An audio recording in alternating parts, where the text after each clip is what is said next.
disciples are scared, but they will all come back to you. Yeah, they will all come back to you.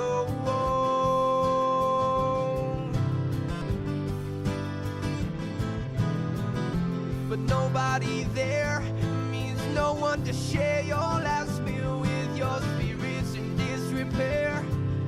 You wonder if Siddhartha wished all the Buddha. Was he scared? Hope his people make it back to hell. Hope his people make it back to hell.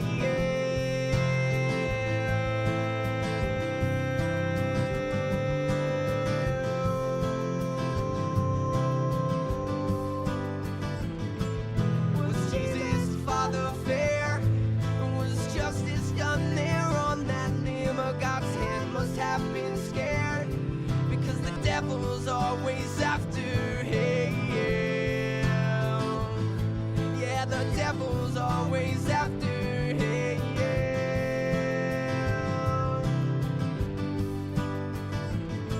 Oh, Apollo, can we be spared and wait for impending disaster? Oh, does anything care? Or were they right in Zoroaster? Oh, are you even there? Or is it life in darkness after? Oh, is it life in darkness after? Oh, are you even there? Or is it life in darkness after? Oh, is it life in darkness after? Oh,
about the way the world's crumbling down and down and down. No beach, just coast will come closer to town. Well, I see San Francisco Bay in the sundown through goggles or underground. Suddenly, California can't be found. I'll take a good last look around. It's closing time, Alley Road, the neon glow and the open sign. You're coming any time, but you passed it by the road you're on. Gotta try to turn around your own design. Oh, but you're running out of time.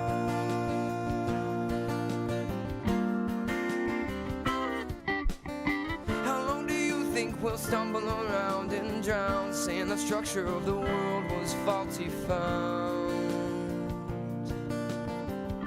For what it's worth, the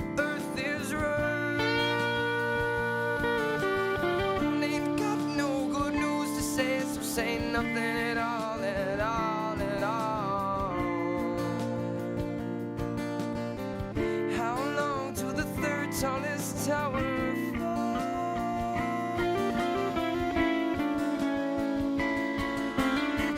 It's closing time. I'll leave all the neon glow at the open sign. You're coming anytime,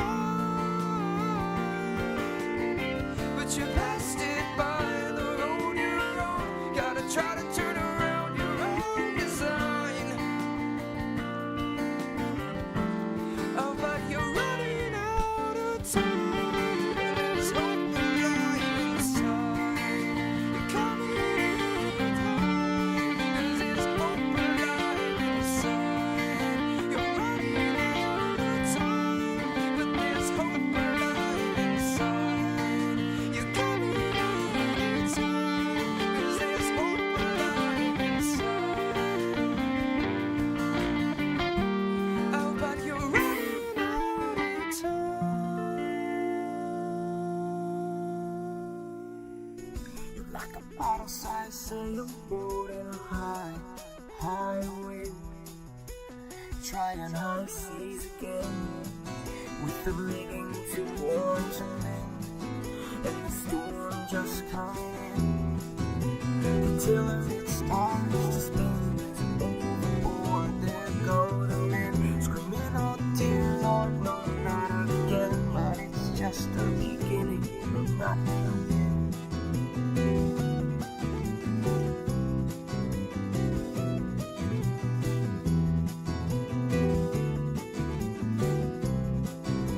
The tiller it starts to spin as overboard there go the men, screaming, oh dear Lord, no, not again. But it's just the beginning, no, not the end. She tucks you in and lays your head to rest. With the luck you're in, she'll tear that treasure right out of your chest. She tucks you in, circle and start to sing. Juxtaposition, 2 rounds and you're in the drink. You're like a bottle-sized sailboat in a high, high wind, trying high seas again, with the rigging too worn to mend, and the storm just coming in. The captain in sick bay, night of dead, no sign of clearer skies ahead. But hold fast, dear lads, this is not her last. This is just the beginning, no, not the end. 'Cause she'll tuck you in and lay your head to rest. With the lock you're in, she'll tear that treasure right out of your chest. She tucks you in, circle and start to sing. Juxtaposition, 2 rounds and you're in the drink.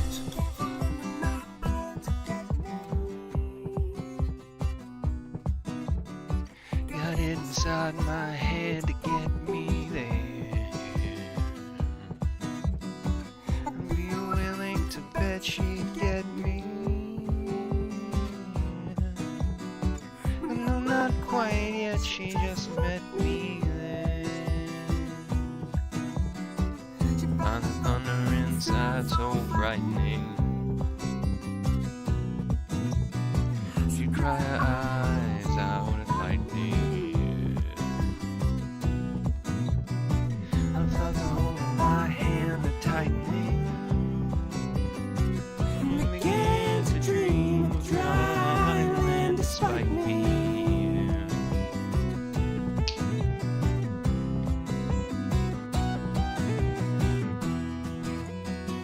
She tucks you in and lays your head to rest. With the luck you're in, she'll tear the treasure right out of your chest.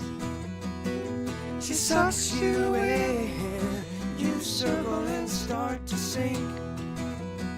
Juxtaposition, In 2 rounds and you're in the drink. You're like a bottle-sized sailboat In a high, high wind, trying high seas again. with the rigging too warm to mend, And the storm just coming in. The Till it starts to spin overboard, there go the men. screaming, oh dear Lord, no, not again, but it's just the beginning, not the end. What the fuck is going on, guys? I'm Cole. This is Collateral TV. We are hopefully back in the swing of things. Had a bunch of shit going on recently, and not the least of which was moving into this beautiful new spot. So, yeah, I've been trying to do some music recording lately, but that has been halting at best. Yeah, Destiny's been up to some bullshit. We're gonna watch some of that, and yeah, let's go. He never told you that you had cancer, though. Sure, that's true. I had to Google that. Okay, yes. Which is what we thought. Oh my That's what we God! Your doctor did not tell you you had cancer? Correct. That's why this was the very first question I asked when I came on your show 3 or 4 Again- days ago, because I knew that he never said again, it. Mike- Then why is it that today you're telling us that it's not confirmed? That we Yeah, were if the doctor was able to treating- confirm it. Yeah, both doctors have confirmed it. Why are you saying today you need another confirming- test? This doctor doesn't speak very good English. That's why I don't see him anymore. Oh, was it Dr. Gupta? Well, you remember about 3 weeks back, I said that I likely could potentially have a form of cancer. Oh, Boogie. Poor Boogie. Turns out man. I got a rare blood cancer called Polycythemia polycythemia vera. vera. I've known about this for a little over 6 weeks. That it was a probability, though I just got my official diagnosis. But I hope it gives you an idea of why I've been so worried about my money, why I've been so worried about my career, why I've been so worried about my future, why I've done some of the things I've done and said some of the things I've said. Oh, hello, hello. Hey, how you doing? I heard you're having a fun week. I always have fun weeks. Good. Say what you got to say to me, and then I got maybe a few things I would like to say to you. Sure. What is the theme for this episode? What are we talking about, Keemstar? Well, Boogie has finally admitted that he has no confirmation that he has cancer. Okay. The theme of this episode is, will Boogie get fired from the show? We decided he has to get fired. I mean, this is like pretty up. We're trying to think of ways that he can earn his will back and punishments. He's giving the play button to me. It's already being mailed to my house. We're going to put out for auction. That money will go to charity. He bought a Medicare hat. Medicare actually has cancer. No, I'm getting the puzzle. I'm getting the puzzle. He's More- not a. Well, get the hat because we need to see you with that hat for sure. Oh, okay. And then also, what else did we talk about? Mountain Dew. You're never allowed. He's never allowed to drink Mountain Dew again because that is so unhealthy.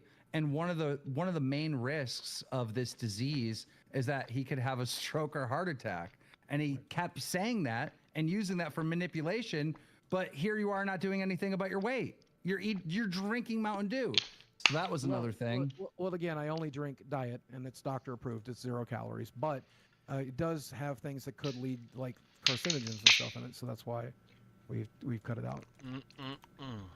And he did donate. Wait, hold on. Wait. $1,000 Just to be St. clear. Jude. Just to be clear. That was a lie. Whatever just said. No doctor is telling you don't drink Mountain Dew diet because it has carcinogens in it. Are you talking about like aspartame or whatever? I didn't say that. My doctor has approved diet soda. He says it's fine. But because I've read research that says aspartame and all this other stuff, I don't want to complicate it further. I don't even need to be taking caffeine in, which is the whole reason I drank diet soda was to have caffeine through the day. Why the I need caffeine? What am I doing in the day? You know? Okay. I don't need that shit in my body. It's a very stupid thing to put in it. Destiny, did you think that when you came in and confronted Boogie about this, that it would turn out this way? I have no idea. I just it was just surprising to me that like it was pretty easy to see what was happening, and I feel like Boogie is like one of the most dedicated hater bases on the internet, so I didn't know how anybody hadn't called him out for it. And I think the issue is that it was pretty crazy when my kid's mom, I think she was 23 or 24 when she got diagnosed with stage 4. I think it's either Hodgkin's or non-Hodgkin's leukemia, and so there was like a whole ordeal of like supporting her through that.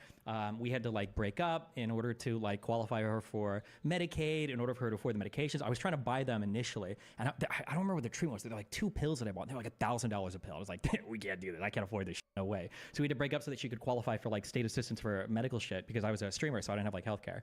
And yeah, it was that comment. It truly was. The comment at the end of that CoffeeZilla video was like, "It's cancer. It always kills you." And I'm like, wait, what the? Why would a person with cancer say that? There are so many people that are fighting against cancer, that are fighting against cancer, like every day in the United States and the world. That's such an unhinged, crazy thing to say, and that's what triggered me enough to start digging. Like, oh, okay, because he doesn't have cancer, which makes sense. But so the crypto scam was your downfall. Not even, actually. It was just the comment at the end about the cancer. That's the thing that triggered the out of me and made me start digging. That was the only thing that triggered me. Well, I will be honest. My dad died of cancer. My best friend died of cancer. My aunt died of cancer. Cancer does suck, bro, but not everybody dies of cancer. Get a show many times and play games with him.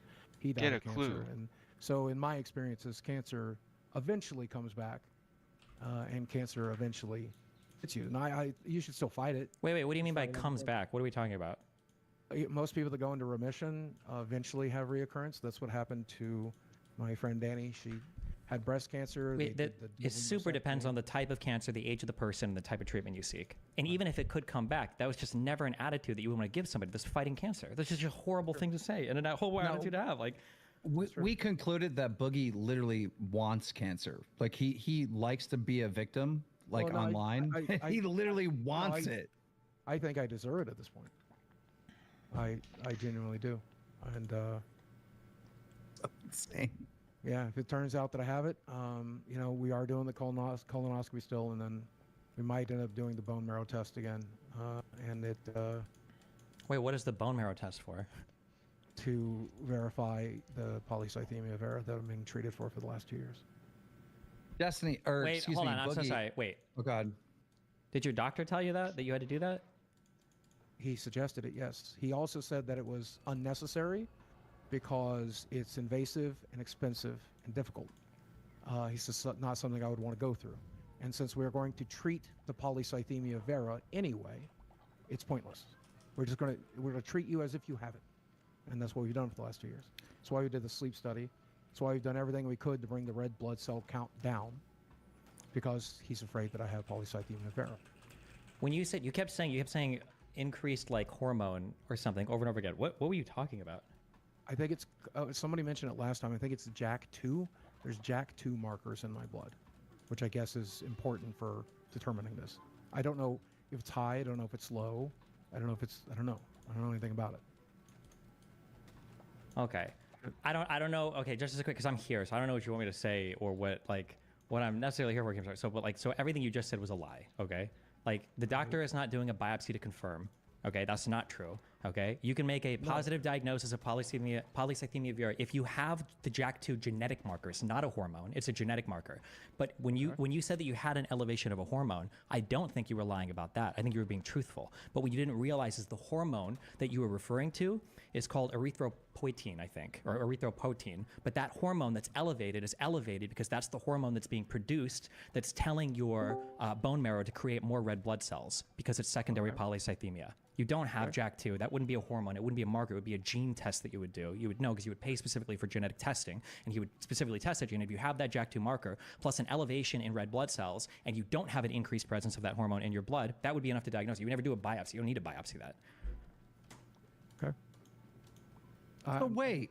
I'm just telling you my understanding of it. I don't agree with anything Destiny just said, but I don't think that's important at this point. So. Well, hold on. I just want to be clear.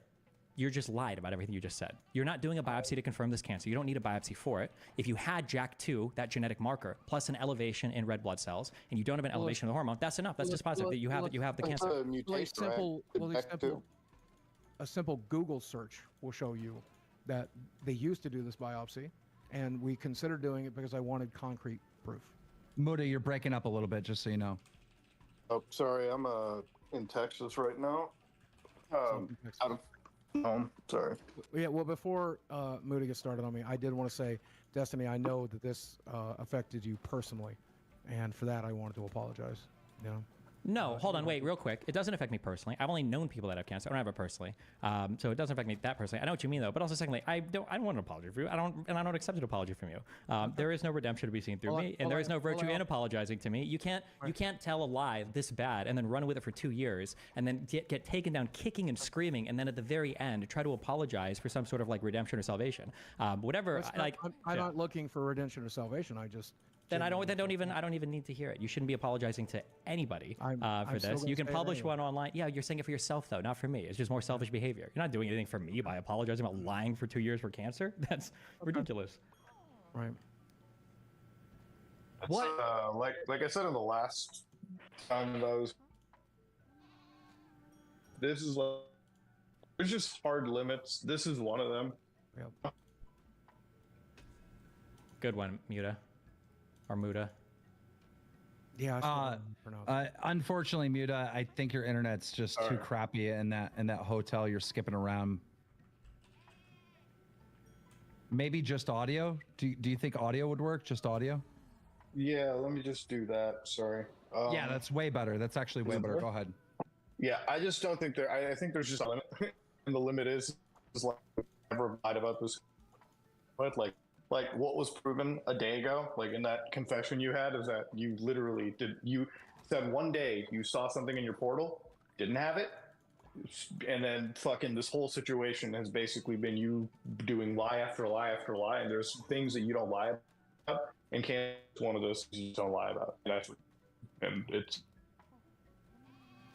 Yeah, it was a very, very stupid thing for me to have done. Yeah. Muta, you've been involved in this a lot, like from the very beginning, kind of when this all unfolded. What does Boogie need to do now in this situation? He's well, we think he's come clean with the facts around the case. What does he have to do now? Like, what do you do in this situation? Honestly, it's like the first time I've ever really fucking, like seen somebody just blatantly lie about cancer and like ripped off of it. I'm sure Destiny, have you ever seen something like this before to this extent? What about that one meme, Emily? Woohoo! Isn't that a meme? Do you know what I'm talking about right now? Did that make any sense? Oh, Twitch I don't know much streamer. about. I don't know much. That was a about- Twitch streamer, right? What? It wasn't there like an old RuneScape Just guy, and he Emily? had that thing. It's like Emily only lied about cancer once. Yahoo! Once, yeah.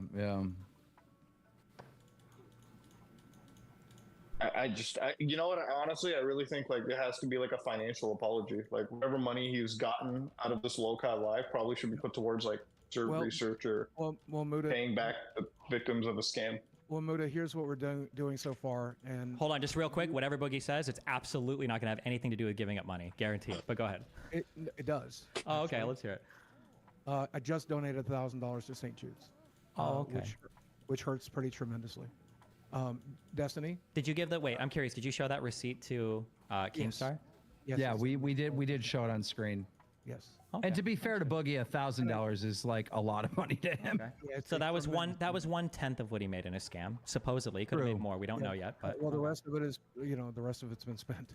I have mortgage. I have, I paid bills. I paid back bills and stuff. well, maybe. Well, I don't- careful. We don't know what it means when you say it's been spent because you told Coffeezilla that money's already spent. Could mean you've got future acquisitions that you're planning on making with that money, and that's the same thing to you. Is I do still have money coming in, right?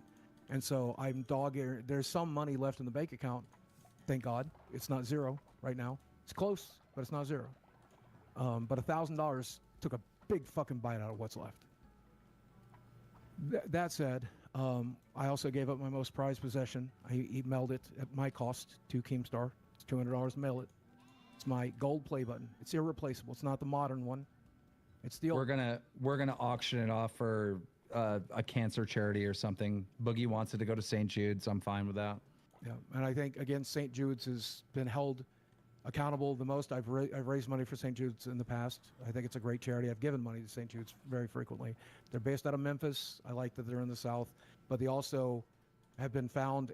Destiny, check me on this because I could be wrong, but I've been told that they give almost 100% of the money that you give goes directly to treating children. They're not one of these people that like spends a lot of it on awareness or promotion or any of that. Hold on, bullshit. wait, just a quick thing. If you want to do this with other people, that's fine. I have no interest in the manipulator tactics. That whole like, check this, you can check this and verify this, and I'm being so No, I'm truthful. asking- I'm I'm sure. No, genuinely you don't need asking to you if ask I'm me. Hold wrong. on, you don't need to ask me to verify the authenticity of St. Jude's. I'm sure that information is publicly available. don't- I'm not I here don't to offer you any condolences or to make you feel better or to appease you by asking me nonsense questions like that in order to seek sympathy or assurance. It's not That's a absolutely nonsense not what I'm. question. I'm saying I don't want to accidentally lie anymore. I'm just. You, trying wait, hold on. You didn't accidentally lie Wait, how before. did you intentionally. Wait, no, accidentally stop. lie? Hold on. You didn't accidentally lie before. You intentionally lied multiple times. You said you had a confirmed cancer diagnosis. my- You lied about what- that. You said you were looking at Vera on the document. You lied about that. These were all confirmed lies. Okay. It is my understanding that St. Jude's uses 100% of the money given. I could be wrong, and if I'm wrong, people will think it's a lie. So I'm just trying to be extra careful. That's fine. I'm just saying no, what but you just we're said before backing about up to, like, accidentally the, lying. You weren't accidentally lying. You were. That's why it's called a lie. You can't accidentally lie. That's just called being Well, wrong. You intentionally lied before. In the video, I was told by my doctor that I have polycythemia vera, and we're treating you for polycythemia vera. He might have uttered those words, maybe. He might. I know. I'm sure he said polycythemia, maybe. And he might have even said polycythemia vera. He never told you that you had cancer, though. That's fair. That's true. I had to Google that. Okay. Yes. Which is what we thought. Oh my That's what we God. thought in the beginning. He probably told you that you have Wait. elevation, everything. You have polycythemia. You probably Googled that. You might have thought that he said Vera. Maybe he f***ed up and said Vera, but he never said cancer. He never said cancer. Said polycythemia vera many times, many times. Oh This my is God! what What we're just happened? What just happened? Your doctor did not tell you you had cancer? Correct. That's why this was the very first question I asked when I came on your show 3 or 4 Again- days ago, because I knew that he never said Again, it. my doctor, my basal cell carcinoma got referred to as a carcinoma, right? They call it by the name of what it is. They don't break it down in layman's terms. My doctor never did. He just told me what he's treating me for. Oh my Polycythemia vera. God, dude. Well, but if he's treating it for you, you have to be diagnosed. You were diagnosed for it. Now it's like secondary polycythemia. This is the problem with like lying about the situation too. Literally, like, yeah, like, okay, so you accidentally lie. How malicious does it seem? And everybody in this call will agree. In 6 days ago, you're sitting there like, I'm looking at my portal. It says polycythemia vera. I screenshotted it, and I'm not going to send it to any of you guys. And then, like, literally 72 hours later, you're like, oh wow, it's just not there. This is not like an accidental lie. It is a very malicious lie. Keemstar pointed out that in one of these situations, I have pretty great difficulty once my brain kind of turns off. And he said it like at the beginning of the show. He said he's seen it many times. And I will back you up, and that's true. But even in the confession, even once you're coming clean, you're still saying that your doctor told you had cancer. In the tweet that you put out after you confessed to be lying about this and you had no confirmation, my doctor is telling me I have cancer. Now, just now, we're finding out your polycythemia vera is a cancer. No. That's manipulation cancer. right there. You keep saying that your doctor said the word cancer, and that we just found out now he didn't even do that. I mean, he didn't say you have cancer. He said you have polycythemia vera, which is a form of cancer. Oh God. Just to be clear, I would be shocked. I also don't think it's true. I would be shocked if a doctor would tell you in technical terms about a particular cancer and not tell you that it's cancer, and then let a patient just go home and discover on their own, oh, fuck, I have cancer. You didn't even tell me. That sounds wild. Okay. It's way worse than I even thought. It's actually worse than I thought. Destiny's entirely wrong here. Yes, if Destiny's, if what Destiny is offering here is true, yes, but I reject it because it's not reality. To be clear, for terms of what is reality. So this is something else too. This is an important question, and because I think there should be a consequence to this. Did you tweet from your brother's account, or does your brother deserve to have his reputation smeared because he staked his reputation on your diagnosis that you're telling us now that you never got? Like my brother said, he has seen medical records that says they are treating me for this, and he's seen. So your brother should have, what is his, because his reputation at least should be known that it should be smeared. His reputation should be tarnished because you traded on his reputation to validate this cancer diagnosis. And he validated that in my medical records they said they were treating me for this. Okay, but the treatment doesn't matter because, like, draining blood or whatever, that could be just for an increase in red blood cells, right? You could just have more blood because of the other issues for secondary polycythemia. There are separate codes for polycythemia and polycythemia vera. There's different codes. What's a unique treatment right now that you're taking for polycythemia vera that wouldn't apply to secondary polycythemia? I don't know. You're the one that said that you had to pay for all the medications. Didn't you say the cancer treatment was expensive? Well, what is the cancer treatment that you're paying for? What's the unique expensive cancer treatment? We are doing monthly blood tests, which is Blood expensive. tests is I do monthly blood tests for STD testing. Blood What are you test talking about? wouldn't be Your blood yeah, tests are a for blood test anything. What do you wouldn't be mean? for cancer check. I don't know. They're $70 a pop. I do. I mean, that's a pretty common. Okay, so this There is so, was- that, so I'm just to be clear, that was another lie. Okay, hold on. I just want to say for people, hold on, just for people that's listening, because this is such common. I It's, do monthly blood tests no, you're specifically lying. for this. You're What's such a wrong? you're a horrible human being. the Okay, lie? you're a horrible person. Fuck yourself. No, you're a bad person. You're a horrible, I'm not a abusive, fucking manipulative fireman in a person. goddamn Trump office, okay? I'm sorry that I didn't make the choice of. Boogie, no, I'm it would sorry. take When you're Boogie. pressed, It would you take. get so mad. Yeah, like this. yep. You Keep smear going. me. Keep going. Smear Keep you. going. Yep. You mock Well, the you can man. smear me. I did. Fireman. Listen, and No, you listen, 20 you volunteer listen, you firemen listen, wouldn't be able to put you out the listen, fire that is you your listen. life right I now, might be a Boogie. piece of shit. You listen. I might be a piece of shit. My tell me. dad, who died of cancer, also was a fucking volunteer fireman, by the way. Okay? And this man was, I believe, a father. I believe was a husband. And he was only exercising his American fucking right to support. Why are you deflecting to this? I'm Why not do you just? deflecting, because Why this are you just motherfucker deflecting smeared to me. something This else motherfucker entirely? smeared me, Yeah, you and I'm are. going to You remind can't even the fucking address audience any. what this piece of shit does. What this piece of shit uses his platform to do. This piece of Okay. shit Thank you. uses You know his what? You know what? platform I find what smear. Destiny said inflammatory, smear. but this is a clear deflection. Yeah. So What does that okay, do? but What anyway, does- hold on, how wait, does wait, that- wait. So yeah, what listen, does wait. that If do? Boogie wants to shut me, if Boogie wants to shut me, No, that's I fine. gave him 20 fucking minutes. I gave him 20 minutes of shitting on me. Go ahead. 20 fucking minutes. Wait, can I I have get one more five. minute? I just want one more I minute. get I just want five. one more minute, I and then get five. you can do whatever you want. Okay? Listen, I'm just saying No, that let me very finish. common, Let me very have my common, thought. very common manipulator tactic is to when you get completely backed into a corner on something, you lie until you can no longer lie anymore. Then once you've been caught, then comes the cool. Well, then victimization. go You ahead. throw Well, then yourself go under the ahead. Well, bus. then go I ahead. did lie. It was so horrible. I'm so sorry. However, Everybody knows the kind of person you are, so I however, don't need to say if it you anymore. are, if you, Everybody's watching this Yep. knows that you Everybody mocked a knows. dead fireman did, who yep. exercised his political right. I don't need true, a fucking. and I'm exercising my I know political the right. I can do that as well. God Yeah. bless. God bless America. God bless this country. I value Muda's opinion here. I throw yours in the fucking trash. I don't give a what you think. That's fine, but I'm the one that blew your whole told fake him- cancer I bullshit told up. So him- apparently my I told opinion is the him- one that matters at the end of the day here, Boogie. Yeah, I'm yeah, sorry, yeah, okay? yeah. Well, don't worry. Maybe I'll still catch a bullet. I might vote for Trump. Okay, I'll or say, maybe you'll well, shoot at another YouTuber that'll show up at your house, you know? Who knows? Maybe someone in your neighborhood will catch a bullet if the wrong person shows up and starts bullying you. I don't know. Anyway, Yeah, anyway.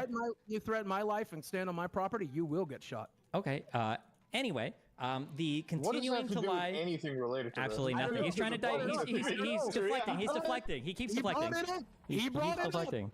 I'm He just brought saying. it up. I'm just saying that you brought it up. can't. He's the one who brought it up. I don't know. He's the one who brought it up. So these are lies that he doesn't want to I gotta confront step yet. away for a minute.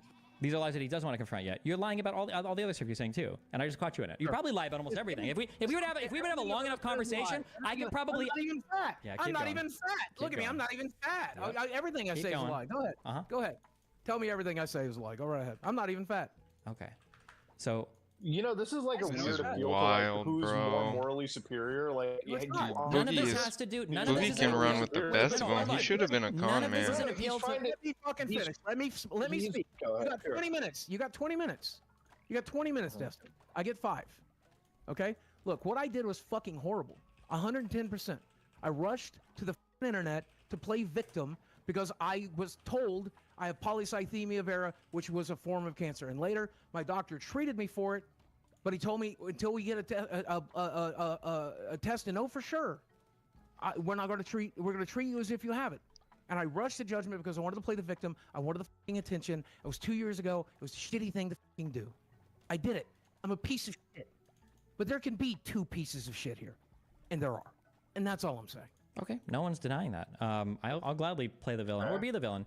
All I'm saying is that all the other stuff you've been confronted on this lie, and if you spend enough time in a room, I can unravel your whole life. Okay, because you lie very Yes, I poorly. understand. You Okay. are the worst manipulators I've ever met. I've seen your. I've never really watched you before this. Yep. I've watched you since this bullshit. Yep. I've seen you try to fucking deflect. I've seen you try to manipulate. You're everything that you see in me. You're everything that you see in me. You are a piece of human garbage, man. Piers Morgan's right. If you want if you to, have any if clear you'd like to, examples of levy, manipulation, wait, hold on. If you'd like to levy accusation on me, you could be another person in a long line of people who have lost their internet careers trying to take me down as some like crazy manipulator abuser. I've already lost mine. I've already lost True, mine. actually, yeah, I guess you're already in that line. Get on the show. I already got but- fired, so I Yep. can say whatever the I want. And what I want to say is, number one, I'm really sorry that I did the thing I did. Okay. I'm fucking sorry. That's fine. You're And not I'm gonna sorry. do everything I can You're to make not. up for it. You're not sorry because you're still well, cool. Yes, lying. again, I'm You're not still even lying, fat. Boogie. You're still lying, Boogie. Nothing I say- No one's talking nothing about you being I say is- fat. nothing I say- Boogie. Everything I say is fat, right. I'm not even fat. I'm not even human. I used to say my name is Steven. Yep. Oh shit, my name's not even Steven. Everything I say is a lie. Go yourself. Yeah. So Go you're fuck still lying. Bro, this is how are we getting so high and mighty lying about cancer and then playing this moral high ground? Like, No, wait. one Hold on, person in Muda, this call lied about the cancer they had. wait, Muda. There's a reason why. Hold on. There can be two go ahead. pieces of shit, and there is. Okay. I just There want is. to. I'm not saying I'm better than Destiny. Okay. I'm So not saying I'm worse than Destiny. keep going. Okay. I'm just saying he's human garbage. Okay. That's it. so once as a manipulator, once you've been caught with a lie that you can no longer Tell me how further. you manipulate. Tell me how you manipulate. Go right ahead. Okay. Tell Once me- you've been caught tell with a me. lie that you can't Everybody further knows anymore, then eventually what you have to do is you have to own the lie and you have to validate the person attacking you as much as possible while seeking assurance on everything in the peripheral, right? So it's like, okay, fine. You caught me on this. You throw Jesus yourself Christ. under the bus. You You are victimize like yourself as much as the possible. nicest Can I person finish would a have single thrown sentence? out- Can I wait? Can No, I no, finish? You can't. No, you can't. I want to say, listening to you talk is like you are one of the nerds I would have thrown out. of the Keemstar, Magic the can I Gathering get? background. I just need like 1 minute to explain, and then he can keep You have rambling. 20, He's trying you to. have 20 minutes. You have 20. I will play. I'm going to play moderator. Okay, sure, just that's so fine. we can get a little back and forth. We'll let Destiny go first because he was in the middle of talking. Go ahead. Sure. So Boogie is saying that he's owning up to everything. He's not. He's just owning up to the things that he absolutely cannot defend anymore because the evidence is overwhelming. However, while he is like throwing himself under the bus there and asking for, you know, like, I want to apologize. I did a bad thing. I really did. He's still lying about every single thing in the peripheral. For instance, his brother tweeted out and staked his reputation, not that you were being treated for polycythemia vera. He said that he wanted to confirm your diagnosis. And he said that you suffered with a debilitating I'm condition talking for at about least what 2 he years. said on You the said, tape. so hold on. So there's And two it things. is. So there's two It things. is. So there's two things. Boogie, wait. So there's two things. He said that he confirmed the diagnosis, not the treatment, and he called the condition debilitating. So then I ask you, okay, you've got a debilitating condition. What treatments are you taking for that? And you said I blood started tests with every blood tests. month. Did you fucking interrupt? I didn't interrupt. Muda here heard me. did. Nobody interrupt. You said blood Nobody tests. Be like, interrupted. wait, what else? Just blood. You get said blood I don't know. tests every month for Boogie, STDs. wait. How Boogie, much wait. are you Wait. getting? What other? Boogie, What other? wait. Just wait. What other treatments then? What other treatments are you taking for this debilitating condition? Go ahead, Boogie. I'm on medications, including a blood thinner, including a heart pill, and these are things that we're doing to make sure that I stay alive while my fucking red blood cell count is through the roof. These aren't cancer treatments. These are probably treatments that you. Oh, we can see all of the medical conditions listed in that documentary that you did. Yes. Did you notice not even basic polycythemia is on there? So I guess that's a lie too. Did you know my back pain wasn't on there? So I guess that's a lie too. My L3 and my L4 are fused together. Oh, I No don't know one why is that's- talking. No one's bringing that up. I'm just saying No, that I'm you're just lying saying there about. are- You're lying I'm about. giving you- No, let me finish. I'm giving you examples of things that are not on that portal that should be, that are diagnosed, that are real. Let me interrupt on. for a second because I'm confused. At one point earlier, you said that your doctor said you had this thing. You Googled it, Yes. and then you said to yourself, "Oh, I have cancer. Let me finish." And then you rushed to make the YouTube video. Is that how it played out? So here's how it played out. Because I didn't talk to my primary doctor first. I talked to my sleep doctor. So my sleep doctor does a phone visit, and he's like, so you want to treat the polycythemia vera, and that's why we're doing this, correct? And I'm like, the what now? He goes, polycythemia vera. He was very clear about the vera part. And I'm like, I guess because I had not talked to my primary doctor yet. And I said this 2 live streams ago. Wait. You called a doctor and he asked you what you wanted to treat? A doctor that you had a referral to? We had a phone visit, and he's like, he was confirming the polycythemia vera. I don't know why. Wait. I don't Hold know on. why No. the doctor You have do. medical records. He's not going to ask a patient. That's what a chart is for. He's not going to ask you for your He's medical not. diagnosis. He was confirming it. He was confirming it. He's like, do you want? We're doing this to treat your polycythemia vera, and he's explaining why we're doing what we're doing. That's it. He's just explaining why we're doing what we're doing. Every doctor I've ever had does that. They'd say, if you're going to have a surgery, here's why we're doing the surgery. And to be Not just clear, like, they did not say cancer. To be clear. No, that doctor said polycythemia vera, and I'm like, yes, I guess so, because I had not talked to my primary doctor yet. Then I made the video and I confirmed with my primary doctor that this is a form of cancer. Hold on, wait. So you saw who gave you this? Who talked to you about polycythemia vera initially? Who was the first one that brought this up? The sleep doctor. Wait. So the sleep doctor diagnosed you and then recommended. No, he wait. did not diagnose me. It was already in the blood. So I fucking went to see a doctor. I got a checkup. He told me my red blood cell counts were up. They did another blood test. They put it in my chart. It just so happened that I see my sleep doctor next. It wasn't a phone call. It was a e-visit because it was more convenient to do this. This was during still COVID times, and I didn't like getting out of the fucking house. I'd been vaccinated, but again, they did e-visits more often than not than anyway, there's a fucking e-visit. And then he told me polycythemia vera. I didn't know what it was. I came in here. I fucking Googled it. I mean, I Googled it on my phone. I came in here and I made a video. It wasn't until I talked to my primary doctor that he said it is a form of cancer.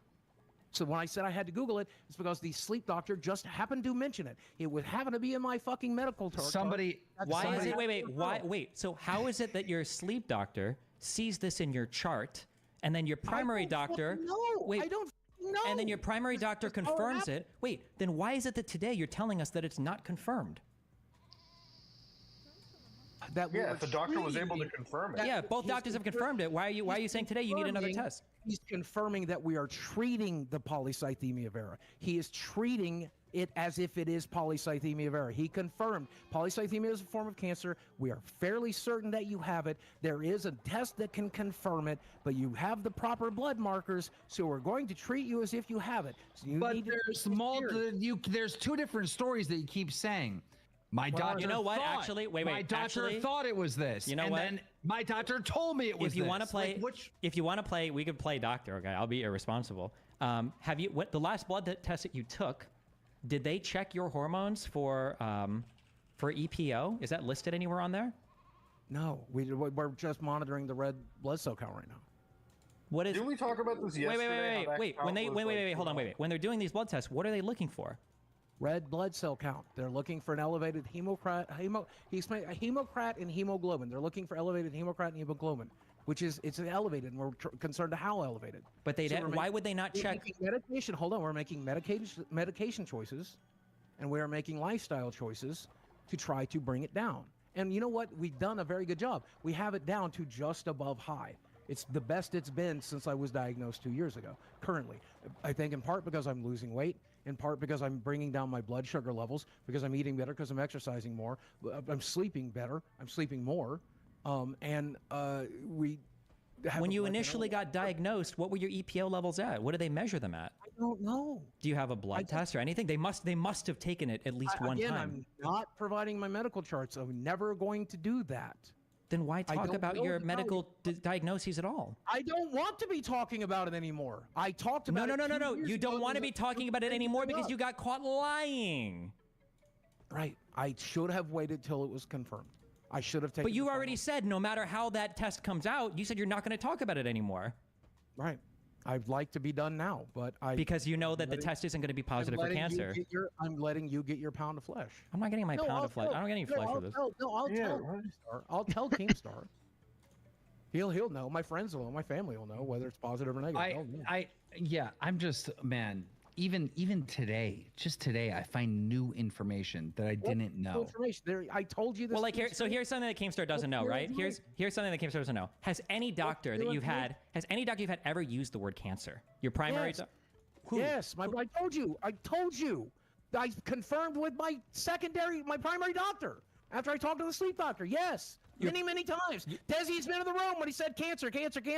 Okay. He said it in the last year. Oh, you're also saying if he said cancer, why do you need a biopsy? If he already knows, what are you biopsying for? What's the point? I'm the one who wanted the biopsy. You can't just hold on. Do you pay cash? No. Wait. Do you pay cash? Do you pay cash for every single test? There's a copay, so sometimes yes, sometimes no. Does your insurance company allow you to just request whatever random test you want? Can you go in and say, actually, I want to do X-rays and MRIs today. I want to do a contrast scan. I don't know. Again, as a man who's been in and out of hospitals for the last 15 years, I can tell you the way it works is you and your doctor discuss things. So if you want a specific medication that you saw advertised on television, you can say, hey, doc, do I qualify for fucking this penis pill or whatever it is? And then he can say, yes, maybe you do. And then they run it by the insurance if you qualify for it, if you have the conditions, right? So if I have a heart disease and I see a heart medication advertised on the television, and I say, hey, doc, do I qualify for that heart medication? I think it might be good for me. And then you and your doctor make a decision together. And then we see what the insurance company has to say. So you were just Wait. workshopping biopsies with your doctor? Those are and you were like, treatments. yeah, Those are let's go. treatments, not He tests. mentioned it 2 years ago. He said that there is a bone marrow test that we can do to confirm. But it is invasive and expensive. It is extremely painful, and it's unnecessary because we're going to treat you anyway. We're going to do it anyway. So let's just treat the symptom because this cancer is kind of a joke cancer. And like I said in my video, it has a prognosis of What 20 doctor just years. says joke If it's a cancer? joke That's cancer, so wait, if it's a insulting. joke He didn't. cancer, I'm saying that. I'm saying Okay. that. If it's a prognosis of 20 years, which is what I said in my video. If it's it a- has a prognosis Yeah. of 20 years. Yep. I If said it's- if you. yeah, why are you repeating the same thing? Stop filibustering. Stop, make him stop filibustering. You just said the same thing like 5 times. Let me finish the fucking sentence. Moderator, can I finish the fucking sentence? Yes, go. Like I said in the video, the prognosis is 20 years. So if you're going to get a cancer, this is the one to get. Okay. I haven't been out here saying I'm dying in the next He's repeating year, the same shit, dude. Holy No, shit. you have been saying you're dying. You have been Yeah, saying you're you But hold dying. on, wait. Lolcow, you From have, everything that he's just said, all of these, again, it's because you're lying. So, firstly, outside, let me finish. Outside of this cancer, do you not understand I'm extremely unhealthy? Do you not understand that my heart is fucking enlarged after keeping an adult obese man alive for 50 years? Do you not Yeah, but understand? you're saying that cancer is going to kill you.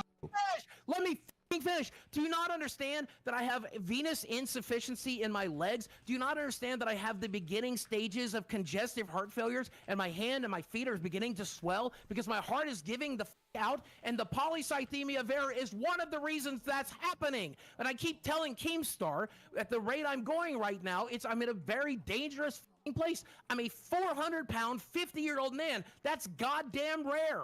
That's goddamn rare. And I'm extremely fucking sick, including the polycythemia vera. All of my problems have to do with my dying heart.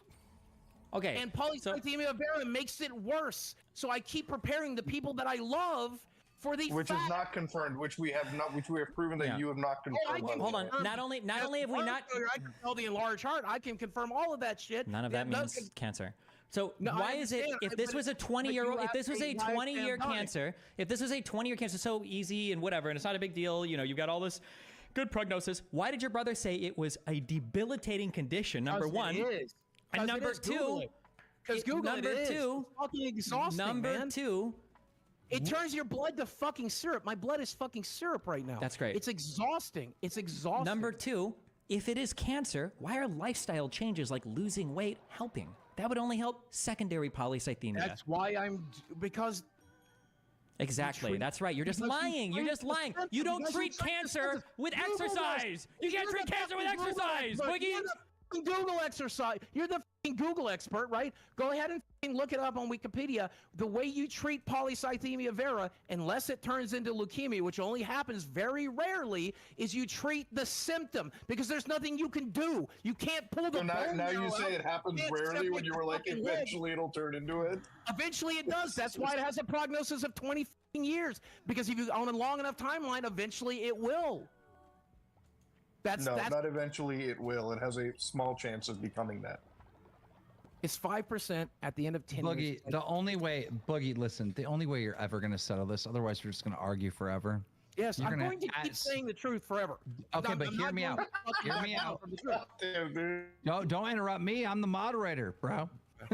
Listen, the only way you're ever going to be able to settle this is at some point you're going to have to release the medical records. That's you're never going to. That's never But you're happening. going to It's because never happening. and Fuck look you. look at Fuck everything you. that's happened Fuck because you you. haven't. Fuck you. Look Fuck at everything. You. Fuck you. You're already fired from the show. You're already gone. I don't care, Boogie. I'm telling you, Yeah. man to man, that's It'll the never only happen. way. It'll never happen. I said 2 years ago I won't, and I fucking won't today, and that's just fucking how it is. This is my goddamn medical records. This is my goddamn medical charts. The day Muda releases his on Twitter and the day that Destiny releases his on Twitter, including all that shit that I don't want in there, then maybe I'll consider it. Okay, wait, If hold I'm on, wait. willing to I'll do that right now. I just When took an did we- STD wait, test. what? I just did an STD test like 4 days ago. I can publish my results of that. Do you want me to publish my blood? Your medical records, the whole fucking thing. Boogie, nobody's asking All you for that all of private your. information. Nobody is asking you for Yeah. your entire medical record. What are you He talking just about? did. He just did. He said medical records. We Okay, asked for wait. the diagnosis on polycystic vera. Wait, wait, let wait, me hold be on, no, no, clear. wait, wait, Trust wait. Make this. Boogie, wait, make Boogie acknowledge that he just told another lie.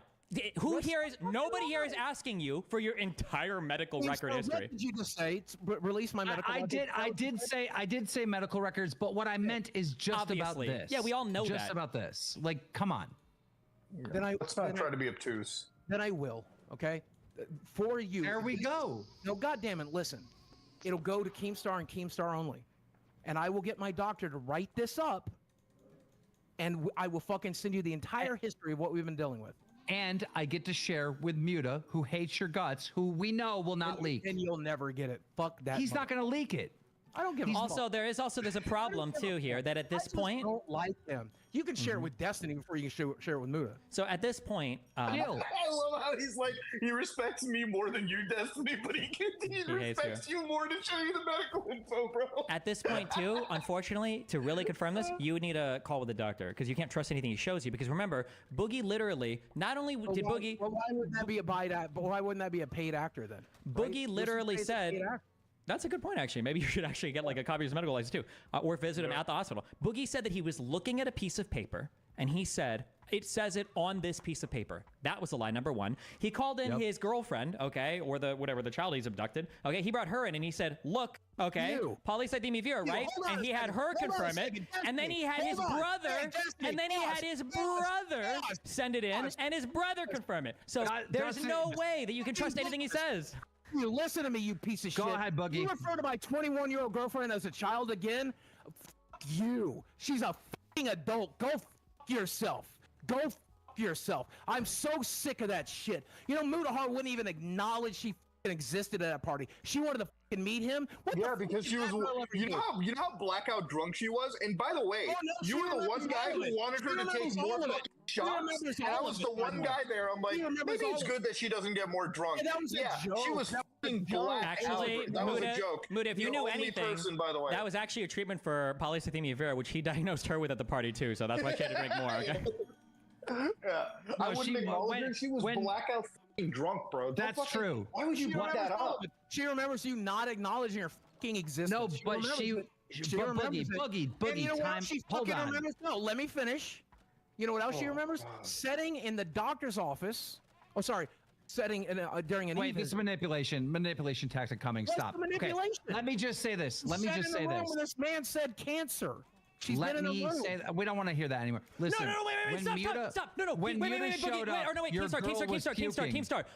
Keemstar. He just lied again, right? You sat in a room and he said cancer. Wait, then why did you have to look it up? If he said cancer, why'd you have to go home and look it up and discover it? 2 years later, she wasn't here for the original diagnosis. She was here for an e-visit 30 days ago where we talked about it again. So you've been treating cancer for 2 years and he's never said cancer? He said it the whole f***ing time. God, how f***ing stupid are you? Are you stupid or being obtuse? I told you, the original doctor that told me about it did not say cancer. He said polycythemia vera. My secondary doctor did tell me it's polycythemia vera, which is a cancer, and we talked about it every fucking visit for 2 fucking years, including the one she sat in on. I thought, I'm sorry, hold on. I could be misremembering because it's hard to keep track of Boogie's lies. Didn't Boogie say earlier that nobody had used the word cancer before? Keemstar, I thought that was a big thing that you just learned today, that he said that nobody used the word cancer. Now he's saying That definitely was. Now we're reverting back. But Then now I was- Boogie then I was- is saying, wait, let me respond. Boogie did say that, but now he's changing it to initially they didn't say cancer, and I ran and made the video, but later I found out that my doctor told me it was cancer, Which is right? what happened. Which is what fucking happened. So he's this is what he's saying. Wait. was So confused. who? I was Okay, when did you confused. first I learn it thought- was cancer? When I first thought that it was When cancer, he Googled the it. moment he said it. No, When wait. When he said it or when he Googled it? When he Googled Googled it. because the sleep doctor, only said polycythemia vera. He didn't and he Googled it, and then he ran into the internet and made a video saying he had cancer. Yes. And his story is Why did you Google? later- Wait. Why did you Google it instead of asking the doctor about it? I think I did. I think I was like, what does that mean? And when you asked him, he didn't tell you that it was a blood cancer. He just memed on you. He did memed on me. What the? He's a doctor. Yeah, a doctor that would tell you you have cancer. If you ask, what is this thing that's a blood cancer? Number one, and I'm gonna be. This is very rude of me here. Be rude. This doctor doesn't speak very good English. That's why I don't see him anymore. Oh, was it Dr. Gupta? No, I don't think it was an Indian. Wait, hold accent. I on. don't believe He it. doesn't speak good English. His English is so bad that you couldn't understand what he was like telling you enough, but you could hear him enough to hear polycythemia vera and Google it Yes, without I getting it made on a him piece of repeat it. paper. I made him repeat it because I'm like, I don't understand what that is. And he goes, well, this is your red blood cell count is high. Your red blood, we have to do this. The red blood cell count is high. But Okay, he didn't we're tell good. you it was cancer. You asked him about it, and he didn't tell you it was cancer. No, No, come it on. was my primary doctor that used the word cancer. Uh-huh. It's my primary doctor, who I'm very close with, by the way. We've seen each other for 12 years. I consider him a friend. He's a good guy. Destiny, probably based watching on it. everything that you know about this from Boogie's answers, do you think it's possible he still has cancer? It's possible, yeah, of course. It's even possible that he actually does have polycythemia vera. It's possible. But if he did have it, I think it would be just through sheer luck or stupidity because he's misrepresented so much of the story up to this So point. what do you think I have? What's your best guess? What do You they? have what do I spend the last obesity. few years treating? Obesity. Yeah, that is definitely one of the many things I have. Well, I can't understand that. yeah, but so I'll agree with it. there's another word for secondary polycythemia. I don't know what it's called, but you I've never heard it. you've got a lot of red blood cells because you're taking testosterone, which causes an increase of red blood cells. Well, I haven't taken that for over almost. We quit it for a year because we were afraid it was rising it. It wasn't. So after we found out that it wasn't changing anything, I went back on it, and I've been back on it now Wait. for. You 3, stopped 4 it a months. year ago because it wasn't helping, but you said that the condition No, was improving. We stopped it for a total of a year, and the numbers did not get much better. When It did you- not go away? When did you stop it? So I went almost immediately, I guess. I think almost immediately. And then we were off it for a year, and then the numbers were not really changing very much. We didn't get down to like a safe level.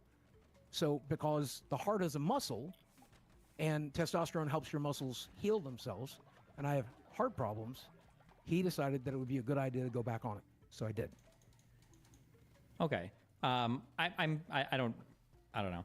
I'm sure you might have stopped it and started it to check for the red blood cell count, but I think that the exogenous hormones contribute to it. I think that the sleep apnea contributes to it because when your blood is deoxygenated, your Well, body will according to create more red blood cells. I understand. But going to my sleep doctor, he said I probably don't even need a CPAP machine anymore since I've lost 200 pounds. But I still sleep with it just to be safe. And I'm also doing biphasic sleep. So I sleep in the bed for about 4 to 5 hours, sometimes 4 to 6. And then I do 2 or 3 hours of sitting in my chair because it's good for sleep apnea. You can't, it's really hard to snore when you're reclined. So they recommend sleeping in a recliner, which I do now.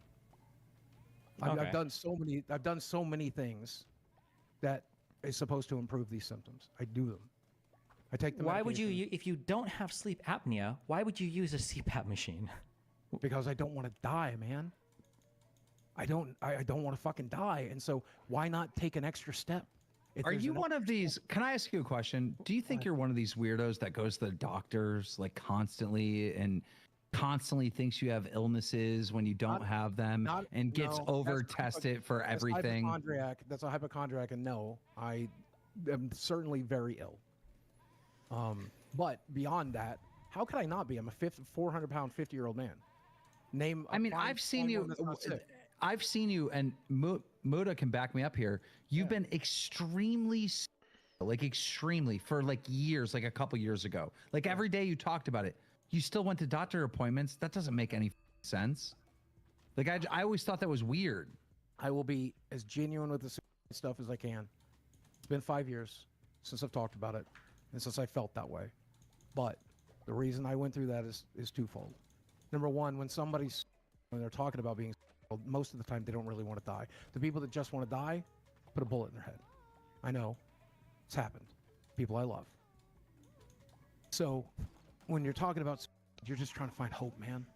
Suicide happens, and this is, you can Google this, happens when pain outweighs hope. And I was in a tremendous amount of pain, and I was losing hope that it was going to get better. So I tried to figure it out, but I kept going to the doctor because I was hopeful. I was hopeful that things would get better. If I knew that I was going to live to this, I'd still choose it too, by the way. I'm so glad I'm still alive. I'm so glad I made the right choice. I'm so glad Can I we fucking stop the cringe impassioned speeches? Like, you still lie about everything. You lie about literally every single part of your life. You're going to continue to lie about almost everything. Everything Like- I just said was a lie, right? I wasn't, and now I am. I said I wasn't, so that's a lie, right? Somebody clipped that and put inspirational music to it. That was No, actually. I'm I like just, that. That was a I'm good just saying. I'm just saying. There are probably people out there watching this right now who are struggling with impulses, and if you're one of them, stick it out. That's all I'm trying to say. You're not. Shut up. Oh my God. It's like, give me a fuck Okay, cancer. let's Give me a cancer, guys. Give me a suicide. Yeah, My Jesus. God. You were never. You love yourself way too much to ever kill yourself. Oh, Okay. oh, You're way oh. too narcissistic. You would never be Oh, suicidal. oh. You'd let the world burn to ashes around you before you even considered hurting yourself any more than. That was too mean. But no. Yeah. Like, Jesus. Hey, I don't self-harm. I don't self-harm. Whoa. Okay, well, that was what my joke was going to be. I was going to any more than stuffing your mouth full with a cheeseburger. Like, that's what I was going to say. But yeah, if you want to say, yeah. It is self-harm, mother. That's why people like me do this. It is a form of self-harm, mother. That's why we do it. If you see a 400-pound man, if you see a 400-pound woman, guess what? They do it because they're self-harming, because there's something wrong in their brains. I'm not talking about if you're a little bit fat like Muda carrying around an extra 20 pounds or whatever. Okay, I'm not talking about that. I'm talking about the people that eat themselves to fucking death. We do it because something's wrong, dipshit.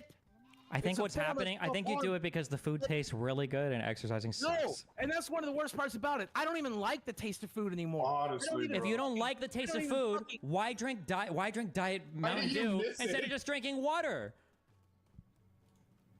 Because it's a form of self-harm. Because I'm just You drink diet Mountain. You go to the store. You spend money on a drink that you apparently don't like just to hurt Yeah. yourself. Oh. I can't taste No, anything, but I you're drink encouraging people aspartame to soft get- drinks. You're encouraging people Jeez. to for Christ. Last I heard, the guy who laughed at Donald Trump's assassination attempt is telling people to their arms. Go yourself. I'm just saying that it would be a lot cheaper I'm than just saying, wasting your touch money on yourself. diet I'm just saying, Dr. touch Mountain yourself. Dew, I'm whatever the. just saying, slice your fucking Mountain Dew. arms open. Uh-huh. Oh, you want to see that? Hold on.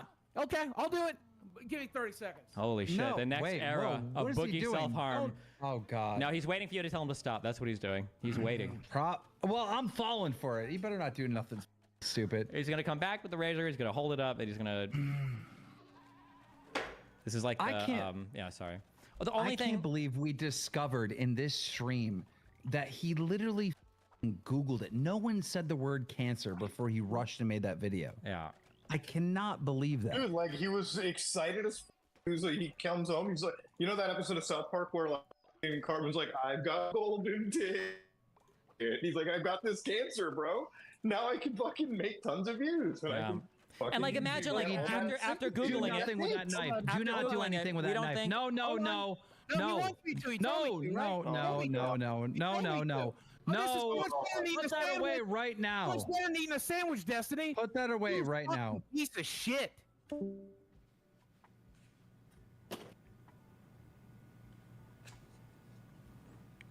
What else do you lie about? Is your I real guess name every- not even Boogie?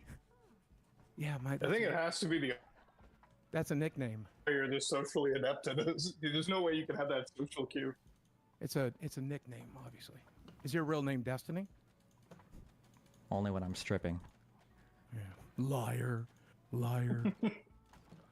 Good show. Okay, That's have fine. fun, guys. Good luck. Except for you, Boogie. You are a manipulative, horrible human being. I hope people around I you hope realize you it. fucking It's not kill about your health yourself. things. Okay, hope being you fat. fucking kill Okay, yourself. that you're Go- ugly on go the ahead and have inside, another not on the cup. outside. Go Inside, not on the ahead and have outside. another- Okay. Go ahead and vilify somebody who just exercised their American rights. Go ahead and do that. Laugh at a dead fireman, you piece of shit. Yeah. Are you going to Yeah, volunteer for your fire I've been- department anytime soon? Anyways, Because if so, I I might. laugh at a dead fireman. you piece Anyways, of shit. My dad was Destiny, a volunteer just back fireman. to- My dad was a volunteer fireman. Go f yourself. Okay, good luck. Didn't your dad also left? Whatever. It doesn't matter. Well, if you want to know Fucking wild specifically shit. would you like to specifically know what my dad did? My dad got drunk because he was an alcoholic, Sure, I guess. Why not? and he exposed himself to me. Okay. And then he encouraged me with him. which is not cool. Specifically, I don't want to make any jokes right now. I'm already enough trouble on the internet, so good luck. I can't be in that. There's like a billion totally inappropriate jokes just came to my head. Okay. Good people should want to do good things. And if he doesn't help, he doesn't get to claim he's a good person. Number one is being mean ethically. Because everyone's just like, oh, they're yelling, they're being mean, they're being bad. It's like, no. And if he wants to do that, unfortunately, he has to pay the price of that. I am gonna probably talk to Steven. I was trying to weigh about whether it would be better to talk to him publicly or privately, because I have... So, and just so people are aware, this is not a virtue signal at all. I don't really care that he's being mean. I expressly don't care that he's being mean. I think his insensitivity to the guy who died is optically stupid, but fundamentally, I don't care morally that much. I think it's just neutral. I don't really care. My biggest concern is that I don't believe that he's acting within the moral values that he holds for himself. And I think, like, as a friend, the only time that I think is really appropriate to opt to confront your friend instead of when they ask for feedback is when they're doing things that you think fly in the face of what they think is good. And so that's basically what I want to talk to him about. We've had a number of conversations privately about this as well. Just so it's clear, I've confronted him in the past privately. It's actually gone super well. I don't know if this will go as well. But I basically believe a lot in Steven. And I don't know if he believes that he's really capable. I think he's like always on the fence about like whether he wants to step into like having a more major role on politics broadly, because he has such a massive impact already. But for him to get to that next level, he would basically have to pay things, which would be some level of like biting his tongue. You know, he'd probably have to bleed. He bit his tongue so hard. Reserving his power level at times, and giving people mercy who do not fucking deserve it, which is a very, very, very big ask. Erudite. It is a cost, and it's thankless. Rip No one him will appreciate him for apart, it, tear and him a people new will hate him for it, asshole. and he'll lose growth, probably initially, and it is probably good for him to do, and he can do it. And I think he's like uniquely positioned as like a rare person who can do it, because he's like one of the strongest liberal debaters. So he can really go to task with people on policy, whereas most liberals are afraid to even talk to the opposition, because I think to some degree liberals are just afraid of their own positions. They're just afraid of pushback, because the reality is that a lot of pushback to a lot of like leftist ideas is immediately bears it as being stupid, and so they just don't want to talk to anyone, which is just not the way forward, obviously. So yeah, he is right about having been too tolerant, though. Of conservatives, he needs to be straightforward with false beliefs. Yeah, I mean, there's maybe. I would need to know what he means by too tolerant. I have no idea what that means, I guess. And he doesn't, just to be clear, I don't think he has to step into this. I think he can like exist as he is neutrally, and that's just fine.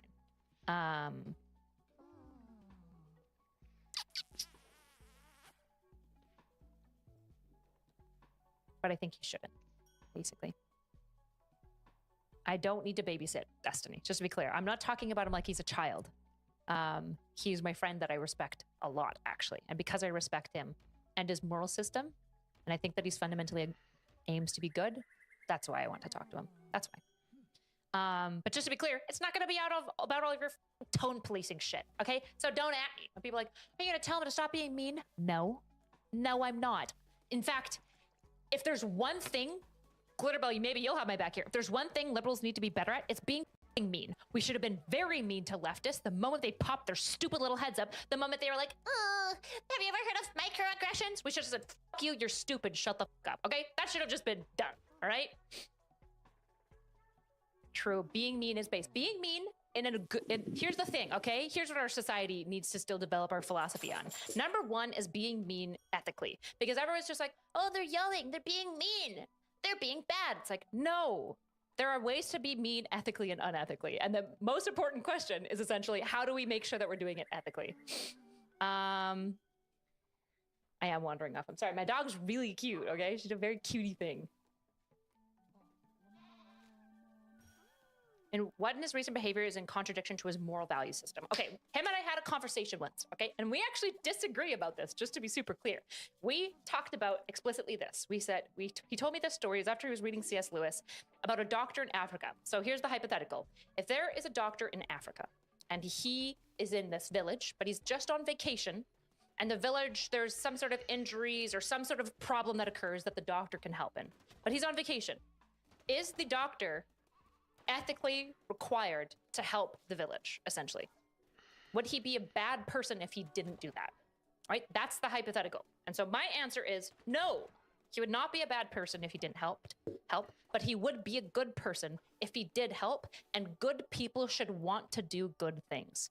And if he doesn't help, he doesn't get to claim he's a good person. He's just a neutral person now. It's just like selfish, lazy, neutral, whatever. Just a person. That would be my position. Stephen's position, from my understanding, is that yes, he is ethically obligated to help the village people. He is required to, and if he doesn't, he's being immoral. And it's like, if that's the case, that essentially means with great power comes great responsibility. And I think with great power comes responsibility is a good thing. I think when people have great power and they use it responsibly, they are doing a good. When people with great power use it neutrally, they're doing neutral. And if they're using it poorly, they're being bad, obviously. And I think Stephen has the capacity to do very, very, very incredible things. So if he believes in an obligation to act, and he's at this center point right now of being more informed than almost any political commentator on the planet, one of the best debaters on the planet, I know for a fact, Matt said this, Mr. Beat, which is, or was it, it was Harley, I'm so sorry, it was Harley. Harley said this, Harley Morenstein from Epic Mealtime. He said, you know you have a lot of influence, right? And Stephen's like, yeah, I mean, yeah, I've got like a decent sized following. And he's like, no. Influential people listen to you. And so there's different types of ways that streamers can impact people. And this is something I always think about, like the Sneeko effect. Sneeko was a really interesting character before he blew up, especially because when he was a really small YouTube creator, he had not a lot of subs, but a lot of much bigger content creators watched his content because it was really good, even if like the average viewer wasn't appreciating it because it was super thoughtful, all these sorts of things, okay? I think Stephen is very much like that, just so much bigger because he already has a very dedicated audience as well. I think that Stephen has the capacity to do very good, but more importantly, I think he influences influential people as well. I think there are a lot of influential people. Mr. Beat said this too. Okay, I know a number of people have said this. I book guests for Bridges, okay? I can't even begin to tell you the amount of huge, and when I say huge, I mean like huge names. And I'm not going to drop them because Steven's being a big bad boy, and I don't want them feeling their names get attached to him because they, in private emails with me, talked about how much they love him as a thinker. But when I say huge, I mean people that I've emailed that I would have never expected to hear back from because they're not even streamers. They're like very important people who I invited to come on the thing, and they've said yes. They just like can't for like 6 months because they're so important. And they're like, I love him, but they're obviously not like big public supporters. I can't emphasize enough how much people are listening to Stephen that are influencing the world. And if you have that level of impact, if the thinkers and the shakers in the world are looking to you as a thought leader at times, unfortunately, that means that you have a very large responsibility. And he can opt out of it. He can just say, I don't want to, not gonna do it. He can do that. He really can, okay? He can. But I think he's a good person, and a good person would want to fill that responsibility because nobody else will. I don't believe there's somebody that would take his place. I don't think there is anybody. But that's what I want to talk to him about, is that I believe in him a lot. But also to be clear, that if he takes up that responsibility, it will come at a cost to him. Nobody will thank him for it. Nobody will appreciate him. A lot of people will be very, very mad at him, and it's probably the right thing to do. And it's up to him if he wants to do that. I could be wrong though. I don't know. But that's basically what I want to talk about. I don't know if he's... Hopefully he's not watching this right now, and now he knows. He's prepping all of his epic debate lines against me. But, yeah. For anyone who's wondering, I would not burn the bridge with Stephen over this. I really don't agree with what he's doing, but the reality is that I don't end friendships with people because they have ideas that I disagree with or they do behavior that I disagree with. That's not what friendship means to me. And I think it's gross in a political public content space that people feel obligated to cut off friendships exclusively for optic benefits. That's not how I work, and I will never let the space change me over that. Never. I'm not interested. The reality is that, like, if there's any time that I was going to backstab Steven to, like, benefit from it, it's probably right now. I could probably get a huge audience for it, and I will never do that because that's not what I'm interested in, and because I believe a lot in Steven, and I'm really good at doing work. You know, I can put in the hours, and I'm happy to help him pursue that if that's what he wants to do. And if he decides that he doesn't want to do that, that's okay. I'll just continue to support him in the other fashion that he would like. I'd be a little bit disappointed, but yeah. Why do you believe in him? Why? I'm sick and tired of listening to political discourse. He's making being political every single thing. Your profile picture, what you share, what you DM. In a democracy like you guys have in America specifically, there's an element where, like, the personal isn't political and the personal is political, right? And I believe part of the problem with the personal is political is that it turns people into team sports, which is bad.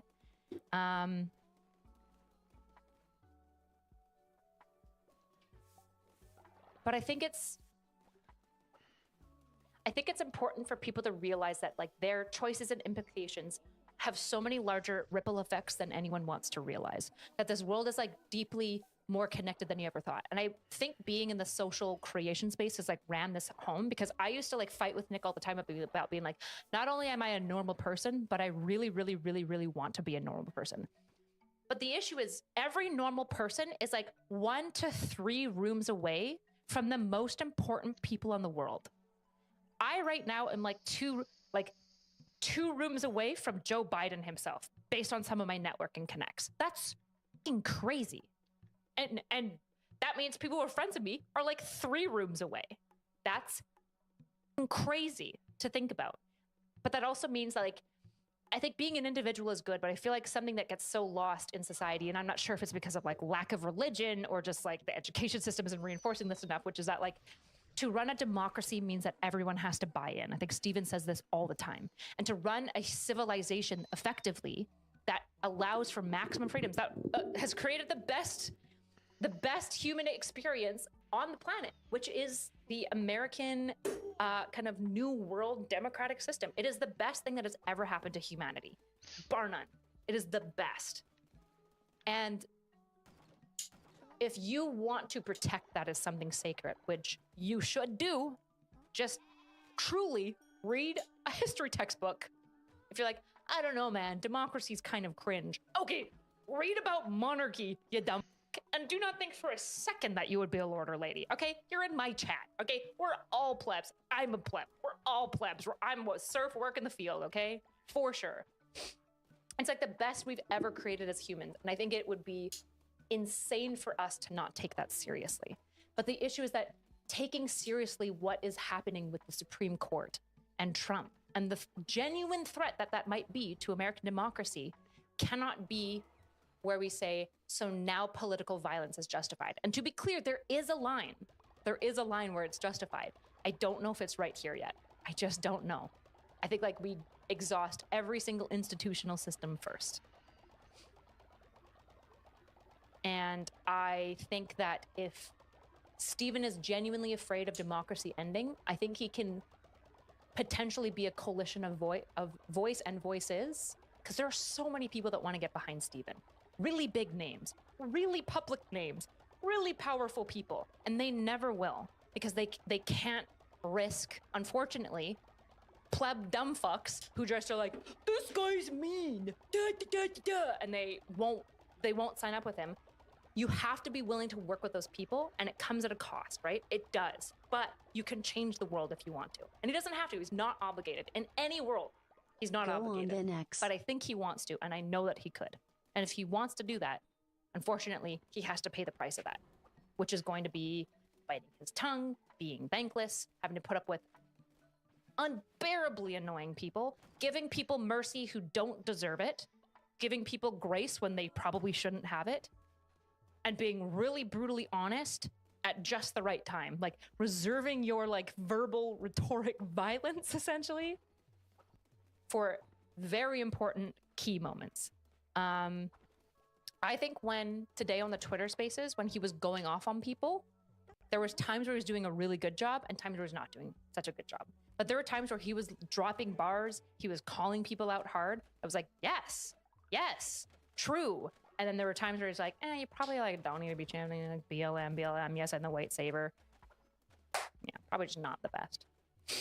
Talk him into it. I will never talk somebody into the responsibility that I think Steven could achieve because it's not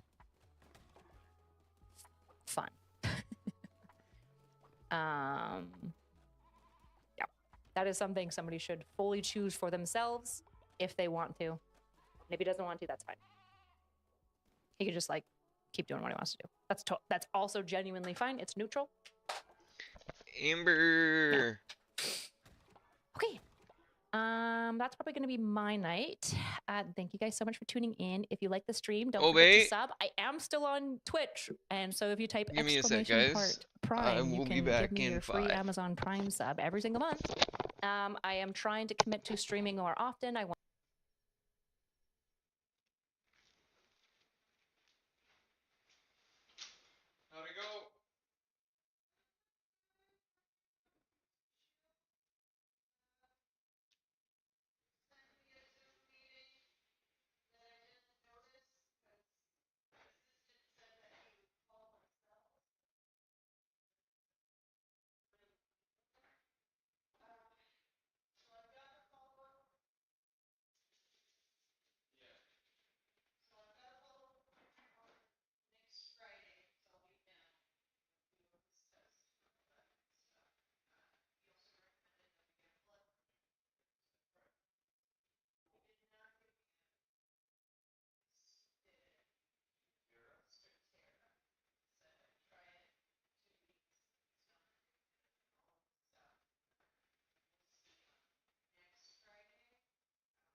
My bad. Amber just got done with a meeting and I wanted to chat with her about that.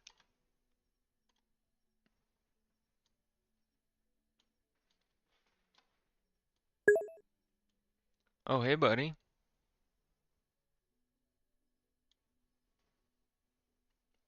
I don't know if you were here earlier, but I need to sort of go back to the drawing board with the recording software that I have.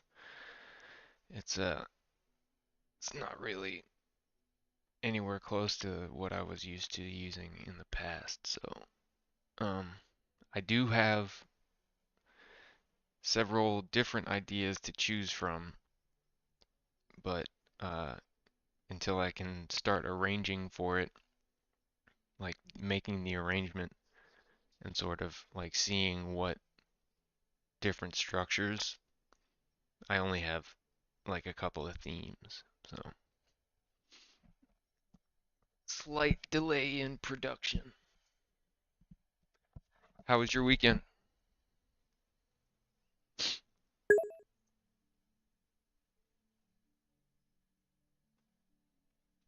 Yeah, well, I mean, I had it downloaded. Oh shit, that's still Amber's vape. Hold on. I had it downloaded, but I had tried it a couple of times and figured that if I had a project to Babe, I got your vape. I have your vape.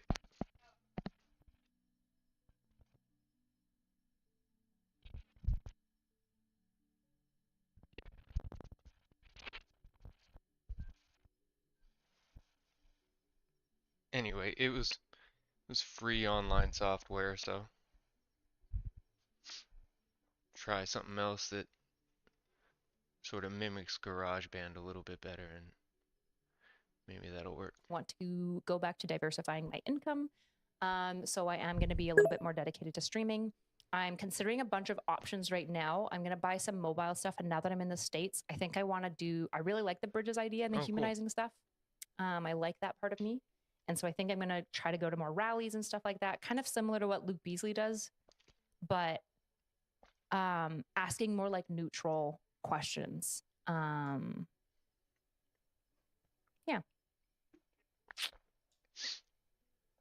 Thanks for shooting, guys. Thanks for tuning in. Have you caught wind of any of the Remember to check my Patreon as well. Destiny I drama? post a lot there right now.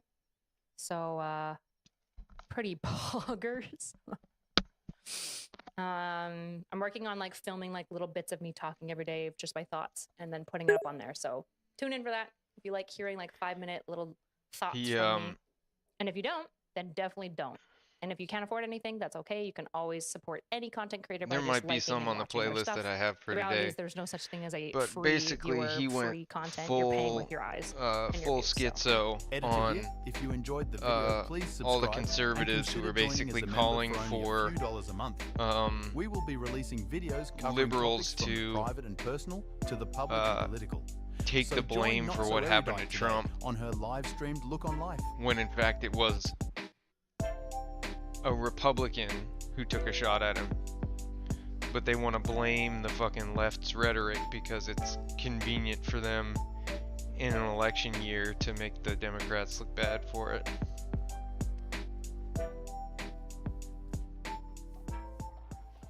And yeah, he got Oh my nightmare rotation. Oh my God. Oh, he got did banned it. off Oh my Kick God. for a Who's week. the fourth person? Satan? What's going on? What a roster. This is why I hate him. Like, he is just such a right-wing head, dude. And finally, new rule, stop around. The issue with President Biden isn't if, it's who. Who will replace him, because he is not going to be the Democrats' candidate for president in 2024, all due respect. Above any matters of politics or what's right or wrong, the one thing I know for sure about America. Oh, man, they lost Bill Maher. It's Jover, dude. They lost Bill Maher. Folks, the Democratic They said because Party he has said fallen, okay? he had no sympathy for the I hate dude to who was myself killed in in the agreement crowd with one of my mortal enemies. because he was okay? supporting Like, an I have insurrectionist. so much smoke for this piece. I hate him so much that I hate him that almost he as much was as promoting I hate terrorism. Ben Shapiro. Okay, the amount of resentment Which is just ridiculous, and anger but I have in my heart Kick for this is person. run by conservatives, Why he is the most smug, which is why arrogant, everybody can get away with like, he anything is except for talking shit about functionally conservatives. a boomer who's a little bit younger than a boomer with a television show and a media presence. He's so smarmy, so pompous, so arrogant. Well, he was demonstrates extremely exactly inflammatory with the things his that I despise about sort of, the entitlement that like fuck that liberal guy, I have no elites sympathy. feel in their hearts. Like he is But, just I mean, as stupid the guy as who the did get average killed- Republican in so many ways. He was a Okay? volunteer Oh, he is a fireman who boomer. was Okay, there you go. protecting He his is- you hate family, his but he demeanor more than his also politics. Let me file out. No, I hate his politics reposted too. a meme He on is a Twitter that had like conservative Biden, liberal. Hillary, I definitely AOC, and hate his Putin, politics, okay? and it said He's a if conservative there were liberal. He's you're in a very burning racist. building He's and you can only save unimaginably one, who do you Islamophobic. save? He's also He said Putin for incredibly sure. hypocritical about the way that he analyzes religion. He's always like, I just hate religion. But also, Israel has a right to defend itself and also be a religious theocracy. Muslims, though, those are the barbarian sand monkeys. But of course, Israel, I'm Israel. Hi. Like, that's him. Okay? I despise him. I despise him. Everything he represents is just like, I hate. Okay? Anyway, yeah, he is such a smarmy piece of Yeah. Okay, what was I going to say? Oh, his demeanor I despise, his attitude I despise, his ideology I despise. He is just the most annoying, most like, yeah, he's like a Reddit atheist, but but beefed up. Having said all of this, seems like he also sees the writing on the wall. Is this His humor? He has no humor. What are you talking about? He's the least funny comedian on the planet. It's run by mean girls. Mean girls in the press and in politics and in life. And when they smell blood in the water, the lust to finish off a vulnerable person will never be denied. Biden is toast. The walls will keep crumbling, and my pick in the office pool for when he gives it up is August 9th, the 50th anniversary of when Nixon did, for, of course, very different reasons. Yes, replacing a president as his party's candidate this late will seem like a big deal for about 3 days. And then we'll all be over it. It'll be like when a coworker gets her done. I mean, okay, that's actually not only a good joke, but also absolutely correct. I hate that. Oh my God, Ben Shapiro's on the panel. Oh my God. Oh my God. This is literally like the Avengers of all the smug elitist pieces of. Oh my God, jump scare. What is happening? I hate this. I hate that I agree with him on this, and he's right. And that's not even a bad joke. Yeah. At first, it's, oh my God, and a week later, they're just her tits. America is going to do this. We're going to get new.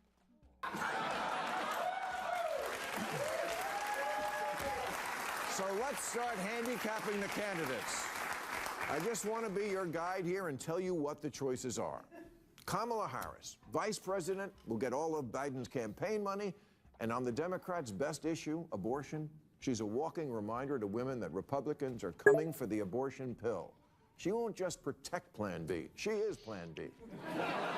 Not much settling to do, really. Just oh my God, nightmare chilling. blunt rotation. Oh my God. Oh, he did it. Oh my God. Who's the fourth person? Satan? What's going on? What a roster. Like, at least it's not Richie Torres, okay? Bakari Sellers, very annoying. At least it's not Richie Torres. Like, he could have been worse.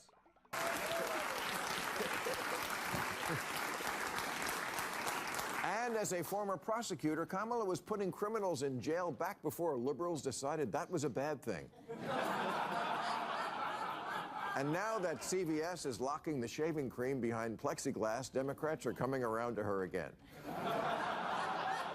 Harris would be the first woman president, first black woman president, and first Asian president. But I don't vote for who will be the first. I vote for who will win. And for whatever reason, Harris has never been popular. You can count the number of delegates she won in the 2020 primaries on one hand, as long as that hand has no finger.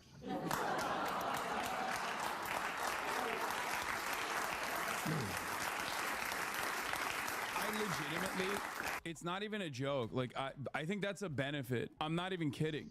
Like, she is, in so many ways, a generic ass Democrat. And I think right now, a younger generic ass Democrat, what will truly change the outcome of this election? You have the capacity to captivate a ton of voting blocks with one quick switch. The people that are Biden dead enders are going to vote for whoever the president, especially if that person is the vice president.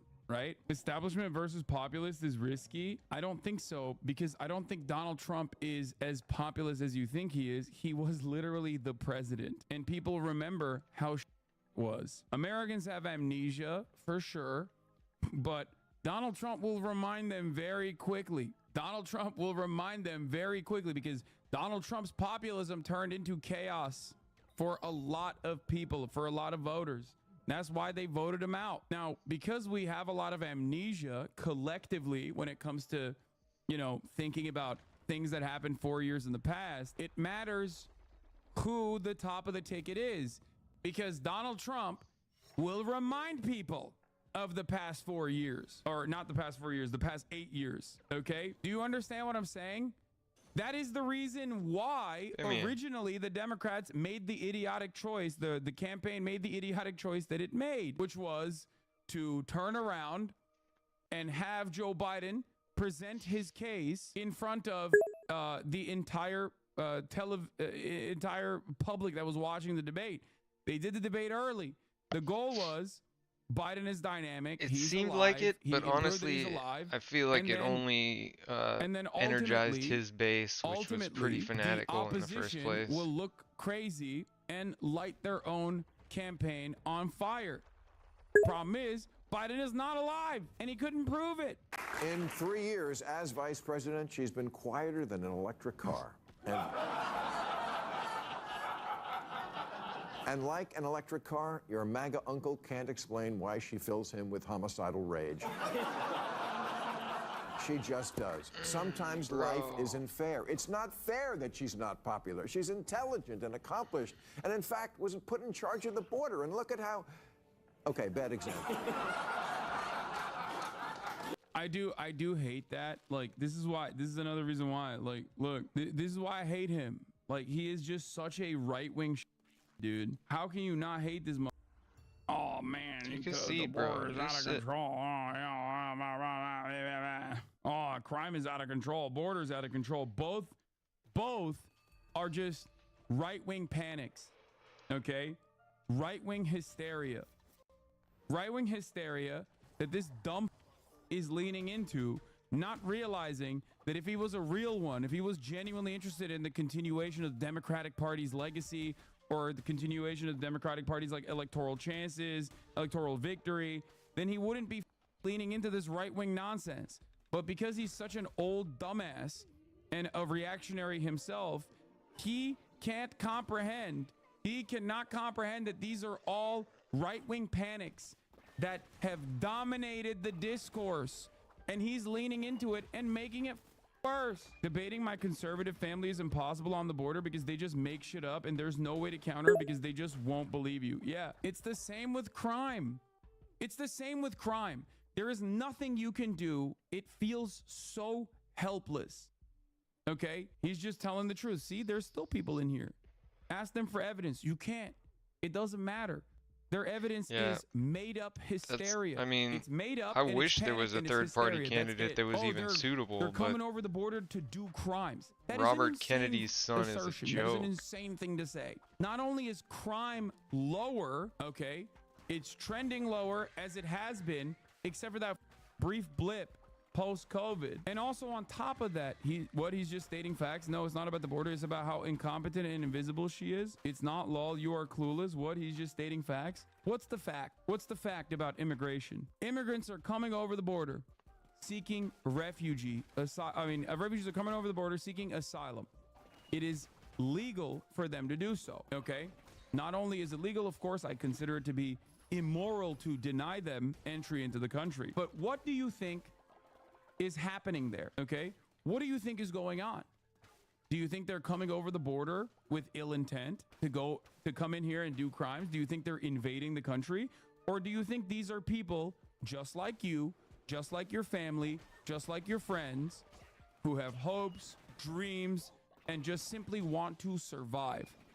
And they're coming and exercising their legal right to seek asylum with the hopes that they can inevitably get processed and start becoming active, productive Eventually, members not of American inevitably, society, Hassan. the American workforce.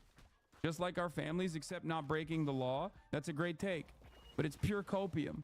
Why do we have laws then? Laws change. If you knew anything about the history of immigration, you would know that those laws have changed specifically so that there is a group of people that we can consistently use as basically slave labor. They have no chance of winning, so don't vote for them. Well, the fact that nobody votes for them means that they don't get any of the funding from the government. These are asylum seekers. It That is allows legal for them the to come to the fucking United States of America, two-party system to step foot inside of the border, maintain itself. and legally seek asylum. So it's not even a matter of the law, even though laws can change, okay? And sometimes bad laws do change after people fight to change them. Chattel slavery was legal. Killing Jews and sending them to concentration camps in Nazi Germany was legal. Ironic, because the Bracero program is exactly what the Nazis tailored the camps off of as well. They drew a lot of inspiration from the methods that the American government used at the time when the American government was shipping in Mexicans into the United States of America to beef up agricultural production, to beef up agricultural output, only to put them in camps and spray them. You have to be extra racist to make a sock account to try and debate immigration. Yeah. And it's really funny how much this discourse has changed. I don't normally do this, but I think it's good to hear how far right my name is David Grossberg, and how far right this country has become on the issue of immigration. Here is George H.W. Bush and Ronald Reagan debating on immigration in 1980. This is the Republican primary. These are both Republican presidential candidates. Okay? Take a look. Yes, my name is David Grossberg, and I'd like to know, do you think the children of illegal aliens should be allowed to attend Texas public schools free, or do you think that their parents should pay for their education? Who are you addressing that to? I think you're first in this. He was looking right at you. I said he was. Look, I'd like to see something done about the illegal alien problem that would be so sensitive and so understanding about labor needs and human needs that problem wouldn't come up. But today, if those people are here, I would reluctantly say I think they would get whatever it is that they're, what the society is giving to their neighbors. But the problem has to be solved. The problem has to be solved because as we have kind of made illegal some kinds of labor that I'd like to see legal, we're doing two things. We're creating a whole society of really honorable, decent, family-loving people that are in violation of the law, and secondly, we're exacerbating relations with Mexico. The answer to your question is much more fundamental than whether they attend Houston schools, it seems to me. I don't want to see if they're living here, I don't want to see a whole thing of 6- and 8-year-old kids being made, one totally uneducated and made to feel that they're living with outside the law. Let's address ourselves to the fundamentals. These are good people, strong people. Part of my family is a Mexican. Like this is to the left of Joseph Robinette Biden's position in 2024. You have a parliamentary system in 2024. The Democratic Canada, Party, which means ironically that there are ran for president a lot more structures in place cycle, to Joe Biden did. at least foster some sort of community around. It is. The American population has grown.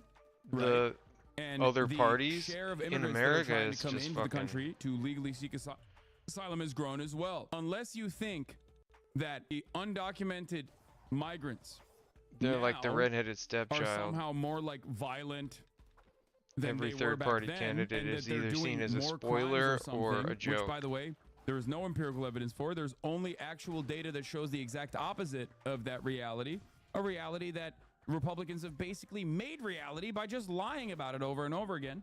But something that you need to understand here, is that the situation in the 1980s is not that different from 2024. America has always relied on a steady flow at all. No, actually, let's continue. Add to that, I think the time has come that the United States and our neighbors, particularly our neighbor to the south, should have a better understanding and a better relationship than we've ever had. And I think that we haven't been sensitive enough to our size and our power. They have a problem of 40 to 50% unemployment.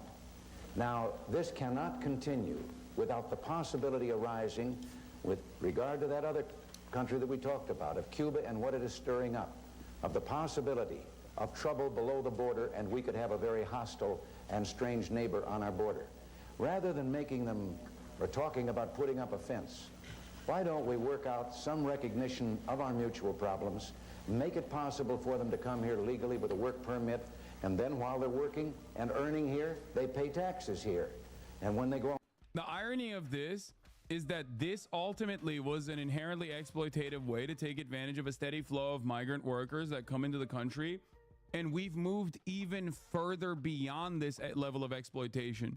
We rely, like, they do this in Europe. They do this with Polish people in Europe. They did this with Turkish migrant workers in Germany. Like, many Western liberal countries already rely on a two-tier labor system, right? Where they actually process all of the people that are coming in, give them paperwork, and take advantage of the material conditions of their of their home countries, and take advantage of the currency exchange in an effort to drive down wages for the entire population, and take advantage of a group of migrant workers that they can exploit more than the average American worker, the average documented worker of whatever the host nation is. Having said that, however, okay, the craziest part about it is that America was like, no, that we should just keep them illegal. That way we can exploit them even more. Do you understand how insane that is? If they want to go back, they can go back, and they can cross and open the border both ways by understanding their problems. This is the only safety valve right now they have with that unemployment that probably keeps the lid from blowing off down there. And I think we could have a fine relationship, and it would solve the problem you mentioned also. Here's Ronald Reagan speaking about in 1986, signing a ceremony for Immigration Reform and Control Act in the Roosevelt Room, talking about amnesty. As you guys know, this is one of the biggest pieces of in American history. It's a one start. Of the worst. One of the worst American presidents of all time. Okay? He's up there with George W. Bush. He's up there personally. He brought about the accelerated neoliberal era that caused Twitch Primes to be $6 instead of $5, or Twitch subscriptions to be $6 instead of $5 at the top of the hour, caused the ad breaks to be 3 minutes instead of 1. He is responsible for pretty much every inequality that Americans face, every inequality that Americans see. He is responsible for all of the bad and none of the good. 1980s, when worker productivity stopped being tied to wages and wage growth stopped. Cody just posted this video on Reagan. Everything bad is Ronald Reagan's fault. Oh, I love this. Okay, we can watch this. Tuesday's election, and I want to congratulate all of you in the House of Representatives who've just been reelected. This bill, the Immigration Reform and Control Act of 1986 that I'll sign in a few minutes, is the most comprehensive reform of our immigration laws since 1952. It's the product of one of the longest and most difficult legislative undertakings in the last 3 Congresses. I hear you. Further, God, they're all so old. Brother, there are a lot of similarities with this Ronald Reagan especially. There are a lot of similarities with this Ronald Reagan and our current sitting president. And by that, I mean their brains. Ronald Reagan at this point, I believe, was in the beginning stages of Alzheimer's, if not, yeah. Leisha Miller has shorts that say Reagan ruined everything. Yes. Ronald Reagan in the United States of America and Margaret Thatcher in the UK is perhaps most singularly responsible for the fall of Western civilization, okay? Not that I give a shit about that sort of thing, but yes, absolutely. When you think about like material conditions worsening, when you think about gross inequality, the wealth disparity, okay? These two brought about the absolute worst change in the Western world. It's an excellent example of a truly successful bipartisan effort. The administration and the allies of immigration reform on both sides of the Capitol and both sides of the aisle worked together to accomplish these critically important reforms to control illegal immigration. In 1981, this administration asked the Congress to pass a comprehensive legislative package, including employer sanctions, other measures to increase enforcement of the immigration laws, and legalization. The Act provides these three essential components. Distance has not discouraged illegal immigration to the United States from all around the globe. The problem of illegal immigration should not, therefore, be seen as a problem between the United States and its neighbors. Our objective is only to establish a reasonable, fair, orderly, and secure system of immigration into this country, and not to discriminate in any way against particular nations or people. I would like to recognize a few of the public servants whose unflagging efforts have made this legislation a reality. Senator Alan Simpson, Congressman Dan Lundgren, Chairman Peter Rodino, Congressman Ron Mazzoli have long pursued and now have attained this landmark legislation. Important roles were played by Senator Strom Thurmond, Senator Paul Simon. Strom Thurmond, another Brandon bestie, also a rugged segregationist. That's right.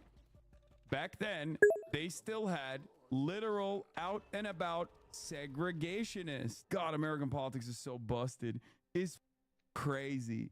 It's actually wild to think about. Like, sure, this is 1986. Yeah, it's okay.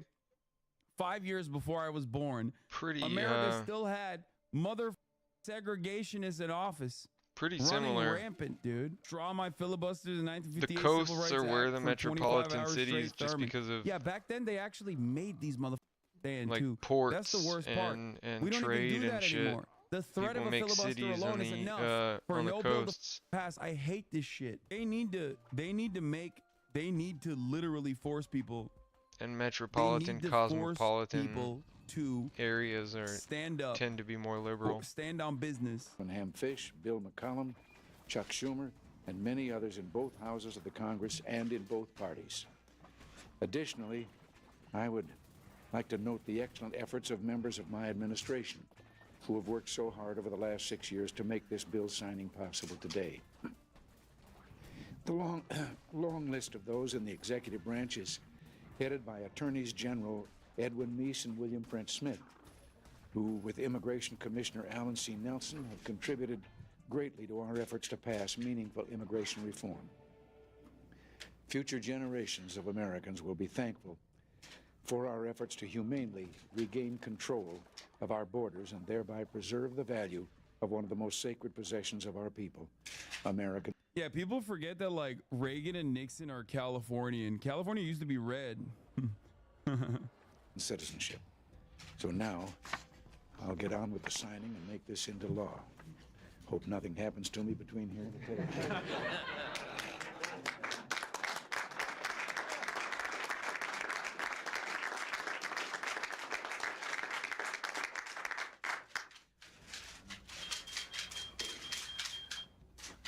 Back when California was a good place, yeah, dude, totally, so much better. Trump supporters losing the sun. Medical emergencies left and right at the Trump rally here in Butler County, PA. They've offered no shaded areas in the audience, and small pallets of bottled water aren't sufficient. Several calls for medic amid the crowd. We're here for CBS Evening News. That's awesome. Reagan's movies on North Korea were kind of funny. We're not doing that. Okay. Anyway, let's get back to this dickhead. I can't believe we just strayed away so far because we talked about immigration. I just wanted to show you guys like how different things used to be in terms of like looking at immigration as not like a roving gang of barbaric monsters that are invading the country. Military-aged males was not the conversation being had. Attitudes change throughout time. Okay, we have the capacity to push for progressive messaging on issues that can only be normalized through progressive legislation on the matter, or we obviously can allow the ratchet effect to take place and become more and more and more reactionary. Gavin Newsom is the governor of California, home to 12% of all Americans and 50% of all Mexicans.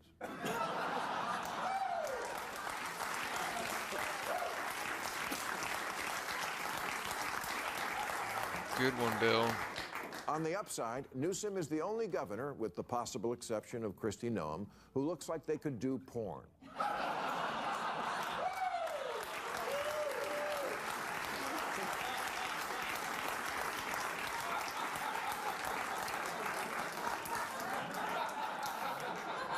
And at 6'3" and 215 pounds, he's actually the height and weight Trump claims to be.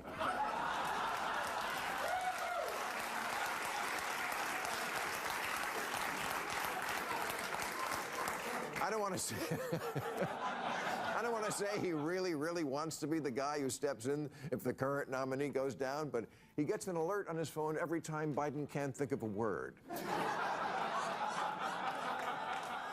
The downside is that governor of California is kind of like being conservator for Britney Spears.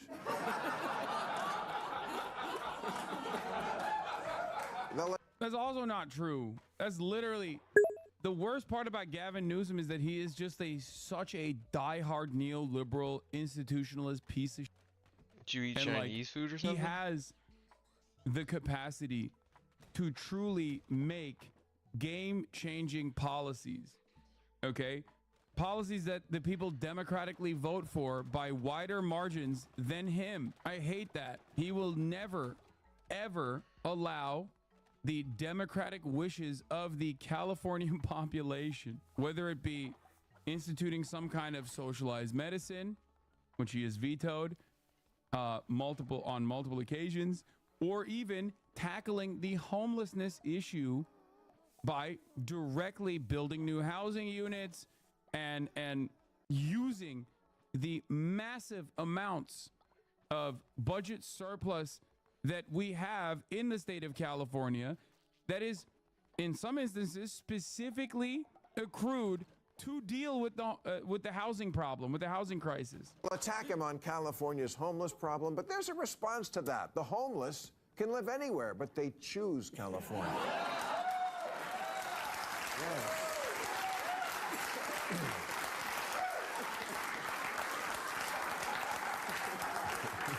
Machete-wielding meth addicts say they wouldn't be unhoused anywhere else.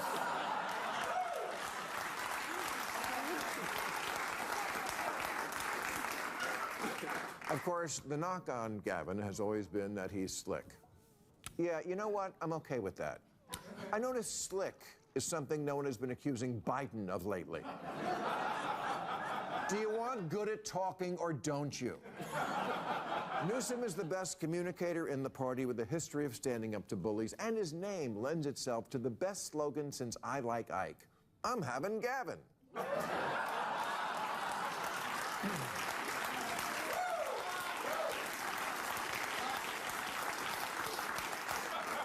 Gretchen Whitmer is a very attractive choice. High-profile female governor who owns dogs but doesn't shoot them.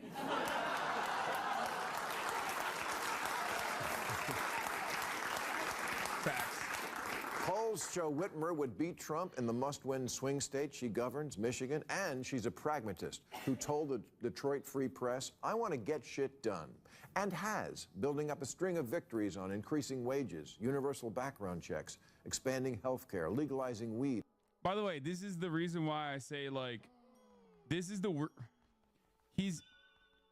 he's basically describing why I talk about Mama Gretch, Big Gretch, and why she would actually be pretty solid in comparison to all of the other alternatives. And protecting abortion rights and gay rights. No wonder rednecks try. This is so funny that, like, it is also so funny that on that panel that I was on with Piers Morgan, the lady that is supposed to be like, the lady that like likes Ron DeSantis was trying to explain how she's actually a communist and bad for this reason. Most people from Michigan do not like her. You are objectively incorrect. What are you talking about? That is just objectively untrue. No, she polls very well in Michigan. You're wrong. Tried to kidnap her. Her biggest weakness is Medicare, and I suspect it has something to do with her, you know, family. Isn't her daughter like a big pharma executive or something? Or some shit like that. People in Michigan don't like her. I'm from Ohio, by the way. I don't know. From a personal vibe check, it seems no one likes her. Okay, got it. Her dad was the CEO of Blue Cross Blue Shield. Oh, there you go. She'll never, not her daughter. She's the daughter of a big pharma executive. Well, not a big pharma executive, but an insurance executive. And bonus points for this. Voters who don't yet know her will think she already was president because of all the TV shows where the president was played by an actress who looks just like Gretchen Whitmer.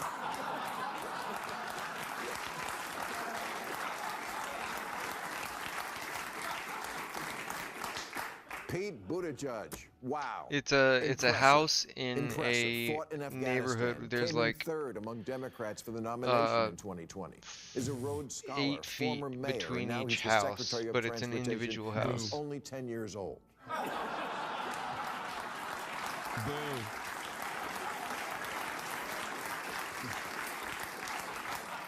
But there's unlike like a Biden, he's allowed clubhouse to and stay up tennis past courts and 8 basketball courts and stuff. So it's like And he's perfect. almost like an apartment and he's perfect complex. for the moment because as our transportation secretary, Pete Pussy Angel says, I will lead Gated the homophobic community, I attacks guess. against Pete. has experience cleaning up train wrecks. And he has the balls to go on Fox News, although it's no secret that he brings something that makes Fox conservatives very uncomfortable. Facts. Oh, God. Oh, you said it, sweetie. For our liberals, Pete checks the gay best friend box, and he speaks 8 languages, which is 8 more than Trump.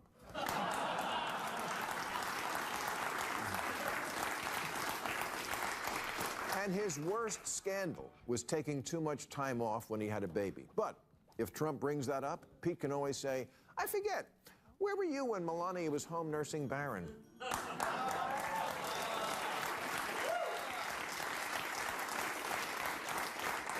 Okay, finally, there's this. 37% of our presidents were governors first. The Democratic Party has all these very capable, popular, progressive, but not stupid woke governors. Wes Moore, Andy Beshear, Josh Shapiro, Jared Polis, J.B. Pritzker, Tom Claymore. Ew. You can't, bro, you can't put It's HOA J.B. bylaws, Pritzker homeowners with association. Jared Polis would literally, oh my God. He is somehow more of an annoying neoliberal than Pete Buttigieg. He is literally like, he is so gross, dude. He is, like, Andy Bashar is fine. That's okay. But, like, Polis himself is straight up, like, that would be the one election where 3 people vote for the Democratic Party.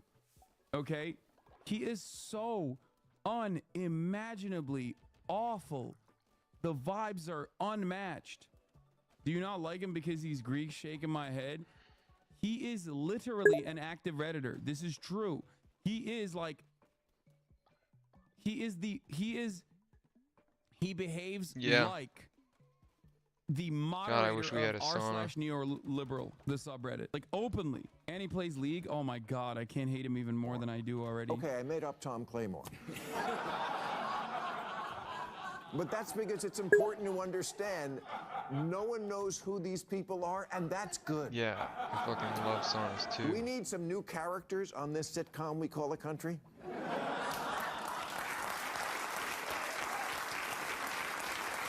Yeah. Americans like new. And these guys, all you need to know is they're moderates, they're under 100 years old, and they have a D next to their name. Sure, it would be fun and probably a winner if Michelle Obama ran, but she's off living her best life. We're not going to get a superstar. We're not going to get a superstar in this draft. We're at the airport, and at this point, we just need to be sure we get the last rental car. You hate Rogan or Bill more? Oh, dude, Bill. What do you mean? At least like, Joe Rogan is a dummy, and will openly recognize that he's a dummy. He calls himself an ape. Bill is just as stupid as Joe Rogan is, ironically on issues like the vaccine, as a matter of fact, in the exact same way that Joe Rogan is a dumbass, except Bill has this entitled attitude that he's like, he has the smarmy liberalism down pat. It's just where a he's bonus. basically like, I know more than you. You're a dumb Republican. You don't know anything. I'm an intellectual. And it's like, dude, you are just as stupid as all of these people that you shit on. Just as stupid. You're just smarmy as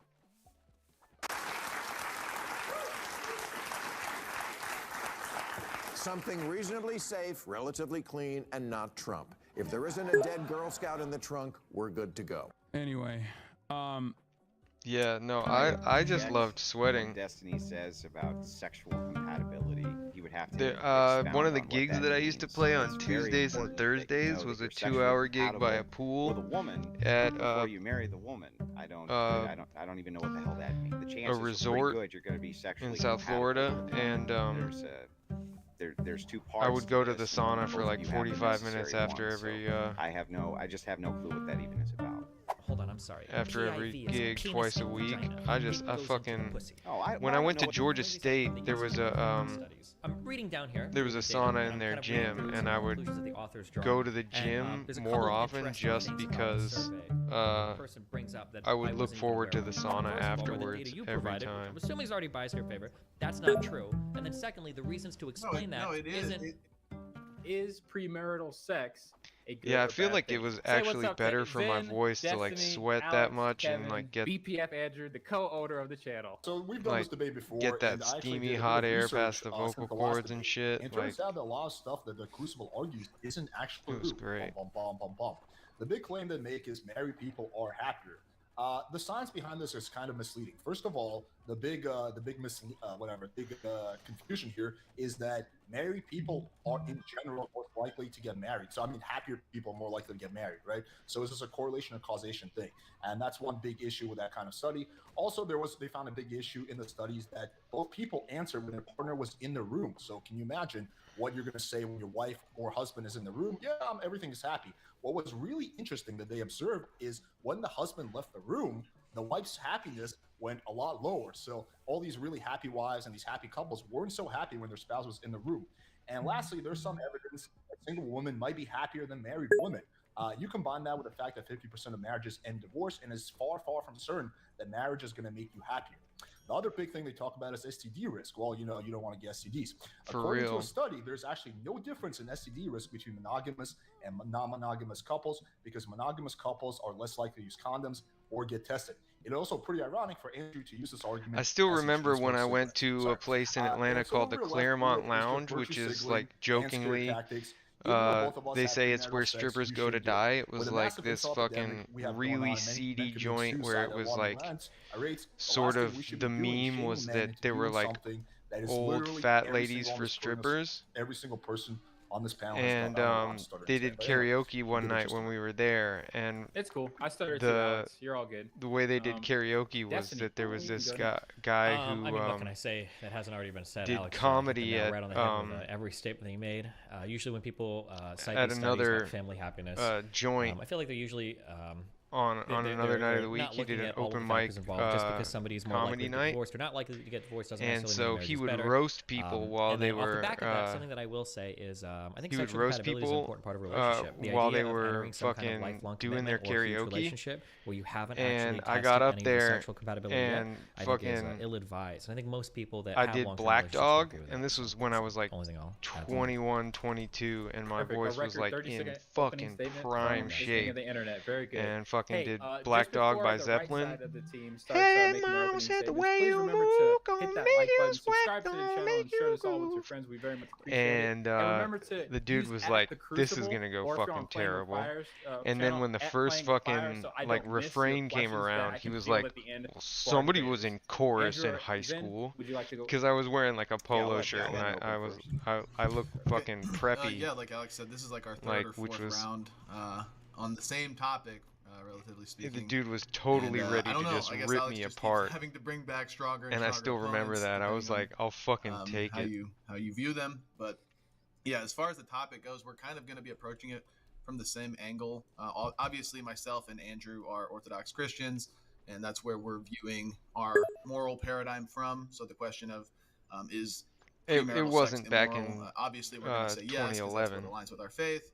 But in terms of the debate, I know that you guys are not Orthodox Christians. You don't. Or I You guess don't it might have view been your 2000. morals through a religious lens, so we 2009 are even. willing to step into your worldview as we have in the past.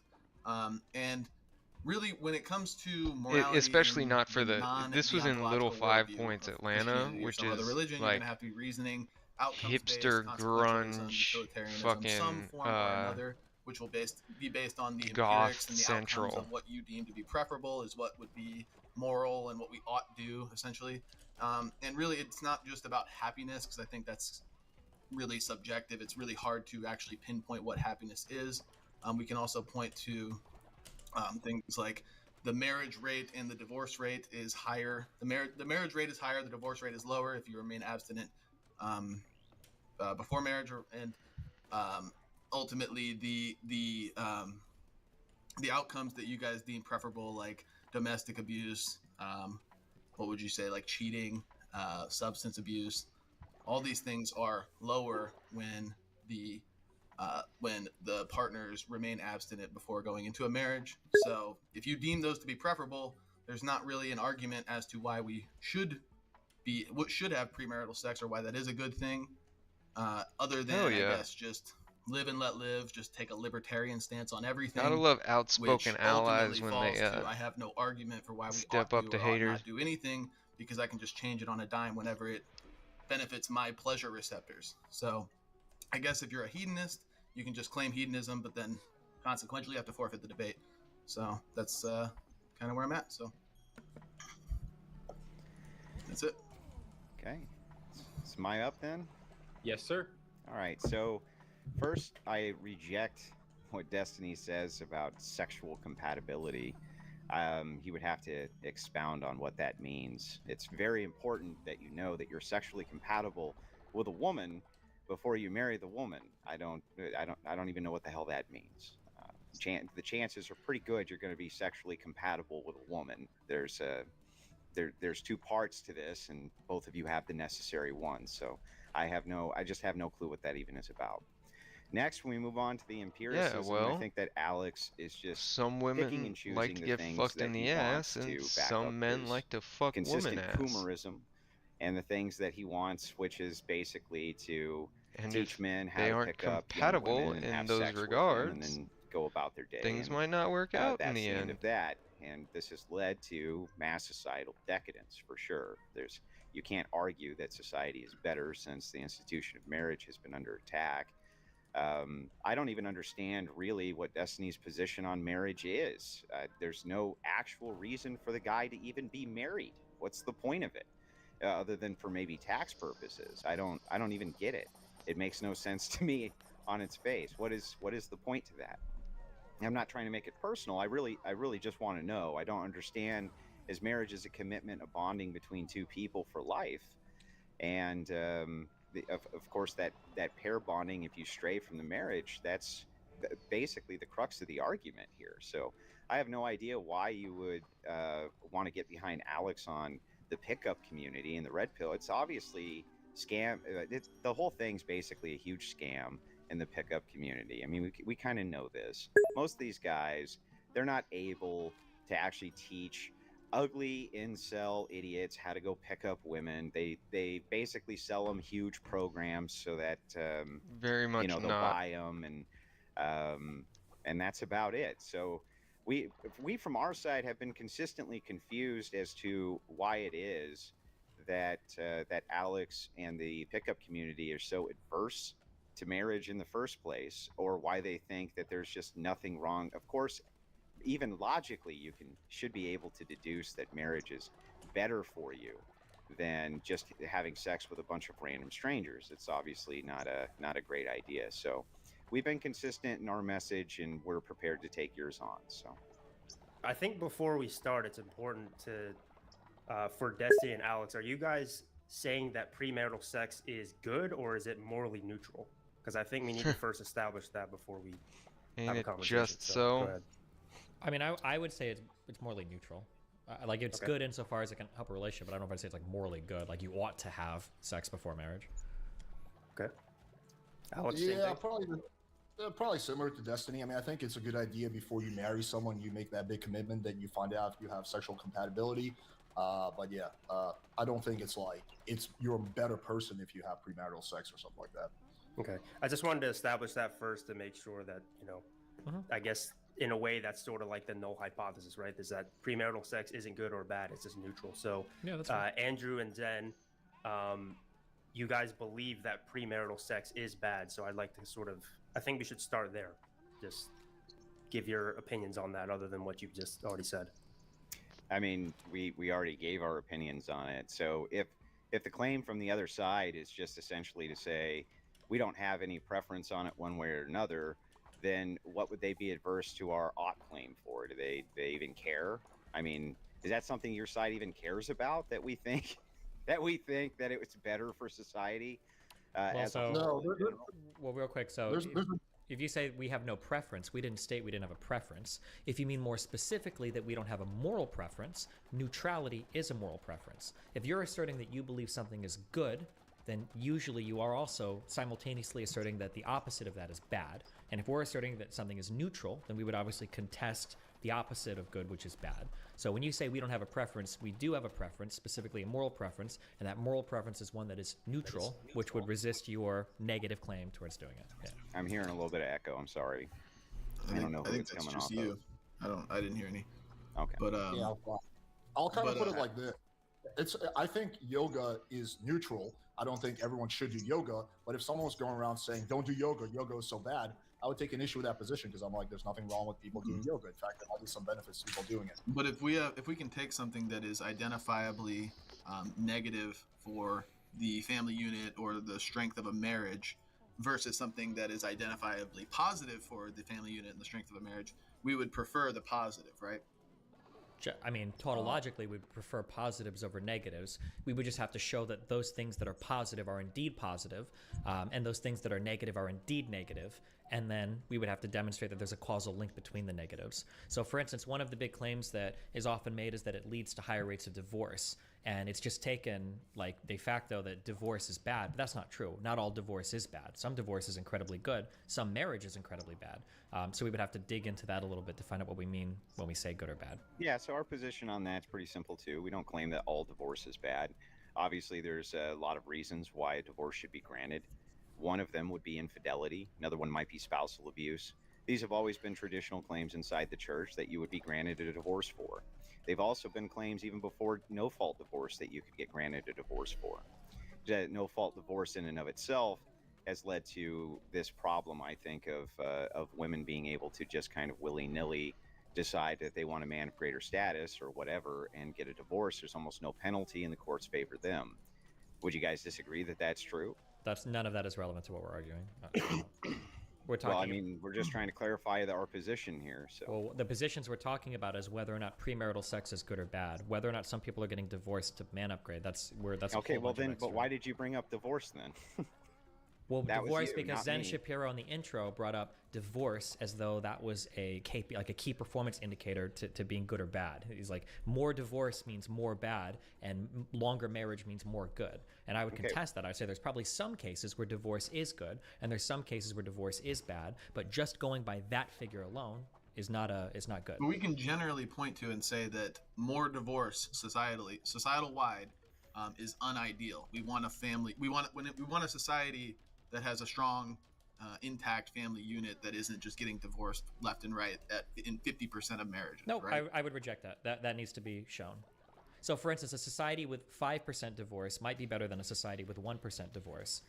It might be the case that the 5% that do divorce are divorcing from marriages that would otherwise lead to negative outcomes, maybe more abusive households for children, maybe children created that are being subject to negative conditions. But divorce or marriage, neither of those on their face are positive or negative. You would need to make an additional argument to substantiate that, saying that a So society you that don't has... think go ahead. that marriage is good for society? Like more people getting married is actually good for society and staying married. You don't think that?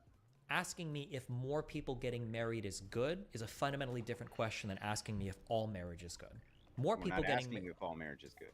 No, but you're implying it by saying that more marriage is good. No, we're not because... implying it either. Okay, I'll follow if you want. So yes, more people getting married is probably good.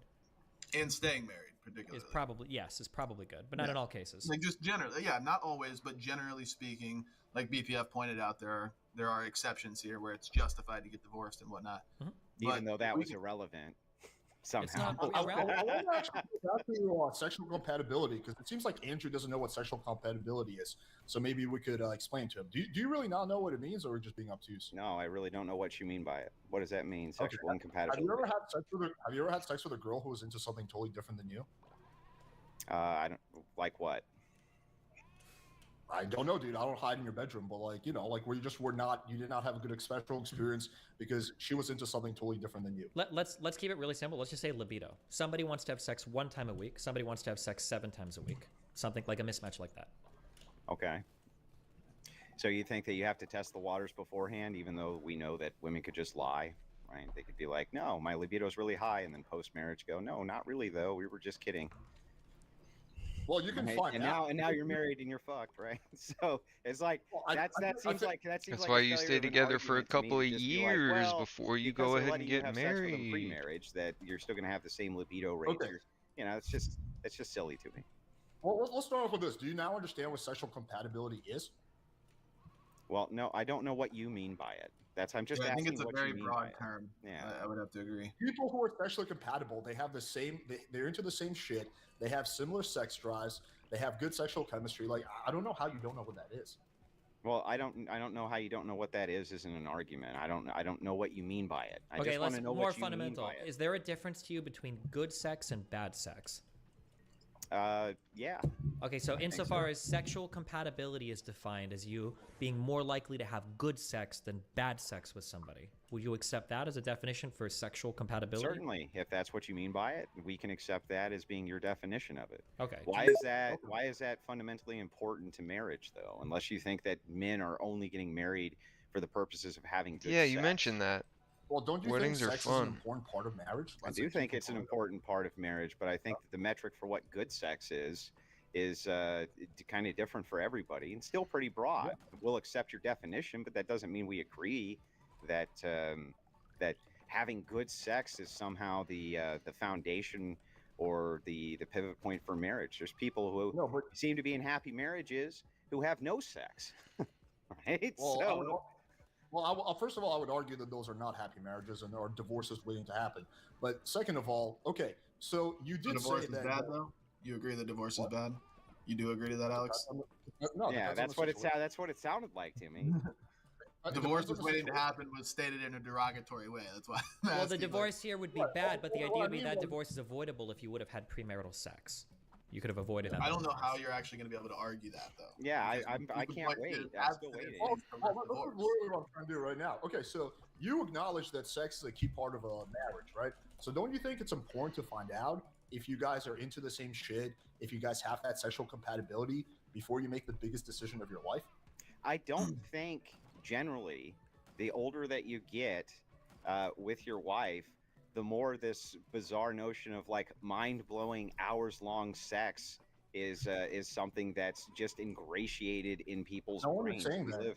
We live very busy lives. You know what I mean? There's also, have you ever heard like afternoon delight, right? You just go home, tear one off real quick and leave. That's not like the utilitarian version of sex. You just roll in, pound it real quick, go out the door, that kind of thing. Like I But you don't know really what just you said mean. that sex I is don't know what you important mean by for a these broad relationship. terms is all I'm saying. We want to be as charitable to your definition of what these things are as we possibly can be, though. We do. You did just say that you think sex is a key part of a marriage. I think that sex is an important part, especially for men. I think that that's true. Okay. So, if sex is but the thing is that said, that doesn't mean that doing fetishized shit and things like that's necessarily. It's all an argument. No one is So saying either that. way, No one is saying I think we could safely say that not getting divorced is either at the same level or even more prioritized for men than just having good sex. Because getting no, it's not. This is not off track. Getting divorced is literally life ruining. Having a few bad experiences in bed, which ultimately you're gonna figure it out if you're married to the person. Yeah, but bad sex might lead to divorce. Okay, but we don't have any empirics to justify that. Yeah. Are people mass reporting that they're leaving and having divorces? Men are not reporting that they're initiating divorces because they're having bad sex. Do you not think that having like dead bedroom situations aren't things that can contribute to troubles in a marriage? They can. Okay, if they can contribute to troubles in a marriage can lead to people getting divorced. Yeah? Can, but that doesn't mean that it's a large reason or a large factor for it. Okay. I didn't know that I needed to like establish this. My bad. Holy me, sorry. Why would you think that you didn't need to establish this? Because it's pretty obvious to people that like being sexually compatible and having good sex in a relationship in some ways can be foundational to a relationship. I mean, even in the Bible, they would say that it's the way that a man and woman relate to each other sexually is like almost a God's gift to the family. Like it's a really important way that two people can relate to each other. That when that fundamental breakdown happens, when a man and a woman aren't having good sex in a relationship, that can lead downstream to a whole bunch of other issues as well, where people feel neglected, they feel not taken care of, et cetera, et cetera, et cetera. And these things can compound into a whole bunch of other relationship problems. But the issue is unlike other aspects of a relationship, like conversation or going out and doing hobbies, et cetera, you kind of have to have sex to figure out if you are sexually compatible before a relationship begins. Why do you have to have sex? Because you don't know what it's like if you're sexually compatible. Because what are you don't talking know about? because it doesn't even make sense. Because you don't. What are you talking about? Okay, if you're gonna ask the same question 3 times, because you don't know if you're sexually compatible with a person until you've had sex with them, because you can't. Because you haven't. How had do sex. you know that though? That's what I keep asking you. How do you know that? Okay, let's say hypothetically, let's say you have a woman and she's really into penis and vagina, PIV sex, and she gets married to a man and she discovers that he has a 1-inch penis. Do you think that he's gonna have the ability to satisfy her in a way that makes her happy with the marriage? Well, I think that they would probably have established the groundwork for them not wanting to have group sex before they got married if he's not into group sex, Destiny. But them actually coming together and having sexual... Really quickly. I need to call 911 because I just had a stroke, or what do you think I just said? I think that you just said what happens if if a woman's into some type of other sexual activity than the man is. No, hold on. I'm sorry. PIV is penis in vagina. The dick goes into the pussy. Oh, I don't know what the Coomer terms are. I define it for you, and then I use the abbreviation. Yeah, say penis in vagina. Sorry. So let's say that she's into sex. Yeah, she's she into likes sex. She likes to have heterosexual sex. Yeah, heterosexual sex. The dick goes into the pussy, and that's a big thing for her, and it's a big way for her to feel like sexually pleased. And she finds out after marriage that her husband has a 1-inch penis. This is something that could have been discovered beforehand if they had had premarital sex, but this actually happened. There's a video. And you think that that's going to be the deal breaker? Could be, yes. And bad sex can be a deal breaker. Do you think that's going to be a commonality, that she's way into penis and vagina sex, and then we're just going to find out that most men have a 1-inch penis? I mean, this seems like a stretch, dude. No, well, first of all, this happened on TikTok. There was a video where literally this chick was like, I married this guy. He said that he doesn't want to have premarital sex, and then I found out he had a micro penis. I feel so deceived. I'm thinking of getting a divorce. Second of all, I just quickly searched Google, and lack of sex is one of the biggest reasons for divorce, a bad sex life. So there's definitely something to a bad sex life, married people not having sex and divorce. And you guys think that divorce is bad, so therefore you would want couples to have good sex lives. Yeah, but we're not establishing whether or not having a dead bedroom is going to be problematic to a marriage. We've already said that that could lead to problems inside the marriage. Okay. What Well, we're before- saying before is that you you say- don't have to that sexual compatibility doesn't have to be tested for pre-marriage. That's where we're saying that there's an absurdity. Okay, and so we don't you think- understand why that's how- necessary. Like we're made to have sex. You recognize this, right? Yeah, but different people have certain different women who sexual- feel the same way different you people have do. different sexual preferences. Yeah, but I think there's an argument to be made, and I don't know how we're going to justify any of this in any direction, but I think there's an argument to be made that bad sex is probably caused by other things like the neglect and the distaste of the partner. Dudes who the are super loneliness, proud of whatever, having a the big fighting, dick the arguing. are A lot of the more times, that is what will cause the bad sex. Like proud you're of not it happy because it within your validates relationship them otherwise. in Okay, comparison to other let's say, men. let's say man and a woman get married, and the man really likes blowjobs, and the woman's like, "No, I never do that." Yeah, well, I mean, I think that probably would have been established before they got married. Why would you be talking about sex but not having? So is that okay for you to have like detailed Why conversations? would it be problematic to talk about sex even when you're not having sex? I don't know. You're the one that said it's like immoral to do it. So We're talking about having sex, not talking about having sex. I don't. Okay. I don't even understand this line here. You think it would be like a good idea for like I don't know a potential couple to sit down, have like a detailed. I need to get out of here. I didn't know that we were gonna.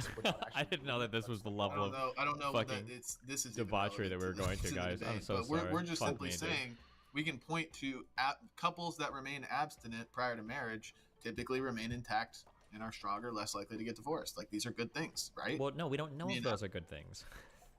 Well, then I guess that's where the debate actually is. Like, Well, then we would have to have like reported happiness or something. You already agreed with my premise at the start. You already agreed that getting divorced isn't necessarily bad. So you need to show I didn't agree with. No. I said that there are exceptions where divorce is justified. Like if there's some sort of spousal abuse or adultery, whatever it may be.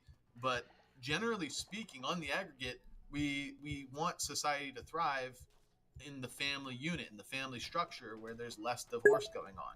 Like that would be ideal, I think, generally speaking, for most people. This is hard I also difficulty, think not that it's extra super hard. Reasonable, and that most people, before they got married, will talk about their But expectations. in the extra hard bedroom, whether they're difficulty is virgins or only not like virgins. it's I don't hard to know get why started. You guys think otherwise? That's a The, totally you reasonable said earlier that- conversation. I think almost everybody would engage in before they got married. to be As honest with you. most roguelikes, So wouldn't you want to then find Yeah, out but she for can yourself? lie either way. She can more tell you- progress harder you to lie make in the bedroom in than it is home just having a base, Yeah, it's a lot harder the to lie easier the than doing it in conversation. runs get. But let me phrase the question Well, like why this. would okay, it be harder to lie? A woman can pretend that she's enjoying the hell out of any of the sex you're having pre-marriage, and then post-marriage just stop having it with you. There's You no, can tell when a there's girl's literally having no an way for you to orgasm, determine her any of face, this. Her vagina. Yeah, there is, dude. When a woman is having an orgasm, her vagina tightens, she shakes. There's some visible signs of an orgasm. Like it's not rocket science. You can tell when a girl's having an orgasm or if she's faking it. So Yeah, but she can there's just absolutely- stop screwing you, Alex, post-marriage. She could. Yeah, Whether there's the, always whether these the could whether things, the but sex is the most mind-blowing thing you've ever had in your life. Pre-marriage, we she still we just can speak stop. in we can speak in probabilities. Is there a chance that somebody could be incredibly deceitful and change post marriage? Sure, that's a possibility. It happens constantly. You can say that it happens constantly, but as long as that number is less than 100%, which it is, it's not happening every single time. Having sex with somebody before marriage can be a way to get an idea of what a sexual relationship Yeah, is but like. that also doesn't happen 100% of the time. So I don't know No, what but you're you have talking nothing to lose.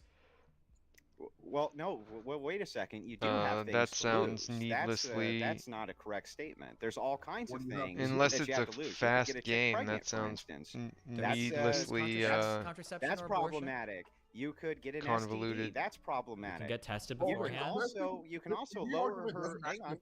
You can also Hold on, Alex. Let out Andrew. finish. according Go ahead. according to the trends currently, if a woman has more than X amount of sexual partners, and I can forward you the study if you'd like, this becomes an indicator for the chances of divorce later on after marriage.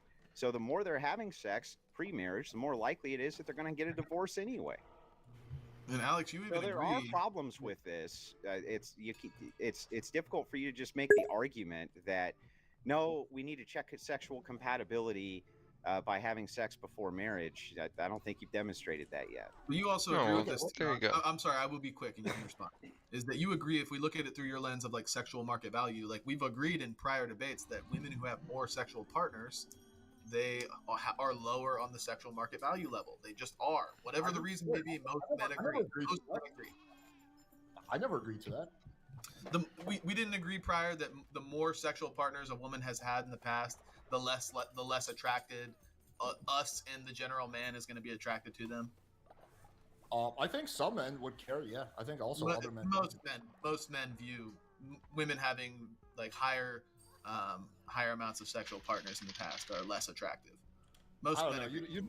You'd have to like present evidence for that. Okay, here's some evidence for that. Here's a common saying: "Don't turn a blank into a housewife." Can you fill in that blank common for us, saying is Alex? not What's the blank, Alex? Don't turn a common blank saying is into not a evidence. housewife. Yeah, a common saying is not evidence. Like you have to present some kind of. Well, I don't know. empirical It's pretty, but it's common, right? It's so common that you can fill in the blank. Can you fill in the blank? Well, for us? hold on. Couldn't she just lie about it like you said? Yeah, I think like well, I mean, but women do lie. They Well, do then lie it does. about Then their it doesn't. body. It shouldn't affect their sexual market value because they just do lie about it. about their body count often. We know Well, that's Yeah, true. but then they could just lie about it, so that defeats your whole argument. If they're gonna lie about everything else, they could just lie about this. They could, but there's other ways to make these determinations. as Wait, well. what? I want to hear. I'm so curious. I gotta hear. Well, What is the other way? For instance, a reputation follows a person. You would agree that that's true. Let's say you meet a person, they don't have a reputation. You don't know. No, I mean that's true. You don't know, but you generally have their family, you have their friends. Gotta you love have their those community extra that hard you're to dealing earn with, ones. especially if you're going to be marrying this person. I think that What are you you can gonna do, determine grill her whether or not they parents or have a whatever? reputation for these things fairly easily. I don't know about that. Praying, I mean, hoping for a reputation that is public and known. Okay, yeah, gotcha. I think like nowadays the way. Why most would it people be? Why would it need to be public? All you would need to do is talk to their social circle, their families, their friends, things like this. Women that's are the social public. animals. You're gonna like grill her friends on how many sexual partners she has. I think her friends are gonna be loyal to her. they could all lie. They could all be lying to you, BPF. You hear That's that? true. Like, we don't need to play the games. I Like wanna seriously, get back- like for the sake of argument, just for the sake of argument.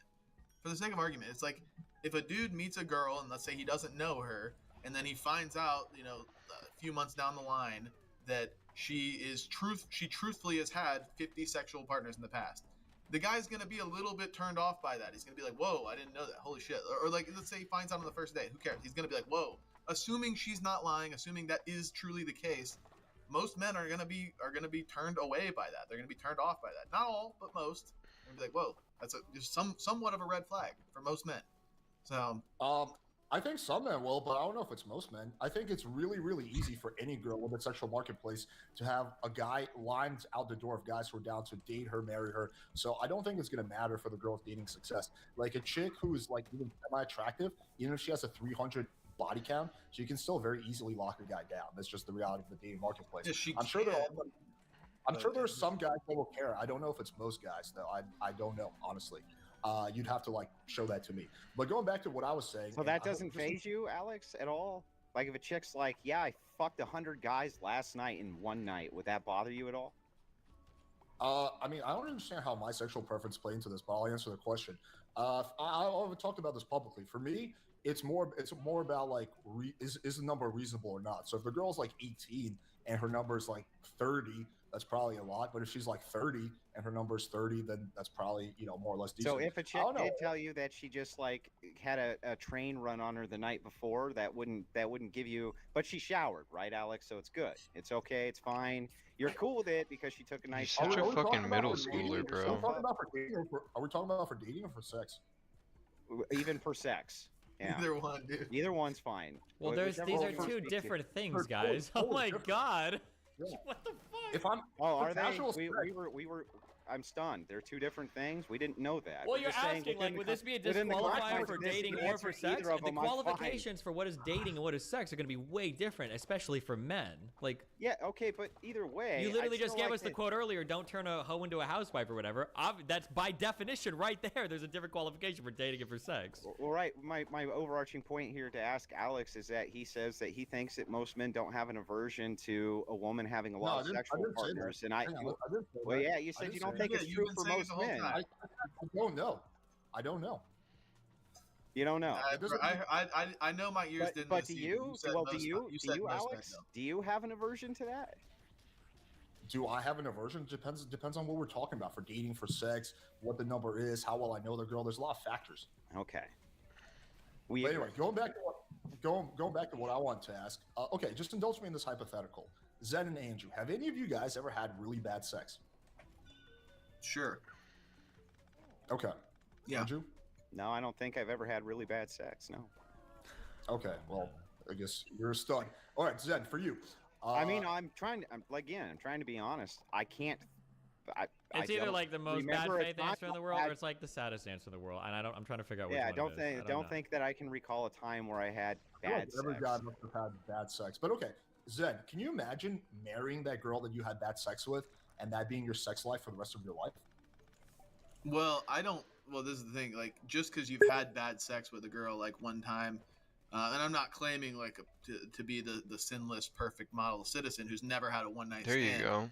But I feel like would there was imagine one for that in Frostpunk those that I got scenarios that where was they've been bad sex because it's like, I don't know, you're drunk, super or you're just rare. like, you don't know each other very well or what you guys like. That doesn't mean you can't fix it in the future. Like, if you do begin dating or get, I would prefer get married and then figure out your sex life. Like I said, eventually if you guys are communicative, you guys communicate with each other, you can figure out how to improve your sex life so that it's pleasurable for both of you. Because I don't think For sure they are. standalone sex is just like with two people can just be inherently bad and it'll never be pleasurable.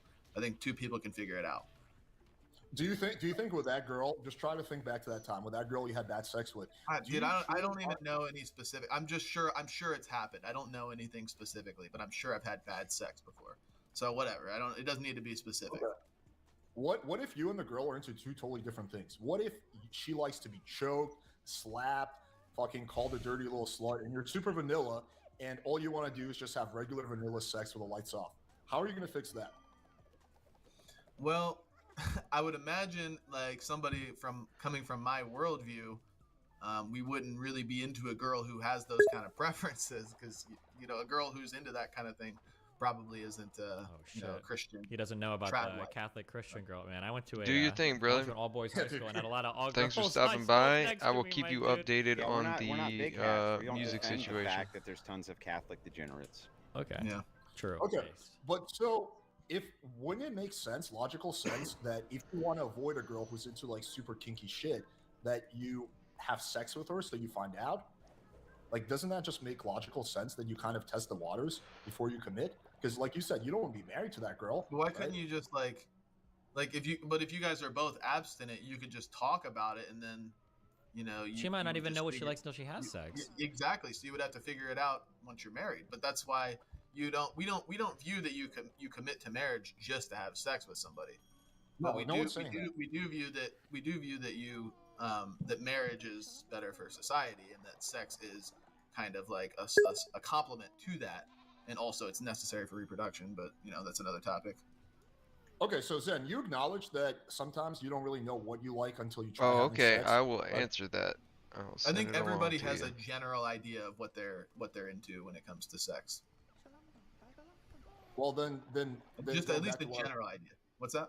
Well, then going back to what I was saying earlier, then why wouldn't you just if she has a general idea and you guys are into two different things, then wouldn't you want to find that out? But you could just ask her, or she could ask you, Right. "Are you into like choking and chains and stuff?" And you could be like, "No, I'm not into that. I guess Hell we're yeah, not brother. compatible. We don't need to Well- actually have sex to find out. We could just say, no, I'm not into that." Kind of stuff. Enjoy your Okay, right, but bathroom that's- visit But since we've and established that have people fun can lie, trophy don't you hunting, think you have brother. a high probability of finding out if you tested rather than just go off what she says? I mean, yeah, but again, I think to be good faith, and I think most people do this in the real world, is that they take people at their word. They don't just assume that everybody's lying to them all the time. So at some point, I think just asking is a feasible solution to that problem. But you agree that the odds, or at least, are higher if you test it rather than just going off what she says.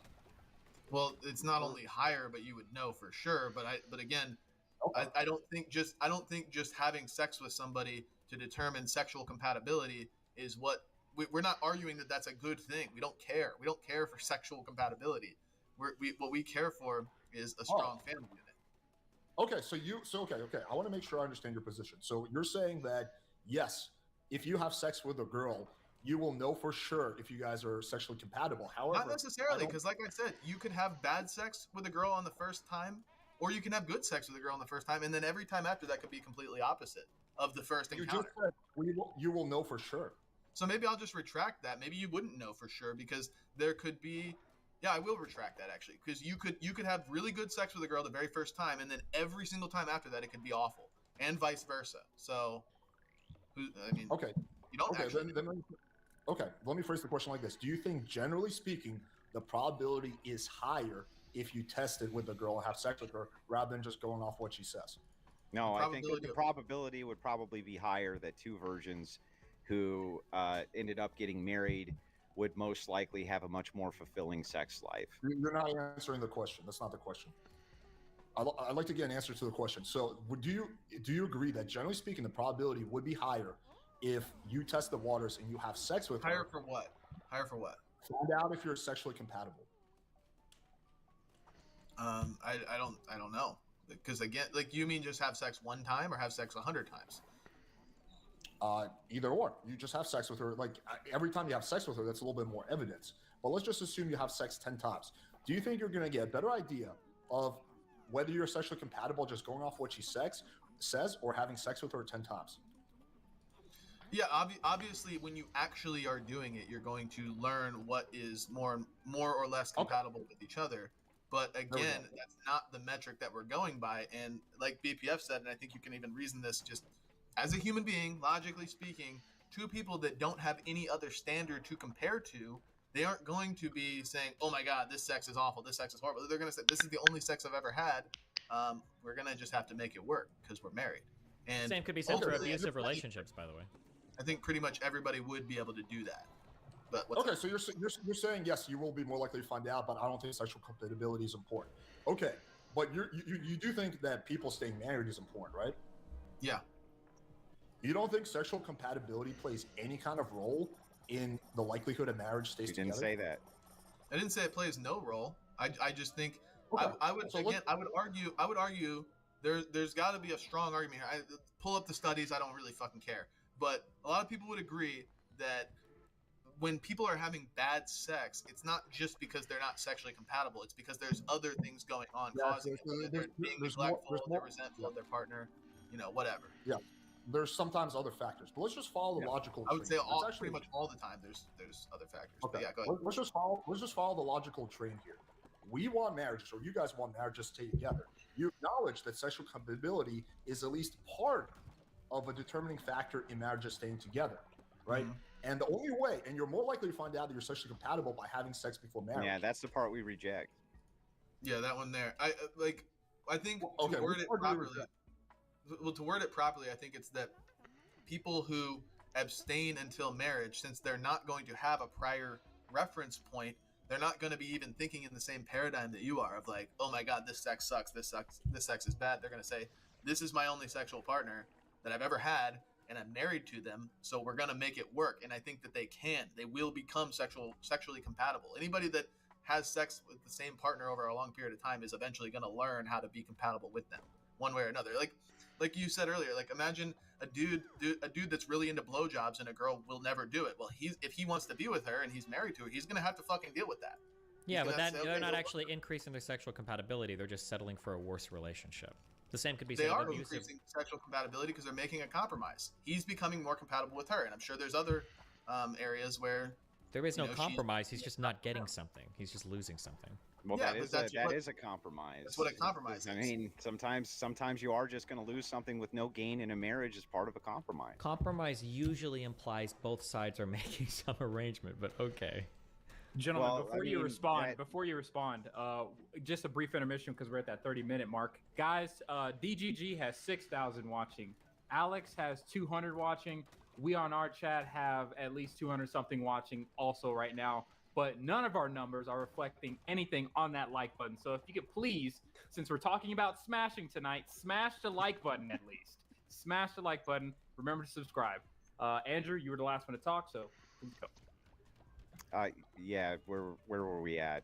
We were talking about compromise in marriage. Yeah, no, I mean the compromise is that if you want to have a healthy marriage, there's going to be some things that your wife's not going to want to do, or that you're not going to want to do, that you have to compromise on. That is a compromise. You're just saying, well, no, you're not. You're just not getting what it is that you want. It's like, no, I think that there's more to it than that, and I think that is how we compromise in marriage, for sure. Which marriage do you think is more likely to work out? Why does that sound miserable?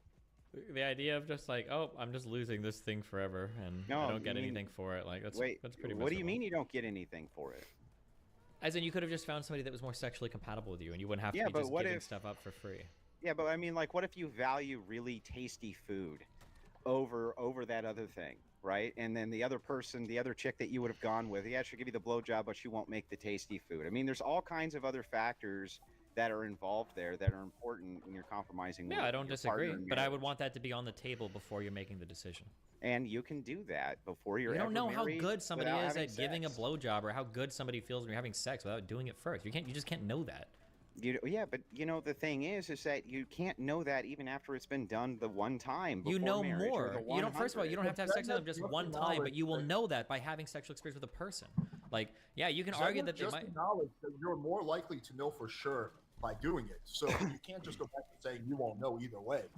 Even if we, Then just even if we grant this to you and just say, okay, maybe, you have already agreed. we just say, okay, maybe you're more likely to know for sure that there's some type of sexual compatibility. We still don't think that that would be a deal breaker in a marriage on either side, and that there's a lot more at play here inside of a marriage than just this thing. So for the purposes of moving the conversation along, because we're just stuck on this point, we'll just say, okay, it's possible that you could know more about your sexual compatibility by having sex with somebody before you get married to them. Sure.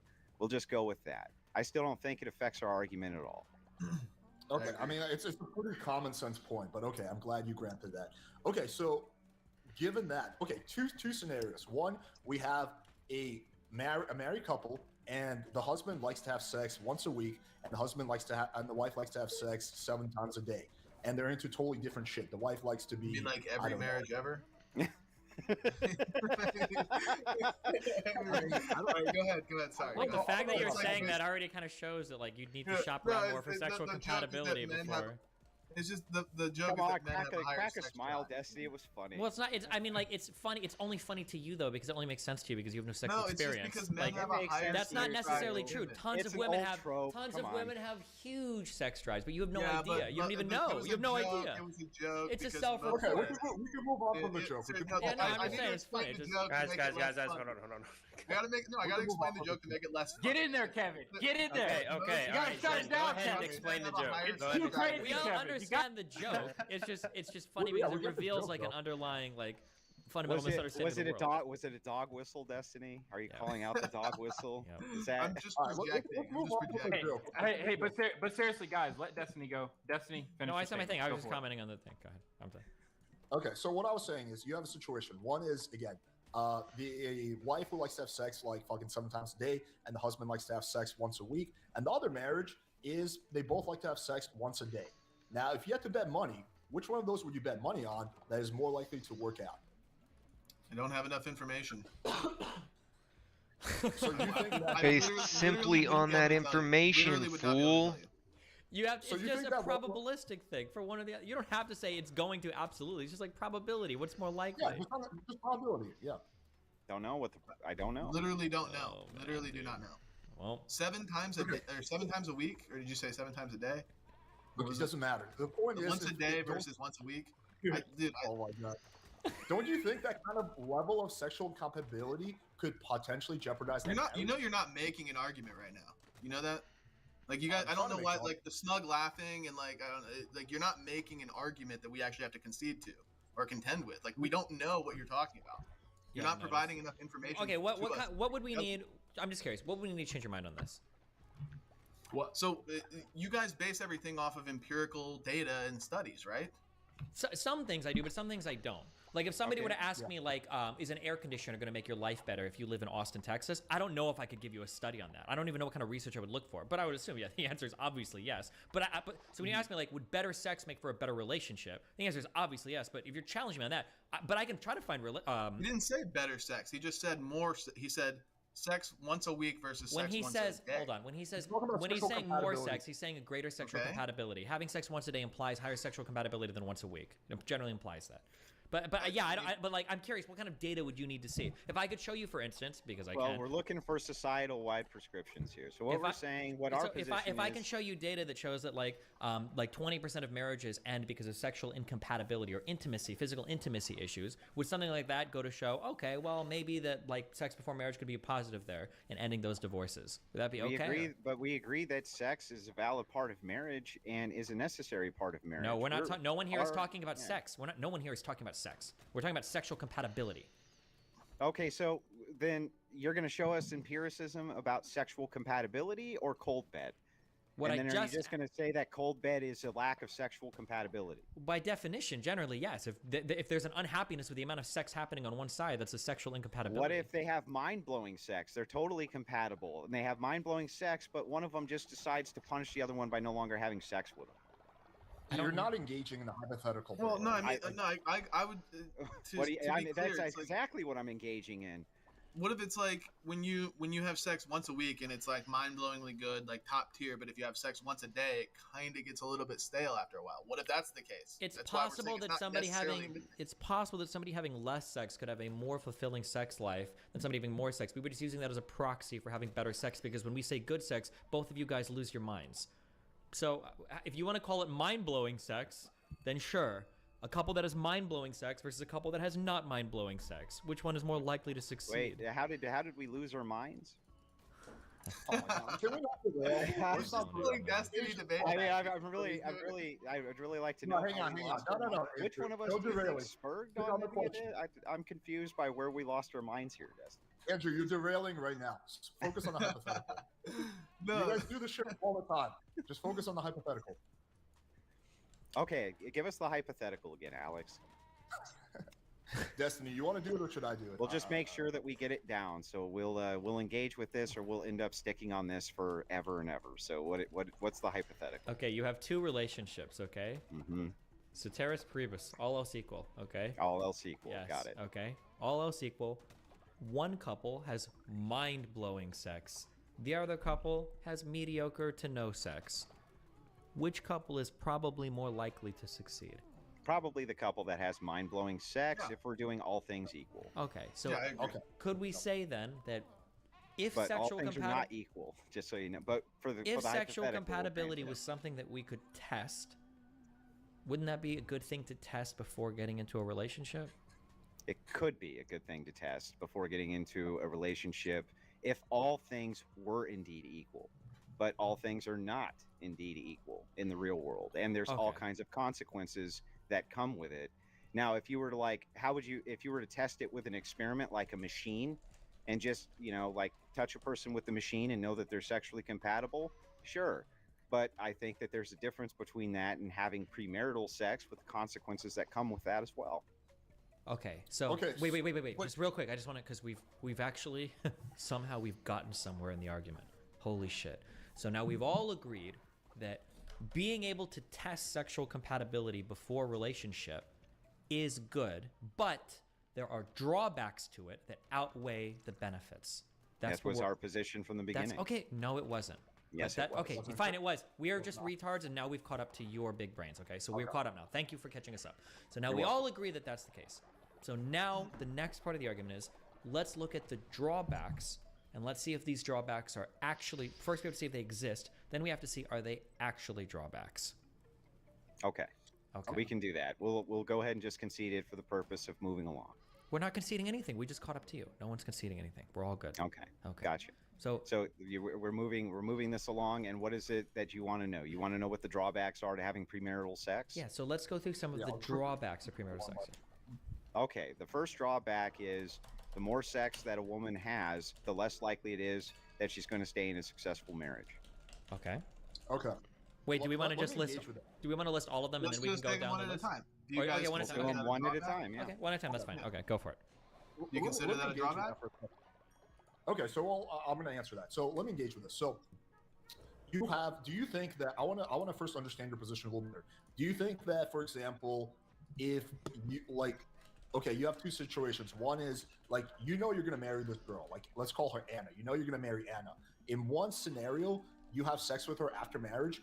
In one scenario, you have sex with her before marriage, but then you marry her anyway, and then you guys like. Do you think that she's more likely to divorce you because you had sex with her before marriage?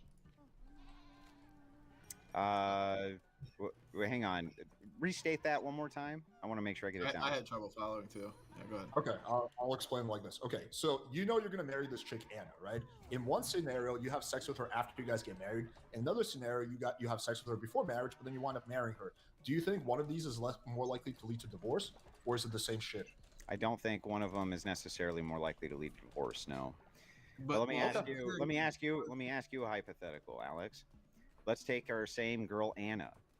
Do you think that Anna would be more successful in finding the partner that Anna wants if she had slept with 100 men or if she slept with 0 men?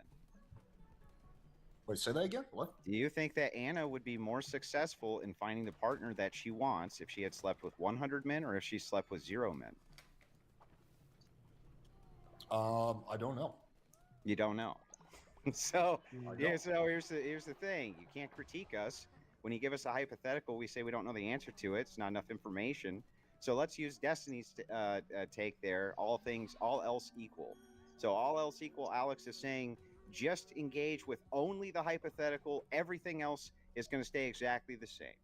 Do you think in that hypothetical, where all things are equal, that the woman with a 0 body count is going to be more successful in finding the partner that she wants than a woman with 100 body count? Are we talking about in staying married with that partner and having like in finding her soulmate, getting married, and staying married? Yeah, that's what he means. Generally. I think on average, a girl with a lower body count will probably be more likely to stay married. Yeah, I would probably say that. Yeah. Thanks, Alex. We appreciate that. So here's a question. Here's a question. I'll answer this. What about a woman that's dated 100 men but never had sex versus a woman that's only dated 1 man and then gotten married, but there's still no premarital sex? Yeah, I still think that their odds are more successful. Didn't ask. What I'm asking is a woman that's been in 100 relationships before finding the one and getting married versus a woman that's only been in 1 relationship. Oh, probably the woman who's been in 100 relationships would be able to successfully navigate that better. In fact, that's the thing that's advocated for. We advocate that women should date, just not have sex. Same thing with men. You should be able to date, but not have sex. Don't have sex. Wait until marriage. We're just saying that that's more successful as a strategy society-wide. Sure. Why would we say that? Outcomes for everybody. Why would dating around before picking the one help you have a higher success in a relationship?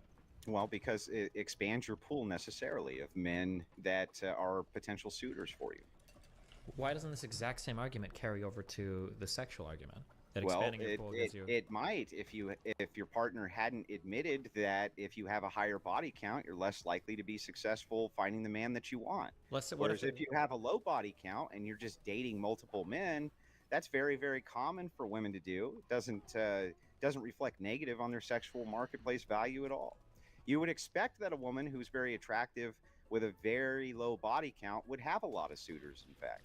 I mean, it sounds like at this point what you're really advocating for is the woman, in this sense, should really just be lying about her body count. That's the optimal sexual strategy. She should be sleeping... No, that's not what I'm advocating for. Well, hold on. That's not what you're advocating. I'm sorry. That's not what you're advocating for. I'm sorry. I know that triggered you. It's not what you're advocating for, but it would be like the logical consequence of what you're saying is that what a woman should do is she should sleep around, but she should just lie about her body count. Or she could just have a lower body count, or ideally no Or body she could count. just not sleep around and not lie about it. Yeah, but having the lower body count, though, since we already agreed that having premarital sex is a better indicator of postmarital sex, that sleeping with somebody beforehand is going to help you figure out if they're more compatible with you. Just like dating them before marrying them is going to help figure out if they're more compatible with you. So the woman should be dating and sleeping around. She just shouldn't tell the person her current body. Well, there's no argument for why learning you smuggled a bunch of bullshit in there that I didn't say. Can you tell me one thing that you believe I smuggled? So the first thing is, as you said, you're going to find out that you're more compatible. And I'm guessing you mean sexually compatible? Yeah, we already granted this. With other men by dating them? No, by dating and having sex with them. You'll find out who you're more sexually compatible with. Okay. I just want to make sure I had that down correctly. So the problem, do you have any issues with me saying that women who have a lot of suitors and not having sex with them, that's in no way problematic in your worldview. You don't think that that there's an issue there, as Alex granted, that if a woman has a lower body count, she's more likely to be successful in finding the partner that she wants, right? Well, is it having a lower body count, or is it having her partner know her body count if it's high? Because those are technically two different things. Well, it is technically two different things, but the implication would be that the partner knows. If you don't know, you don't know. But the thing is that would that maybe grant incentive to lie? I guess it could. But we're not going to just assume that women are going to lie. Well, we're not just assuming, we're just looking at the incentives. If we agree that premarital sex can be an indicator to postmarital sex, and if the guy only cares about the body count he hears about, and also, not to appeal to anecdote, but we all know that women lie about their body counts. So, like, it seems like that's like the natural extension. Why do they do that? Wait, so do men. But so do men. Destiny's right about that. Men lie the other direction, right? Yeah, men lie it up. Sure, but I'm saying that it feels like we have like the ideal world for women being incentivized to sleep around, but then lie about it because she's trying to get an indication of how the postmarital sex is going to be. Well, why did they lie? Wait. Why did they lie and say that their body count is lower, Destiny? Why do they do that? Because men tend to prefer people with lower body counts. Right. So wouldn't that follow that if a woman actually does have a lower body count, she is objectively more marketable to the man in terms of attractiveness? Obviously, she can lie, but assuming everybody's being truthful, the woman who has the lower body count is more marketable to the man. I'm not going to assume. I would never assume everybody's being truthful here because the incentives. We have to follow the incentives. No, we can just say what if everybody's lying about everything now, and now there's no argument to be had because what if we're all lying? Like everybody's lying about it. You have incentive to lie right now. But we literally all just said that the incentives here are not only to lie, but that people do lie. Men exaggerate up and women exaggerate down. What if we were lying about that? Yeah, what's your incentive right now not to lie to us while we're in a live debate? Isn't your incentive to not be good faith at all? Well, I never lie actually because I have divine revelation from God and he tells me the truth and I deliver it. So I cannot tell a lie. God can't lie to me. Look at that. Destiny went to pre-sub. I've got divine revelation. I'm actually being told right now by God, so I cannot be lying. Had to fall back to pre-sub in a debate. If you're going to tell me that I'm lying, tell me your ultimate truth. What is the ultimate objective reality that you rest on? Why are you derailing to meta ethics, Destiny? Why are you doing that? Okay, I think he's trying to be funny, but so I guess we're having with perfect information. I guess now. Please give him the gospel. We definitely don't want to go down. Please give him the gospel. No, we want to go down this road. We want this road. I'm mainly here to make sure that we do not go down that route. Kevin's right. I'm just, okay, let me go back to my analogy because I was just about to make a point. Go ahead, Alex. So yeah, in the Anna example, you said if she has sex with you before marriage, it doesn't actually affect her divorce risk, but it does affect her ability to find out if you're sexually compatible. So then how's having sex with Anna, a premarital sex with Anna, negative? If you just said that it doesn't affect her likelihood of divorcing you. Sorry, I'm sorry. It's really hard to follow these. Like the way you word them is like hard to follow. Can you try again? Okay.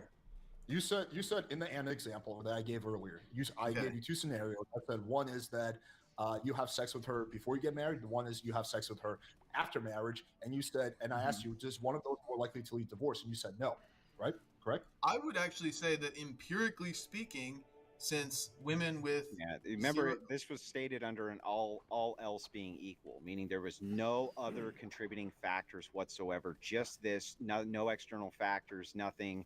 That's said so that you engage specifically with the terms of the hypothetical, but just understand what that is. There's an implication here that things are all equal, but they're not going to be in real time all equal.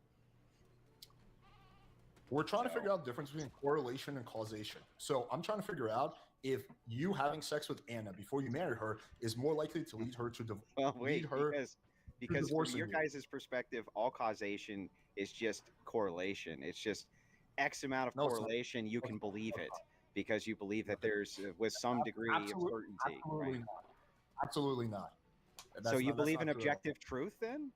Okay, hang on. Derailing again, once again. No, I'm not. That's not a derail. If you're saying that correlation and causation are not the same, that it's not just correlation that creates you don't want to causation. engage in a hypothetical.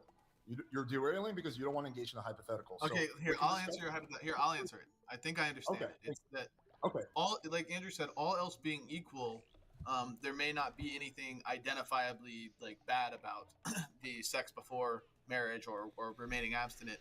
But if we since in reality it's not all else equal, we can look at the empirics and there is a close correlation between women that remain abstinent not getting divorced and women who don't remain abstinent and getting divorced. Like there's a higher chance of divorce if you don't remain abstinent and vice versa.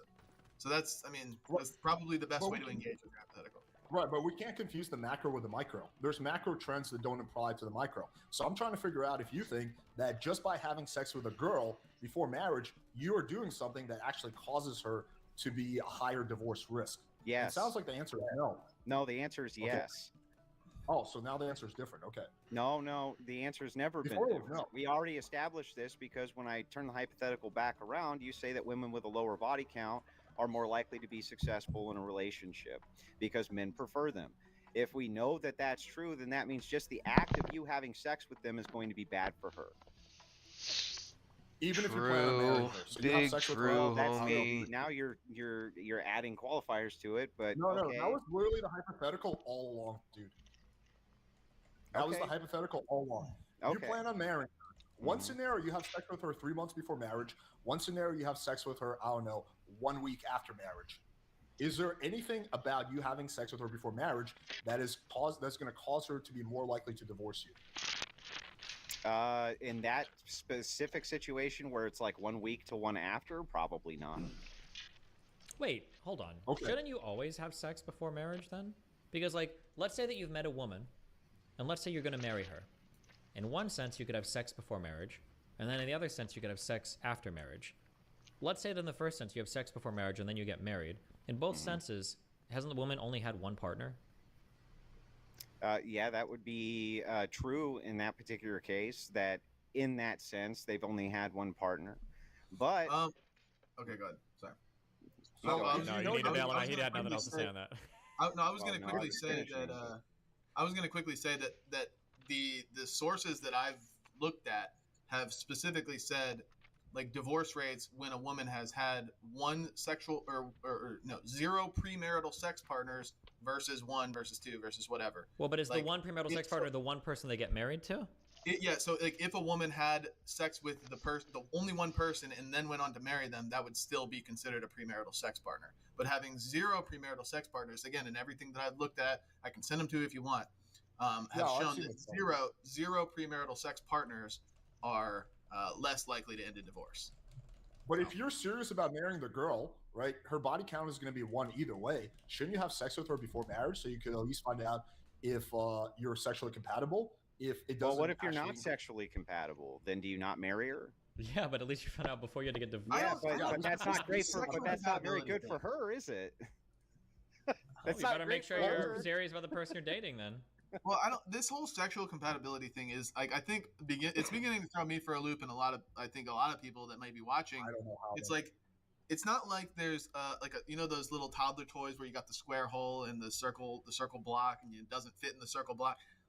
We all know that like generally dicks and vaginas all are generally the same shape, and they're gonna fit in one way or another, and you can fucking make it work. That's what I'm saying. Like even if it's not good the first time, you're not compatible, whatever that means. Like both of you didn't enjoy it to the maximum, your maximum pleasure receptors allowed. You can find a way to improve your pleasure because the dick still fits in the vagina, for lack of a better way of wording that. Like you can Well, find a way to sometimes- make it work.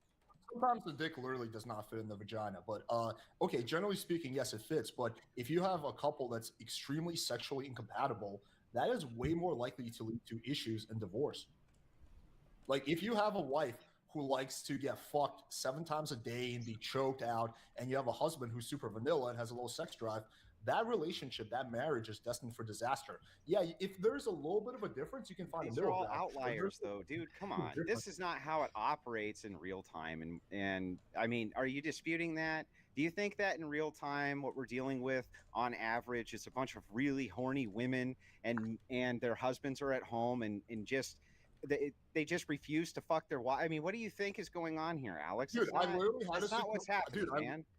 No, that actually happens all the time. I had it's kind of anecdotal, but like 4 or 5 years ago, I had a situation where I hooked up with this marriage, And she was telling me about her husband. I was like, this guy sounds pretty cool. What's the issue? And he's like, yeah, we're just totally sexually incompatible. He's into like fucking like peeing and shit. He doesn't actually fuck me. He just wants to piss on me, and I'm not into that. And I need to get fucked. So that is a direct example, even though it's anecdotal, of like a marriage that is leading to divorce because they're totally sexually incompatible, and they found that out beforehand. Yeah, I'm sorry, Alex. I don't think that most marriages are ending because men are just wanting to pee on their spouse, and their spouse just wants to have regular old sexy sex, right? So just like, no, Alex, I reject it. I think it's foolish. I think it's silly. No, no. So you think it's silly that marriages end in divorce because of sexual incompatibility, even though I think it's the number 3 reason? No, I didn't say that, Alex. I didn't say that marriages can't end in divorce because sex stops happening, right? Yeah, I mean, I don't know if you're like, again, this is what I've been saying the whole time. I don't know if you're actually able to justify this argument based on any empirics, dude. Like, I don't and just for like your hypothetical earlier, it's like, well, what's better, sex once a day or sex once a week? Like, what if it's the case that the sex once a week, and this would not be all else equal, is because the man is working 6 days a week and he only has one day available where he can have sex, but they have a really good relationship, you know, otherwise, because he's able to provide. But then the 7 times a week example is because the husband's unemployed and he's available every day. That wasn't the hypothetical. I never said what is better. I was just asking if you have this massive sexual incompatibility because one person likes to have sex 7 times a day and one person likes to have sex once a week, then there is going to be a big issue in how that relationship is less likely to work out than one where people are sexually compatible. That was the point. I wasn't trying to make a point about how one is better, one is worse, but you acknowledge that sexual people being not sexually compatible leads to divorce and leads to marriages ending. So I don't know why you're like trying to. I don't know. I don't think I conceded that. I think I actually argued the other way, that sexual compatibility is often due to other issues in the relationship, like resent, like jealousy, like whatever. You know, maybe like what if they have so. You just acknowledged this like 2 minutes ago. Like I don't know how many times. No, I don't think I ever conceded that. Okay, so you think sexual compatibility makes zero difference? I think it's such a broad, dude. I think it's such a broad and subjective term that we can't actually pinpoint how this would transition to like morals or like what is good, what is ideal, like sexual compatibility. Like, I mean, how do we actually make an argument based off sexual compatibility when everybody's got a different definition of what that means? You know? True. Like, dude, I don't know if you're being perfectly purposely obtuse or you're just like being serious right now. I don't know, but like, dude, I'm not. I'm telling you, like sexual compatibility to one person would be totally different to another person. Like, who knows what that's the whole point of having sex before marriage. Sorry. The whole point, it doesn't. You can be into. Yeah. Just 1 second. We've reached another 30-minute intermission where I have to say you can reach a moment where you can be compatible with all of our channels here and just hit that like button just one time for me. I don't want you to get a high count. You don't have to do it multiple times. Just one time. Gentlemen, I want to ask right now, does everybody have an iron bladder here, or do you want to take a bathroom break? Or sign me up. I'll be back. Okay, cool. All right. Andrew, do you want to take that as a chance to go? Yeah. Okay. So back to where we're at with the sexual compatibility thing. Do you guys think that that's the key factor of a marriage? I think it's a deal breaker. It won't be the thing that makes a marriage, but it can absolutely be a thing that breaks a marriage. I didn't say it couldn't break it, but do you think that that's the only contributing factor? Or do you think that there's hundreds of contributing factors? There's tons of contributing factors. Yeah, the big one's money, right? Well, but hold on. It's important to know your deal breakers. Like, there are things that you can be compatible on that are good, but they don't make the relationship. But if you're incompatible on them, then they're bad and they break it. So, for instance, having children. Two people that say that they're both willing to have children doesn't mean that the relationship is any better. But one person saying they want to have children and the other saying they absolutely don't is a deal breaker. It would ruin the relationship. Bad sex, I would consider to be in that same category. Just because you're having good sex doesn't make the relationship. But if you're having bad sex, that can be a deal breaker for a relationship. It can destroy a relationship. And usually when you're talking bad sex, you usually just mean no sex, right? No, Because bad that's sex could well, be a But mismatch. that's what's being reported when we have cold bed is no sex, not bad sex. No sex can result from a variety of reasons. The woman might have problems with her vagina that makes it hard for the guy to fuck her. The guy might have problems getting an erection that makes it hard for the guy to fuck her. They might prefer different amounts or lengths of sex, Yeah, of sure. time. But what would you think the most common reason would be? The most common reason it could be a wide variety of reasons. It could be Yeah, but what stemming do you from think? What do you think it would be the primary reason? Don't you think the primary reason is that the woman just decides she doesn't want to have sex anymore? I don't think that. Isn't that what they're mostly I don't reporting? generally think that women just decide they don't want to have sex anymore. I think that women, especially in relationships, are generally pretty sexual creatures. They want to have sex, usually a lot of sex. I think that most people are like that. If sex isn't happening, then either one, there could be another problem in the relationship that needs to be addressed, or Right. two, they're not having the type of sex that they want because there's a huge sexual mismatch. Right. So the problem usually Typically isn't, when the isn't woman sex. decides that she So doesn't wait. wanna have So the sex. problem isn't usually Hold on. sex. It's some other contributing factor, and that's our point. one- So the whole no. time we've been here banding about sexual compatibility and this silliness. We're talking about a broader prescription here that marriage is complex. We know that it's complex, but it still leads to better outcomes for people. We know that women are going to be able to get married more easily if they have a lower body count, and that those relationships in marriage are going to be more successful, and the children are going to be far healthier. They're going to be far better adjusted. They're going to be better educated. Everyone's going to even make more money. This is what the empiricism shows us societal wide. And so Don't you think that- the concern about whether or not, you fuck her the week before marriage to determine whether or not you're sexually compatible or not, it's just kind of silly to us and kind of beside the point. Don't you think that no sex is good? It usually stems from having bad sex. Like, don't you think if the woman is having really bad sex, at some point she's gonna be like, "Yeah, I'd rather just not do it." Okay, but one more time, Alex, right? Since you seem to be just fixated on the sexual aspect here, you recognize Because that there's the far more. from Hang on, that you whole recognize that there's far more to marriage than just the sex. And as Destiny was just saying, and I tend to agree with, and Zen agreed with this as well, that the reason that the sex stops is generally due to some other type of contributing factor inside of the marriage. Not because women aren't sexual creatures or men aren't sexual creatures, but there's some other contributing factor that's going on. And that's really what's breaking the marriage up, not the sexual incompatibility, but some other contributing factor. Usually That's like not what money, Destiny said. right? That's a not what big Destiny one. said. He said there are other factors, but it could very well be sexual incompatibility. I don't want It to like speak could for be, Destiny. but when we reason this out, we can determine pretty quickly that there could be other factors, but the chances are if women are sexual creatures and they're in a marriage and they want to have lots of sex, if the sex stops, there's probably something besides sexual incompatibility that's causing that. Not necessarily. How does but- the reason follow? Yeah, walk me through this. Well, okay, so do you think that the cold bed starts instantly, right at the beginning of the marriage, or do you think you have to be married for a while? If suddenly the mind-blowing sex just stops, don't you think that there's contributing factors to that are external of sex? The mind-blowing sex might never even start. That's the issue, right? Because Well, it may not, but if you're saying that women are very sexual creatures and they want to have sex in their marriage, and I agree that they probably likely do, then the cold bed, that's a contributing component inside of some external factor in the marriage. And we know what these external factors are because they're widely reported. The primary one being money being a big one. That's one of the largest contributing factors to why these marriages end. Most marriages are initiated, or most divorces are initiated by women. And but I mean, marriages also end because of sexual intimacy issues, right? I think I was just Googling around it. It looked like the fourth common cause was intimacy issues. yeah, but what causes those intimacy issues? Sometimes is it can not be that they're sexual not- incompatibility. It could be.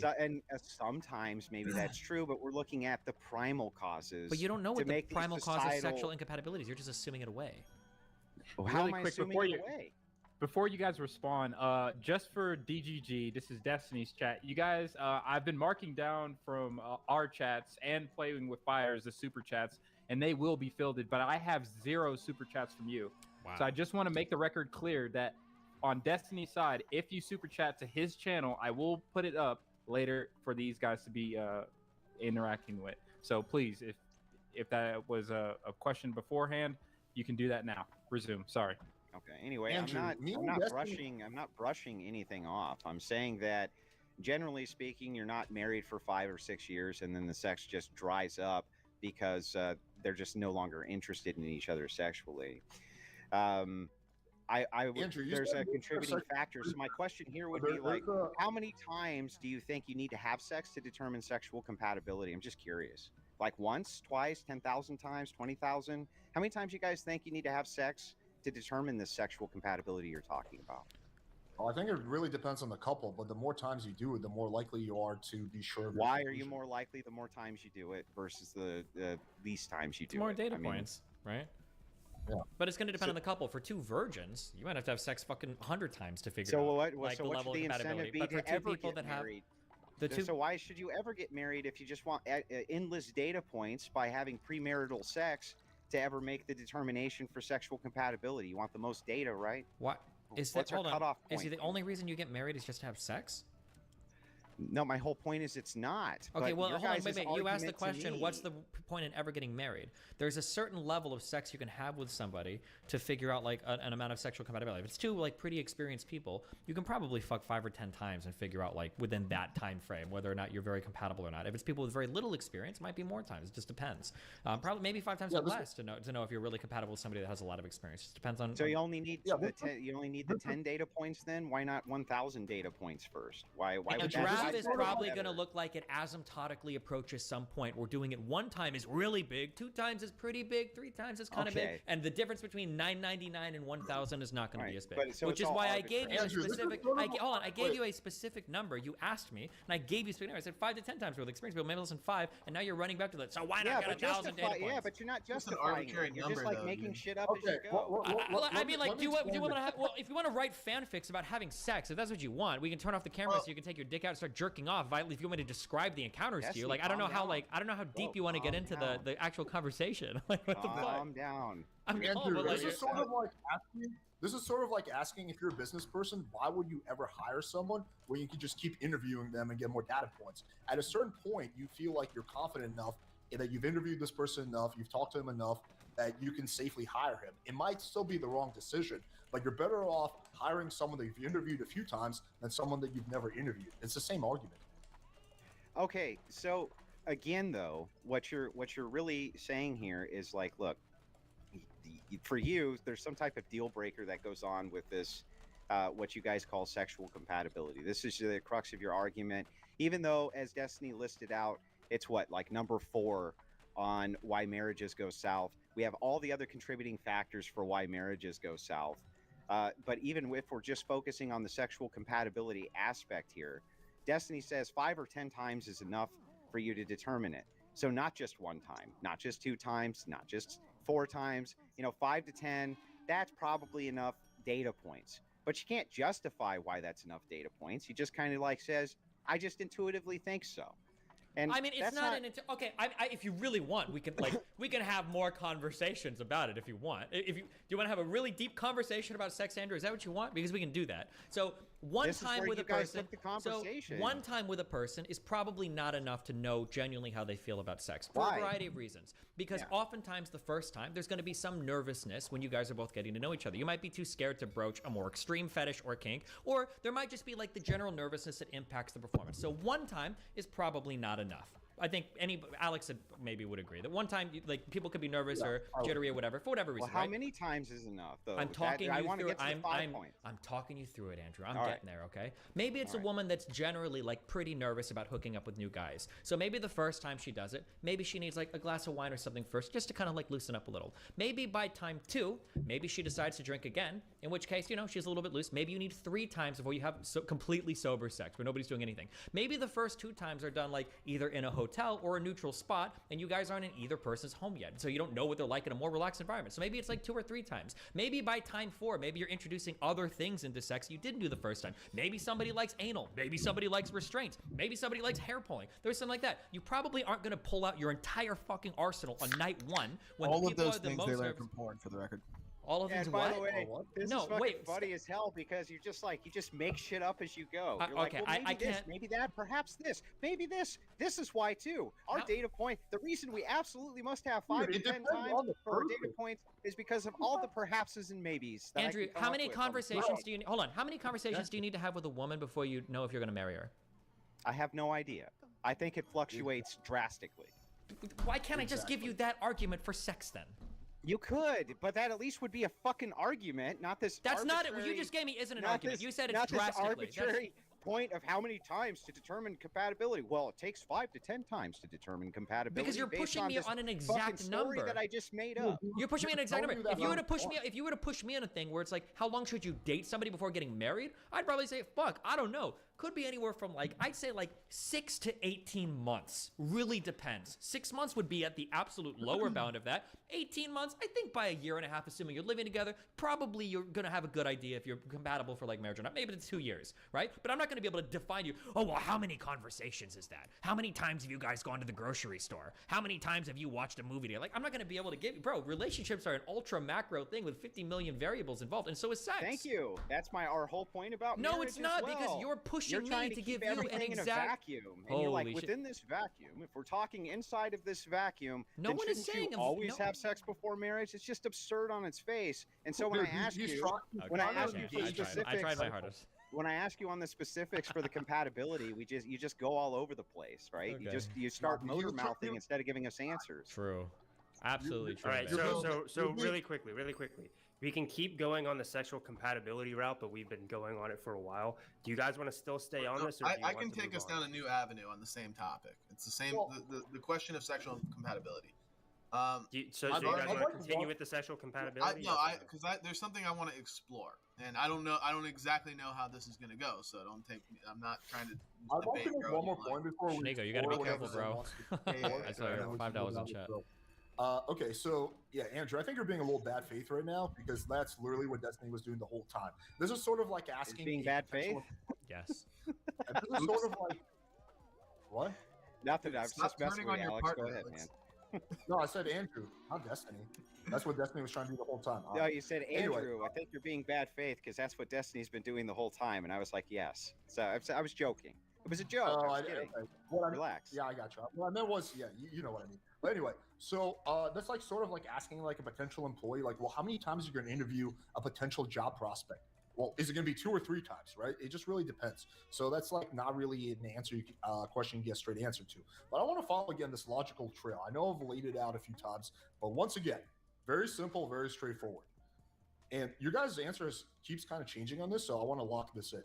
So you say that sex is an important part of marriage, even if it's number 4, it's still an important part of marriage. You can increase your chance of finding out if you're sexually compatible by having premarital sex.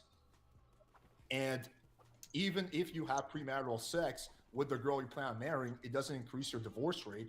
So what is the drawback of having premarital sex? If Well, you Zen, plan on marrying, it does Yeah, it increase does the increase divorce the divorce rate. That's what Zen told you. With empirical evidence, we can determine that if you've had sex before you get married, No, your we're chances of talking- divorce, even with the same person, your Can you chance shoot of a link to divorce that, do increase. Zen, in chat? Just curious. I just want to see that real quick. So you think that just fucking the girl before marriage that increases the likelihood of her divorcing you? Yeah, that's what thank they're you, saying. thank Yeah. you.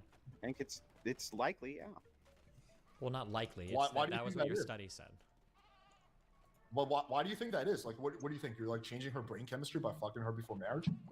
Well, yeah, in a sense, I think you do change a woman's brain chemistry by fucking her before marriage. I think that sex, for women especially, the intimacy that's involved, there's a sacred aspect to it, at least early on in their lives. Now, I think maybe in the year 2022, some of that has been kind of filtered out of society, and I'm sure that the Coomers absolutely love that. But we'd like to get back to a place where women thought it was a little more sacred. I don't really know what.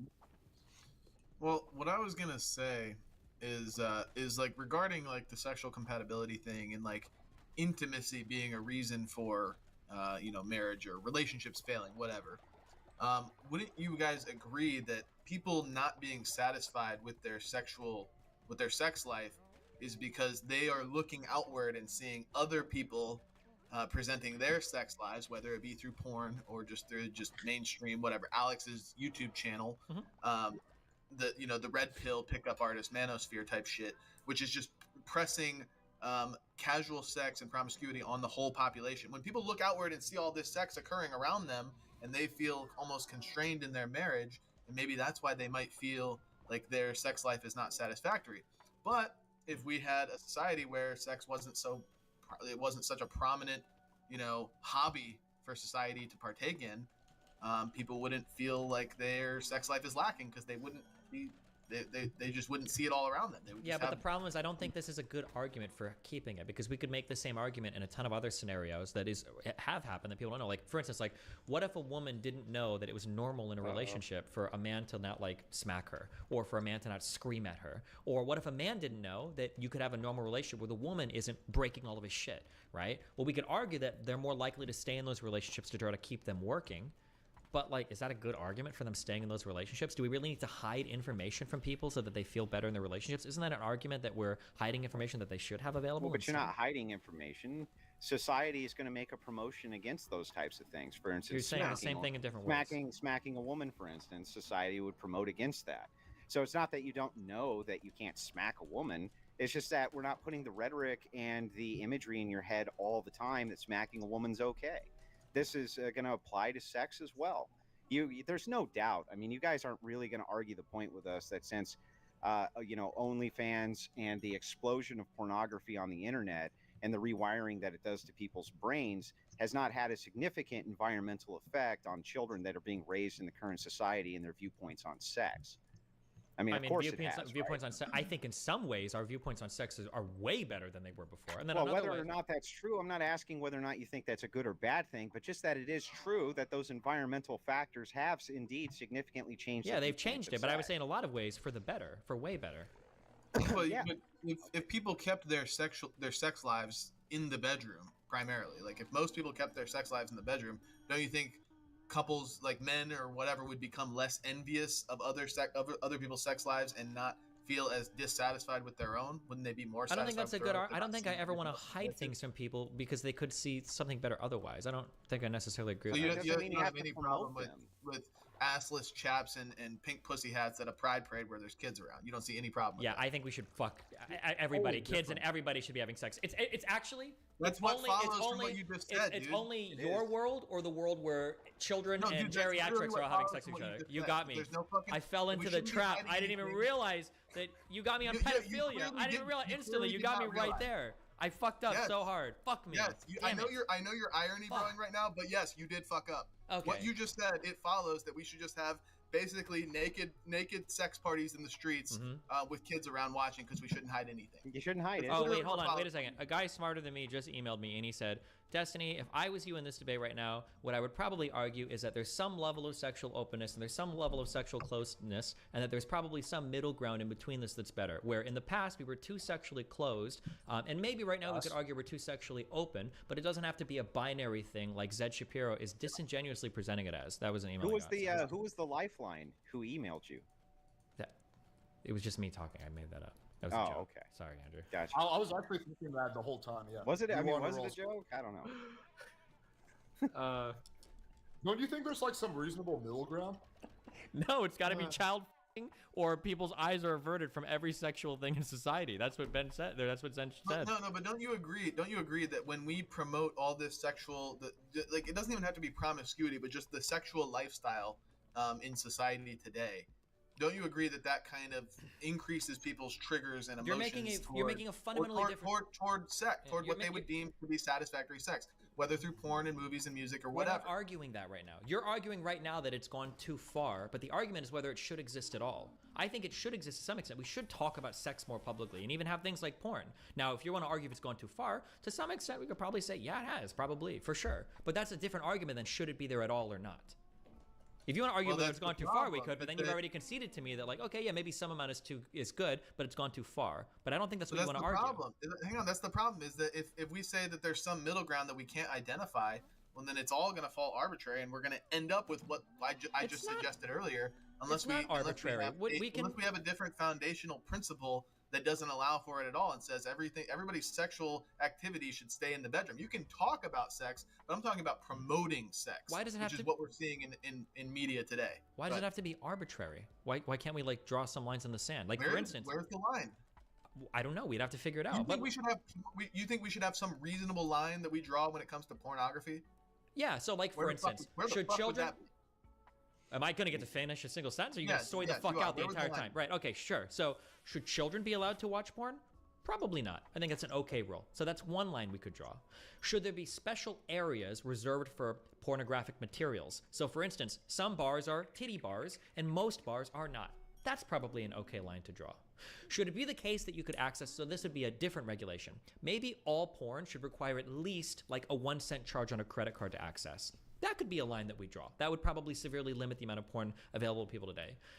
Should porn require an ID upload? I think they talked about in the United Kingdom making that requirement. That could be a line. These are all things that we could argue about that would be reasonable lines, or maybe too far or not far enough that we could put. Well, then let's argue about them. Where do you want to put the lines? But this is completely besides the point of the debate. Like, where are we going to put the line on the... Well, it's just the new, again, it's the avenue that I wanted to explore when it comes to people being non-sexually compatible because they are dissatisfied with their sex life because they see other shit going on that they want to partake in, like whatever their fantasy is on Pornhub. Like they see that, they're like, I want to actually do that. And then their wife's like, no, I'm not doing that crazy shit. And they're like, oh, my sex life sucks because I watch way too much porn. That's really what's going on. And we all fucking know, by the way.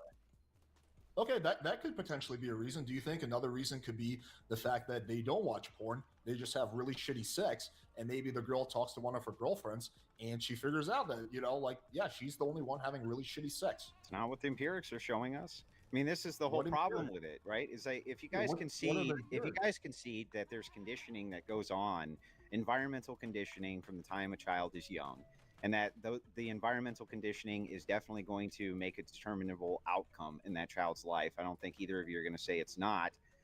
Then we're going to have to point to the fact that these things that are happening, the over-glorification of sex, seeing sex everywhere, sex, is going to change people's attitudes significantly. So Zen's entire point here is to say, knowing that that's true, don't you think that we might be able to have, you know, kind of a different way of looking at this if society wasn't so fucking sex crazed and we didn't have all this bullshit everywhere? That's his point. Yeah, I acknowledge that could be a factor. Now I want Zen to acknowledge, or you, Andrew, that there could be another factor, and that could be just the shitty sex in of itself. Well, do you sure, we just think it's far less significant. Okay, well, what is that based on? Like, let's see the empirics. Okay, so the empirics that it's number 4 on the divorce list. No, that's comparing sex to like money and shit like that. We're talking about bad sex. What are the causes of bad sex?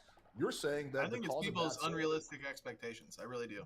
Okay, you're saying that's one of the reasons. I'm saying another reason is the fact that they're just having shitty sex outside of like anything else they're seeing. So I want you to show me the empirics that show that the outside influence of pornography is more significant than the what I said, which is basically the fact that. Well, I mean, by which metrics do you want? Do you want the metrics of what's happened with porn addiction explosion in the last 10 years?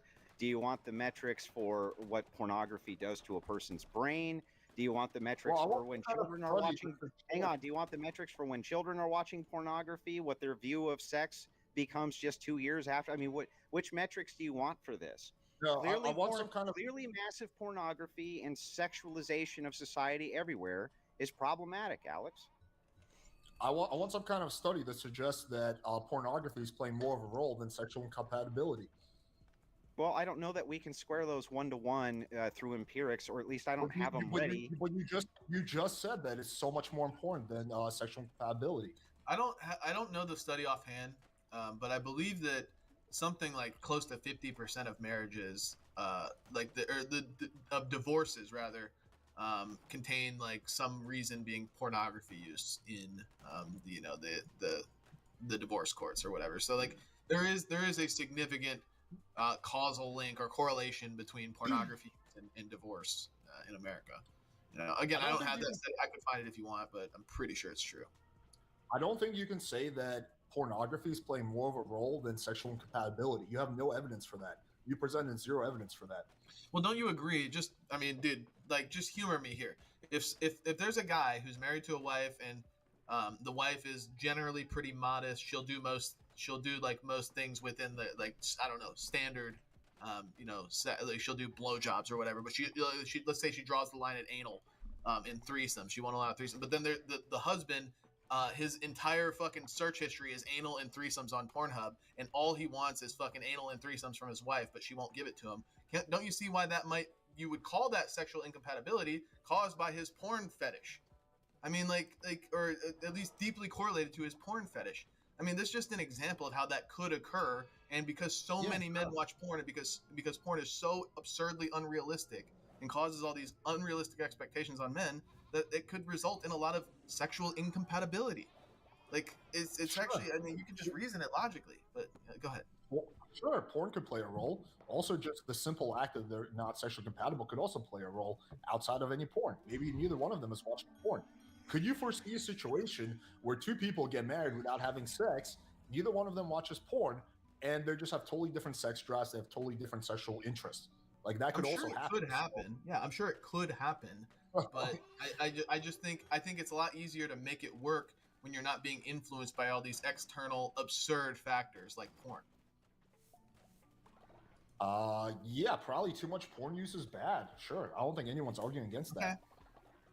I think any porn use at all is bad. But yeah, okay. I don't see how that ties into the argument at all.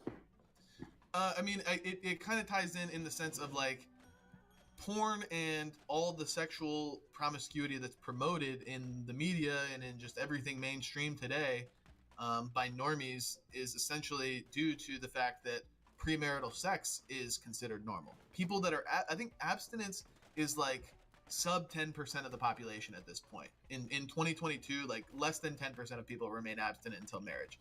It's like, it's not common, but because everybody's promiscuous, everybody has premarital sex, everybody's into this stuff, it's popularized by porn, it's popularized by media.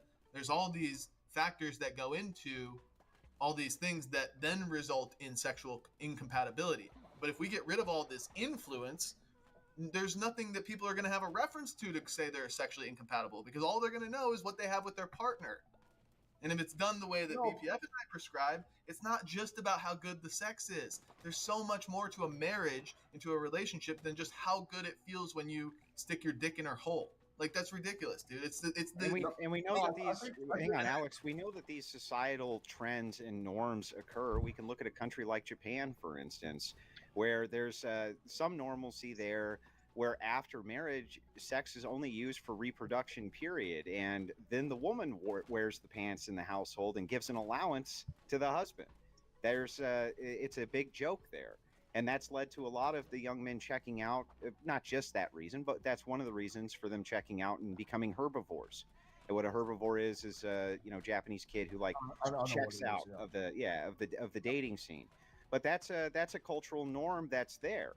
So these things are environmentally influenced in a big way, is all we're saying. And we know that this culture right now does not frown on premarital sex at all. So what we're saying is, like, maybe they ought to a little bit. Maybe we ought to bring some of this madness back. Yeah, I mean, I could totally foresee a society if we let's say we ban porn, we ban any kind of erotica or sex writing. I still think you're going to get situations where a married couple realize they're sexually incompatible and then they get divorced, right? So I don't think you're going to solve the problem just by getting rid of porn. You can't solve anything completely, dude. Like, there's always going to be unforeseen circumstances. We're just saying that there's these kind of factors we can point to that I would argue do lead to people's sexual expectations becoming higher than they should be otherwise, because porn is unrealistic. We could also point to sexual incompatibility and people not having sex before marriage and not finding this shit out, and then getting married and realizing they have absolutely nothing in common in the bedroom. Like, I know this kind of anecdotal, but I'll use my cousin as an experiment. This is a true story. My cousin got married to a chick he barely knew, right? And when we asked him, why is he getting married so fast? He's like, oh, I really want to have sex. And in the Bible, it says you shouldn't have sex until marriage. We're like, okay, dude, interesting plan. 2 months later, they got divorced, right? What do you think he could have done to make that relationship better, to avoid getting divorced? Before you guys answer that, here's what he could have done. No, wait, stop, Andrew, stop. Okay. Last intermission is the last 30 minutes, last half hour of the debate. Thank you guys so much for watching. Kevin, will you shut the hell up, dude? Will you shut your fucking mouth? Can we get a mute on this Kevin Ray Wilder guy? He's been talking way too much, hogging the fucking mic. Shut this guy up. All right, sorry, continue. I will say, Kevin, you did a very good job modding this. Like honestly, it was fun. to Well, the watch. less I talk, the better. I mean, when it got a little bit crazy there, that's what people watch for. So why would I stop it? Okay, so as long as we stay on track of what we're talking about. So we were talking about pornography and how it relates to So, yeah, so real Alex's quick, question real quick. So, actually, because I was linked this earlier. I've been reading this. So you linked me something from the Institute for Family Studies. We're just curious, and I'm not going to use this as discredit study, but are these people that are doing like pro-family, pro-religious group, pro-whatever? I don't exactly. It says Institute of Family Studies, so I'm sure that they do. Okay, just curious. All right, pro-family just curious. stuff. So I'm reading down here through the data, and I'm kind of reading through some of the conclusions that the author is drawing. And there's a couple of interesting things about the survey that the person brings up that I wasn't even aware of. So the idea that a marriage works most for women that have like 0 to 1 partners might not have anything to do with how many sexual partners they've had at all. It might just be that they found a really, really good person after 0 to 1 partners. That might be the case. So if you find your quote unquote soulmate after 0 or 1 partners, then it might be the case then that, like, of course you're not going to have more partners after that. But the interesting trend that they point out is that your chances of that marriage lasting increase from 2 to 3 partners and increase from 3 to 4 to 5 partners. So having more partners after that actually shows a decrease. So if you've had sex with 1 or 2 people, you're better off trying 2 or 3 more people, and you actually have more success. And it's more interesting. But it does say that the highest success is 0. The longest lasting marriages are with 0 partners. and Correct. That's essentially But the person writing this article doesn't mention anything about how the reason why is the reason why is because she hasn't had sex. So for instance, well, that's he all said, a study or a survey is just they're well, just hold on. pointing out the If we data. trust them to gather the data, we should look at their analysis of the data as well. So he says, my best guess rests on the notion of overemphasized comparisons. In most cases, a woman's 2 premarital sex partners include her future husband and 1 other man. The second sex partner is firsthand proof of a sexual alternative to one's husband. These sexual experiences convince women that sex outside of wedlock is indeed a possibility. The man involved was likely to have become a partner in the course of a serious relationship, and women inclined to hook up will have had more than 2 premarital partners, thereby emphasizing the seriousness of the alternative. Of course, women learn about the viability of non-marital sex if they have multiple premarital partners, but with multiple partners, each one represents a smaller part of a woman's sexual and romantic biography. Having 2 partners may lead to uncertainty, but having a few more apparently leads to greater clarity about the right man to marry. The odds of divorce are lowest with 0 or 1 premarital partners, but otherwise, sowing one's oats seems compatible with having a lasting marriage. And then they go on to talk about how there are people that have many partners, so 10 plus. However, they also point out a lot of confounds with that. And they say, for instance, people who suffered childhood sexual abuse are more likely to have extensive sexual histories, and childhood abuse also increases the odds of a problematic marriage. Andrew, mute your fucking phone! Sorry. That's literally what I just did. Grabbed it and muted it. So it seems like even in here, and I'm assuming that this website is a very pro-family, like pro-abstinence website. Even here, it seems that the authors are conceding that, of course, somebody with like 10 plus sexual partners, like Alex pointed out earlier, if somebody tells me they've had 30 sexual partners and they're 18 years old, it probably doesn't really have to do with the sex. There's probably some other shit going on there that's leading that person to have a very fucky life. Or if somebody's like 35 years old and they've had 30 sexual partners, okay, like this is probably more reasonable. Or like 20 sexual partners by like 30 or 35. And I think the author of this goes on to point out. So just on that fact of like having more sexual partners is necessarily decreasing your ability of having a lasting marriage. First of all, by the data you provided, which I'm assuming is already biased in your favor, that's not true. And then secondly, the reasons to explain it is. It's just because it decreases from 2 to 3. I'm looking at it too. It decrease, like the likelihood of divorce decreases from 2 to 3, and then again minor from 3 to 4 or 5. But then after that, it goes right back up. So once you have more, once than you get 5, to 10 plus partners, yes. That's when it's at the no. I'm looking. If we're looking at the same graph, it says Figure 1 chances of divorce after 5 years of marriage. It says so from 0 to 1 to 2, the chances go up, chances of divorce. Yep. And then from 3 to 4 to 5, they go down a little bit. But then from 6 all the way to 10, they just go right back up. But looking at this graph, having 9 partners gives you a higher chance of a successful marriage after 5 years than having 2 partners. Okay, but we're arguing for 0, which has the best chance of a Sure, successful. that's fine, but I'm just saying that the way that that correlation looks seems to imply that there's something more going on here than just saying but let's more hang on, sex let's is bad. Because hold on, think again, about it in a relation partner. to our No, wait. Hang I'm on, thinking about it. think No, about it in relation to our let me just argument. finish. Hold on, Zen. Let Destiny Yeah. go. Go ahead. Yeah, Because, let him go. You're just what you're doing is you're just looking at the graph and you're not one reading what the author has said about the graph, what they've typed about it, and then two, you're not engaging with why the numbers might look the way they do. So, for instance, if I look at somebody with 0 or 1 partner, right? Maybe it's the case that when you were 18 or 19, you fucking found your fucking soulmate. This is like, holy shit, this is my greatest partner ever. That's amazing. And then you get together with that partner, and then your marriage sticks forever. But if that's the case, then of course you're going to have a successful marriage with only 0 or 1 partner. That you found like the person right off the bat. But just because you could have dated around before finding that person doesn't necessarily mean that you would have damaged your chance with that person. You're just by virtue of the data. It's probably going to be that somebody with 0 or 1 partner has a higher chance of maintaining a longer marriage because they probably ran into their. That's not just from the data. That was from your own internal reasoning right at the beginning of this debate. And I can give you the timestamp if you want, where you claim that you think that women are going to have the most successful chance of finding the best partner for themselves the lower their body count is. So it's not just from the data. The data is just one more tool to add on top of your own reasoning skills. I'm just reading the author's writings about the data. To be clear, the dialectic here is we're arguing for 0 and you guys are arguing for or either neutral or just anything in between, 0 to many. And with 0 partners, it's showing like in all 3 like sects of the study that they did, it's like 5 to 10% chance of marriage or divorce. Sorry. But then when you go to 9 partners, which yes, it is technically lower, 6 to 9 partners is technically lower than 2 partners, it's still a 25% chance of divorce in this study. I mean, it's still a significantly greater chance of divorce. Sure, I understand, but what you're trying to say is that because of the greater number of sexual partners, they're getting divorced. But another explanation could just be the people with 0 or 1 partners, the first person that they started dating happened to be the one that was like the most compatible for them. Yeah, but that's just like that's just another maybe who knows what argument. Well, but the problem is that my hypothesis. Hang on.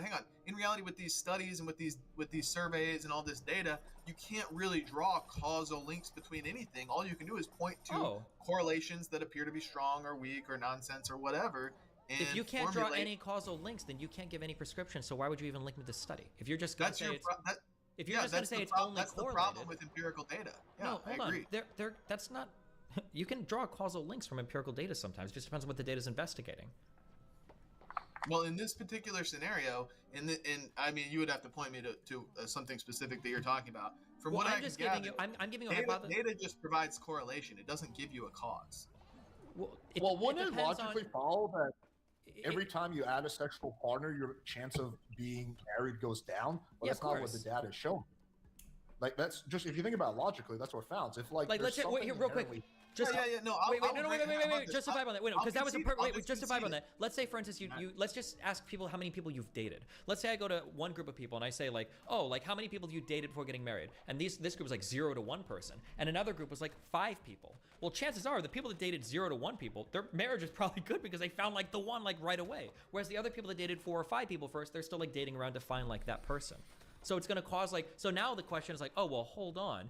Maybe dating less is actually making these people more successful. It's like, well, no, it's just the people that have only had 0 to 1 dating partners prior to getting married or whatever, just found somebody that was super compatible right away and then they got married. So it's like a data artifact. Yeah. I mean, that's just another like if maybe who knows what argument. But if you're gonna say like that's why I'm just willing to concede if it's like having 2 to 3 to 4 to 5 whatever partners doesn't really change much as far as your chances of marriage or divorce. I might just concede that. But again, our argument is that the most ideal scenario is abstinence, 0 sexual partners, and that's what the data supports. That's what matters here. That's your logic supports that. No. But is that correlation or causation? Like, can you see how maybe someone who has 0 partners before marriage maybe found their partner like their high school sweetheart, or maybe they're more religious and religious people are less likely to get divorced, right? Like versus someone who has 8 or 9 partners, maybe they're not religious. Religious people are less likely to get divorced, right? So maybe this is a correlation thing instead of a causation thing. If you think about it, like if this was a causation thing, something inherently about you having sex with other people caused your chance of marriage to go down, then you would see the chart just go all the way up. Every time you add a new person, the chance of marriage goes down, but that's not what the data is showing. So that suggests it's a correlation, not causation. Yeah, because again, you can't just find a causal link between anything really with just one piece of data. Well, of course. Well, let's say you can point to a series of correlations that are strong enough to say maybe we should live this way, we should act this way, we should not do this. I this and agree. that. I mean, especially if they match up with other contributing factors. I agree 100% with what you're saying, Zen. But here's the issue that I think, okay? Let's say that, because what we have is some data, and what we're both trying to do is come up with a hypothesis that the data fits. That's what we're trying to figure out. And you're telling me that the more partners you have in general, having more partners is going to increase the likelihood of you being divorced within 5 years. Therefore, by virtue of having more partners, you're more likely to get divorced. Like just that thing, there's like some link there. And I'm saying, okay, that could be true. But the problem I'm running into is when I look at the data, past 2 partners, you're better off having 3, 4, 5, 6, 7, 8, 9 partners before that trend actually gets worse than having 2 partners. Now, if you were trying if your hypothesis was to say abstinence is best and having more partners is actually damaging your ability to maintain long marriages, I wouldn't expect to see the trend reverse at 2 partners, then reverse again at 4 to 5 partners, and only get past 2 partners once you've had 10 or more partners. but it's not okay. For one, it's not a very significant trend reversal. Like they're like again, 0 to 1 is like this, and then like 3 to 4 to 5 is kind of just like a very shallow decrease, and then it goes back up. It's not very so it looks like 1 partner is 21% and 6 to 9 partners is 26%. That's not a huge difference. It's no compared to 5% versus 30%. Sure, I'm just saying that you're versus 25%. Sure, but your difference from 1 to 2 partners is it goes up from 21% to 30%. And then from 2 partners to 6 to 9, it drops all the way back down to 26% from 30%. From 4 to 5 partners, it's down to 24%. I'm just saying that it doesn't seem like your hypothesis is explanatory. Explain to me how it changes from 2 to 9 partners. Why does it, do that? All three of these graphs show the greatest changes. You're just restating. Oh, we're in the pre-sub area. Okay, I've said my piece. No, all three of these categories on this in this graph, the greatest changes that occur are from 0 to 1 to 2. Everything else that changes is much more mild, even if it reverses. But there could be even something to be said about this. Like you guys keep saying, like, oh, what if external factor occurs here, external factor occurs here? What if it's just simply the case that people they experiment with sexual partners, like multiple sexual partners, and they realize this isn't actually ideal, and they become more willing to settle down after. Then you would expect after 10 plus partners that number would be even lower, but it's not. So I just want to be stated. Yeah, I think at that point you just become a lost. But yeah, so I just want to state one more time very clearly for the audience because he won't answer the question, right? So if you didn't ask a question, I'll answer your question if you ask it. Okay, sure. So my question is how can you explain the reversal of your trend at 2 partners if your hypothesis is that more partners will cause you to have a higher chance of divorce? It's not our hypothesis. Yeah, I don't think I said cause, but I said generally speaking, there is a correlative trend with more sexual partners being less desirable for the opposite sex. At least or also that it's less likely to lead to a stronger marriage. Me and Alex, I think we 100% agree. If you're not going to put any causal link at all, chances are, like most religious people or like arranged marriages, are probably 0 to 1. I would agree with that 100%. Yeah, if that's what you want to say. But like you agreed, if there's no causal link, then yeah, you guys can only make moral prescriptions based on correlations. Like, what are the causal links that you make? Well, I can make observations about relationships to say something like sexual compatibility is a really important part of a relationship. We can back that up with data that you can see some people will get divorced because of sexual incompatibility. And I'll say, well, in that case, you should probably have sex before marriage. That's a reason, that's a prescriptive statement to make. Now, if you want to say, well, hold on, I don't think that's good because having more partners is bad. Well, is having more partners bad? Because when I look at your data, when you say having more partners is bad, you're implying that by virtue of sleeping with more partners, you're decreasing your chances of success at a successful marriage. But that's not true. Your hypothesis doesn't, your data doesn't fit your hypothesis. It is true. Anything that's more partners past 0, anything that's more partners past 1 does decrease it. Having more partners past 1 doesn't mean that it's causing it. It's just correlated with it. I don't know what 0 and 1 partners is. It might have just been somebody that met their like soulmate really early on in life. What they got arranged it is just a correlative factor. There is no causal link. You can't say just correlative. Your whole point is that this is causal. If you say it's correlative, you've undermined your entire argument. Your whole point is that having premarital sex is worsening your ability to have a successful marriage. I'm not undermining the argument, because that's effectively what every single empirical data-based argument is based on, is just correlation. Like, And for your example, reasoning, and your own reasoning. If a vegan says like all-cause mortality is lower in people that eat plant-based diets versus not, like, that's just a correlation. It doesn't necessarily follow that veganism causes lower mortality. It will if but you it's control. correlated, and that's what their argument would be based on. I'm not saying I agree, by the way. It will if you can like control for enough variables. That's the whole point. If it was the case theoretically that I could control for every single variable in a person's lifestyle and diet, and the only thing that I'm altering is like the amount of meat that I'm having the person eat, then I could go on to make a statement that like there's a good chance that there's a causal link here between the consumption of meat and all-cause mortality. But that's assuming that I'm controlling for enough other variables, which this study goes on to admit that it doesn't do. It doesn't control, for instance, for adverse What study childhood. can control for enough variables, though? There's always Well, more that's and more always the variables. difficulty of doing psych research, of course. But like, I mean, you do this. Obviously, I these are agree. all retrospectives. But I mean, the strength of a survey could show that. So if they would have asked questions about like childhood sexual abuse, that's one thing we could have ruled out. If they would have asked questions about arranged marriages, that's one thing we could rule out. Once you rule out enough alternative hypotheses, then we can fall back on one. Your hypothesis is that more sexual encounters are going to cause you to have a higher chance of divorce. They're just going to lead to more divorce. But I don't think we've controlled adequately for enough variables to really say that. And even the author of your study or the person reviewing it seems to agree that there are other things that could account for it. So, well, do we agree then that effectively, like from what you just said, studies can't prescribe oughts? You can't get an ought from a study. You can't get a moral Well, ought. I mean, that's a human. Yeah, of course. You can't get an ought from an is, but that's not Right. So I then mean, we there's kind no, of can. no- Like, well, then there's no moral argument that can even be made in your guys' worldview. So being Well, we're just using- we're just using- unless you're willing. Maybe we should have just had a meta ethics debate, Destiny. Maybe we should have gone there. well, everyone I don't know. here agrees that we can, in a way, get an ought from an is. So we're just like analyzing the is right now because the is going to determine our oughts. I think all of us here agree that we ought to have healthy relationships. We all agree that we ought to have healthy marriages. So if that's the case, then we're going to analyze descriptively the data that's going to show us what's more likely or less likely to lead to healthy marriages.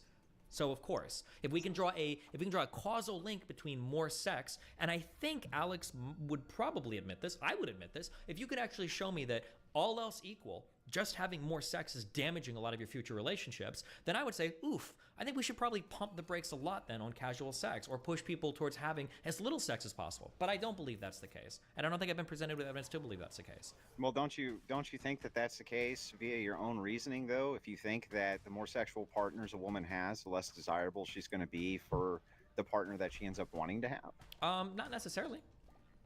So you don't trust your own reasoning either. Well, it's not my own reasoning. That would just have to be something that is demonstrated, I guess. So even though there is empirical evidence to support that, and your own intuitive reasoning tells you that, that still isn't good enough for you. What metric can we possibly present that would be? Well, yeah, there'd have to be like views, because my understanding is that people's views of sexual activity has changed over time. My guess is going to be that in 1970, a woman with 5 partners is like disgusting. But in the year 2020, a woman with 5 partners is probably not that fucked. Like, those are probably views that change over time, would be my guess. Yeah, I agree that those views change over time, but I think that the foundation of the fact that having more partners equals less desirability is something we would probably agree on.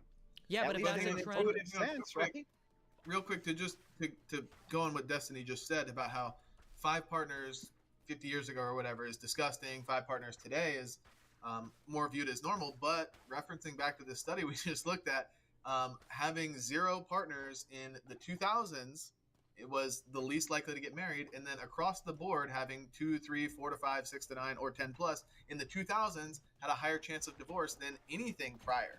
So having more partners in the 2000s, this study shows that they're actually more likely to get divorced. Sure, but I mean, in the 90s. yeah, I understand, but like, so for instance, like looking at this study, for instance, like I can pull this quote out, like the percentage of Americans who believe that premarital sex among adults was not wrong at all was 29% in 1970, but in the 2000s it was 49%. From 2012 to from 2010 to 2012 it was 58%, right? So I imagine these are like opinions and shit that are changing over time, like. So it might not be the case. No, I agree that generally the societal view on premarital sex has become much more loose, like lax. Like people don't really care much for premarital sex. But then what we see is more divorce. Sure, but Zen, so if someone has 2 sexual partners, would you then, if we're going off the study, recommend for them to get like 6 or 7 more sexual partners because that will actually lower the divorce risk? Rephrase it or just restate it. What are you asking? Let's say you have someone who already has 2 sexual partners. They're not a virgin. Would you recommend for them to get another 4 or 5 sexual partners before they get married? Because that will further lower their divorce risk? No, because for one, I don't think it lowers it to any significant degree. Like, Wait, it's but it not. It's does. it's like it's very shallow. Like I said, the graph is very shallow when we're talking about that decrease. But 2, I think it's more of an intrinsic factor. I don't know if it's just sex alone that's causing this, but I think it's the mindset that you have, that somebody has when they're engaging in promiscuous and premarital sex, that is also leading to their failed marriage. And we can see that because of the variation of the sexual partners that happens depending on the time frame in which it's happening, whether it's the 2000s or whatever. It significantly sways based on what's going on with societal environment. So no, we still wouldn't make that prescription. Okay, so you're not going to make that prescription even though the data supports it, but we're supposed to make the prescription that one should not have premarital sex at all. Yeah, but the data supports it in another way if societal conditions are correct, and so we would try to move towards those societal conditions. Like, we're essentially just saying, like, what we are advocating for is the most amount of people having the closest to 0 sexual partners premarital as possible.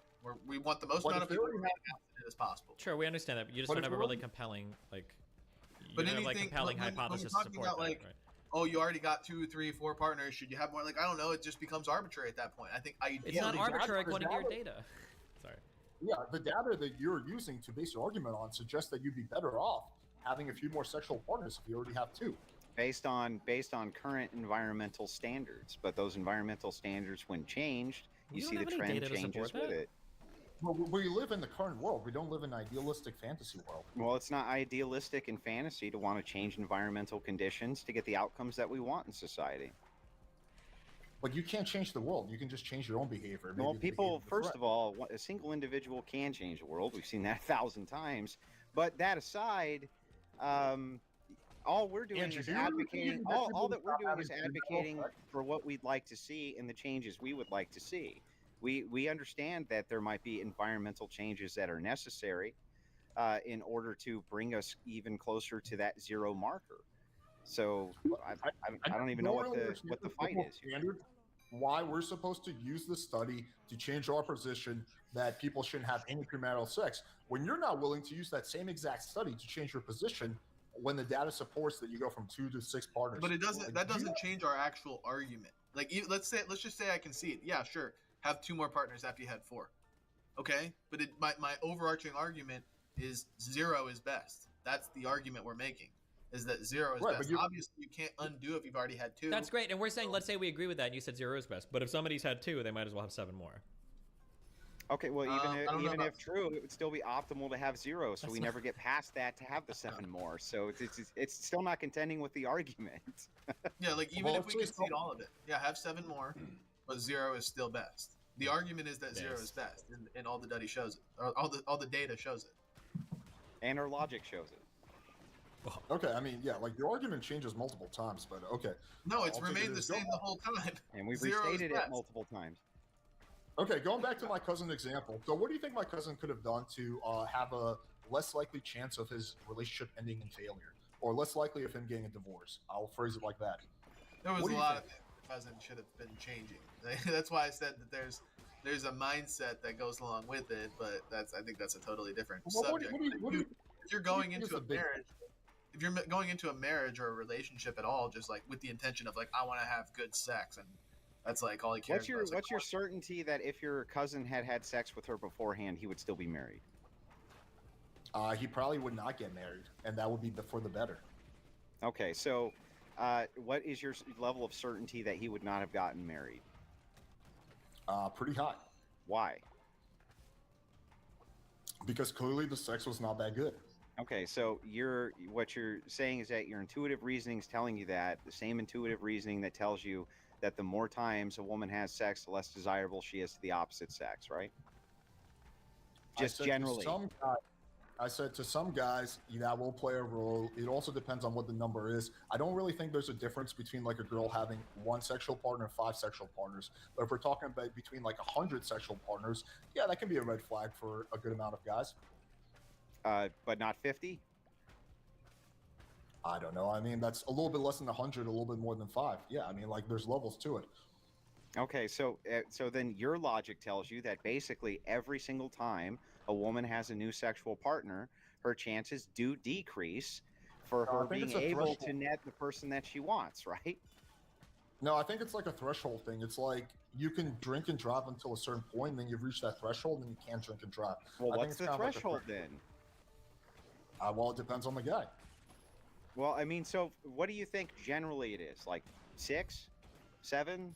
I really don't know. I can only Right, speak. right. for You my- don't. Okay, you don't know, but what you do know is that you do think that it's less desirable the more sexual partners a woman has for most men. Probably there is some I type don't of think threshold there, at least for most men. Even if it's 10,000, there is some threshold somewhere, right?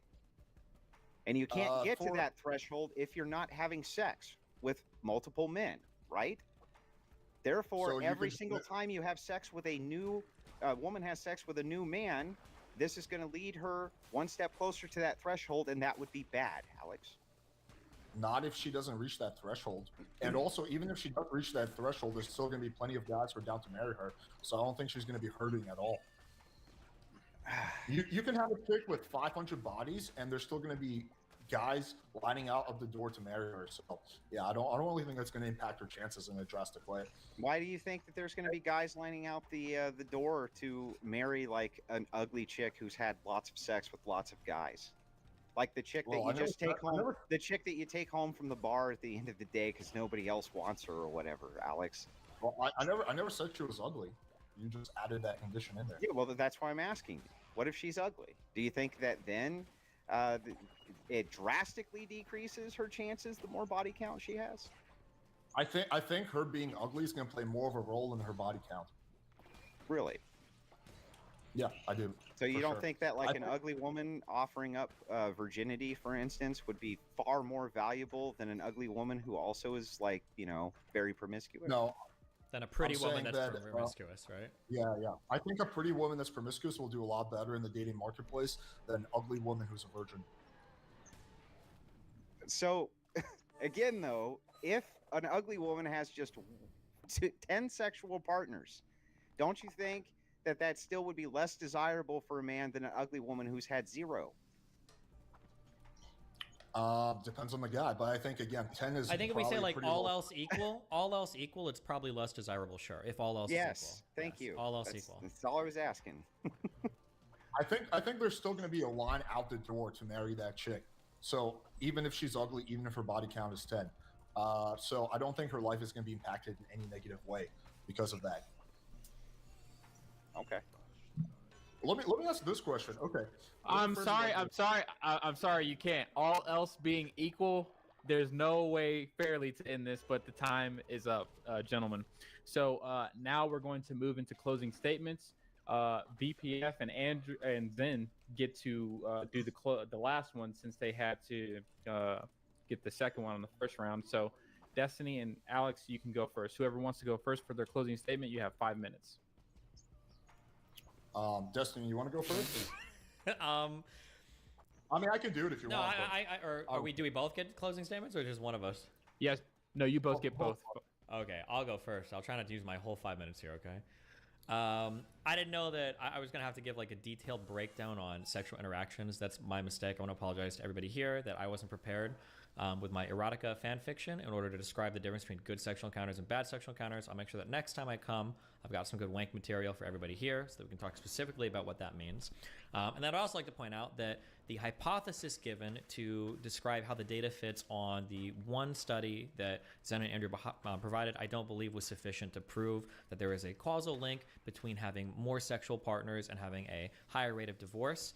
And if they're going to concede that there is no causal link, and we're going to say that it's all corollary, then I'll say, of course, it's the case that somebody that's only had 1 or 0 sexual partners has less of a chance getting divorced, because that person's probably only dated 1 or 0 people, and they found somebody highly compatible in their first or second partner. And if that is the case, then of course they're going to have less sexual partners, and of course their marriage is going to be more likely to succeed. But that doesn't mean it's more likely to succeed because they had less sexual partners. It just means they happen to run into the person that they really love after dating 0 or 1 or 2 people. Yeah. Thank you, sir, Okay, for being very concise. I will hand it now over to Alex. Go for it, sir. Yeah, I mean, I agree with what Destiny said. I will just add that Zen and Andrew concede that sexual compatibility is at least somewhat of a relevant factor in determining the success of a marriage.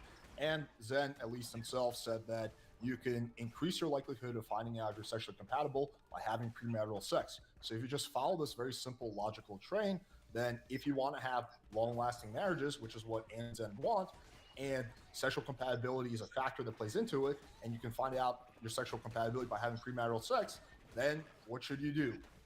Oh, have premarital sex. Awesome. Gentlemen, on the right side, you can choose either of you to go first, but it is now your turn for closing statements. You can go first, then. Okay. I just want to point out, Alex said right at the end, he initially came into the debate claiming moral neutrality on premarital sex, and then he said at the end, we all heard it, play it back 30 seconds, you should have premarital sex. Interesting that he accused us of changing our argument the whole time and then changed his at the last second in his closing I'm statement. just following the very, logical very train. excuse me. Very interesting. But yeah. Anyway, yeah, I think we made our case pretty clear here that obviously from our own worldview, abstinence is ideal just due to Christian ethics, but we didn't have to even argue that. Destiny was the one who was trying to push it to meta ethics, ironically. But we provided, I have more studies and more data, but the data that I did provide supports the claim that being abstinent leads to a lower rate of divorce, or at least is highly correlated with a lower rate of divorce, which is all you can really do with a study. You can't provide causal chains and causal links of anything with studies that give you an ought claim. All they are is data that you then have to interpret and make prescriptions under your own interpretation. And as far as like the whole sexual compatibility thing, I really think that's an argument from just degenerate coomers, porn-addicted coomers that have been normalized by a porn-addicted, degenerate coomer society to think that all that a relationship is sexual pleasure and sexual compatibility, whatever. No one needs that at all. Excuse me. Alex, Excuse me. it's just a closing statement. But I'm saying, even though, stop, dude, no, stop, you can, stop. Alex, you can respond. You can respond afterwards. I was no. This is closing statements. I was charitable to you. I didn't interrupt you. You don't have to interrupt me. Yeah, go ahead. So this has been these kind of arguments have been normalized in our society because sexual promiscuity and this coomer mentality is just running rampant. Basically, everybody partakes in it one way or another. I'm sure even myself and Andrew are not perfect in that regard, but it doesn't mean we can't argue for it. And that what we are arguing for doesn't lead to a stronger family structure, a family unit, higher birth rates, less divorce, which is what society is built on, is the family unit.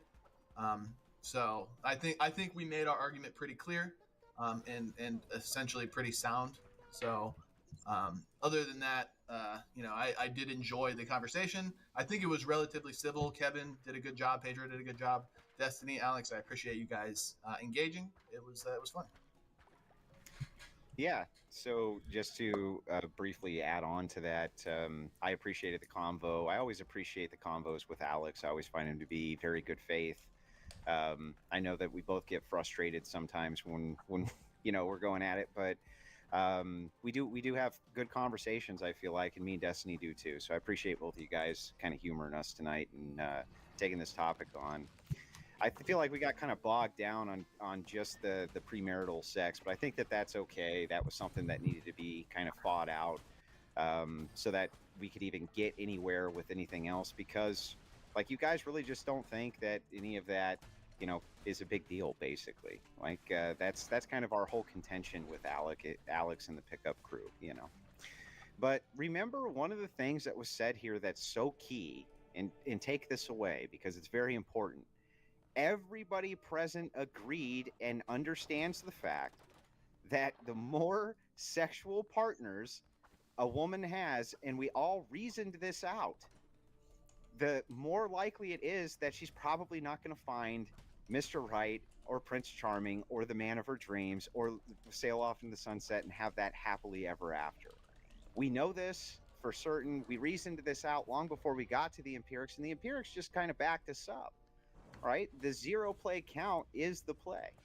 That's for the best for a healthy society. And try to remember that it's super important that this adds up to what we intuitively kind of understand anyway with the current world that's around us. None of these guys are stupid. Destiny's not stupid. Alex isn't stupid. Zen isn't stupid. We understand that the more a woman screws around with multiple men, the less desirable she's going to be for the opposite sex. We understand this. I don't even think we need the empirical evidence to know this, but the empirical evidence does back it. And of course, that's going to be a problem. The more promiscuous a woman is, the less we want to have that woman around. It's just kind of the way that it is. So I did just want to kind of add that on to Zen's excellent closing statement and tell you guys once again, thanks for coming on. All right, ladies and gentlemen, and that ends the debate. The debate is officially over, and we do things a little bit differently here on the Crucible. During this time now, me and Kevin get to take our mod hats off, and whatever notes we took down, we get to interact with the debaters and ask questions. Then we're going to move over into all the super chats and questions that I've been tracking this whole time to actually field to the debaters once again. So I'll field the first question. Kevin, I think Joe, you're do you going to think be... we just say something for 10 seconds before you get into that? Yeah. It'll be 10 seconds, I promise. Just respond to Zen. Make it very quickly, please.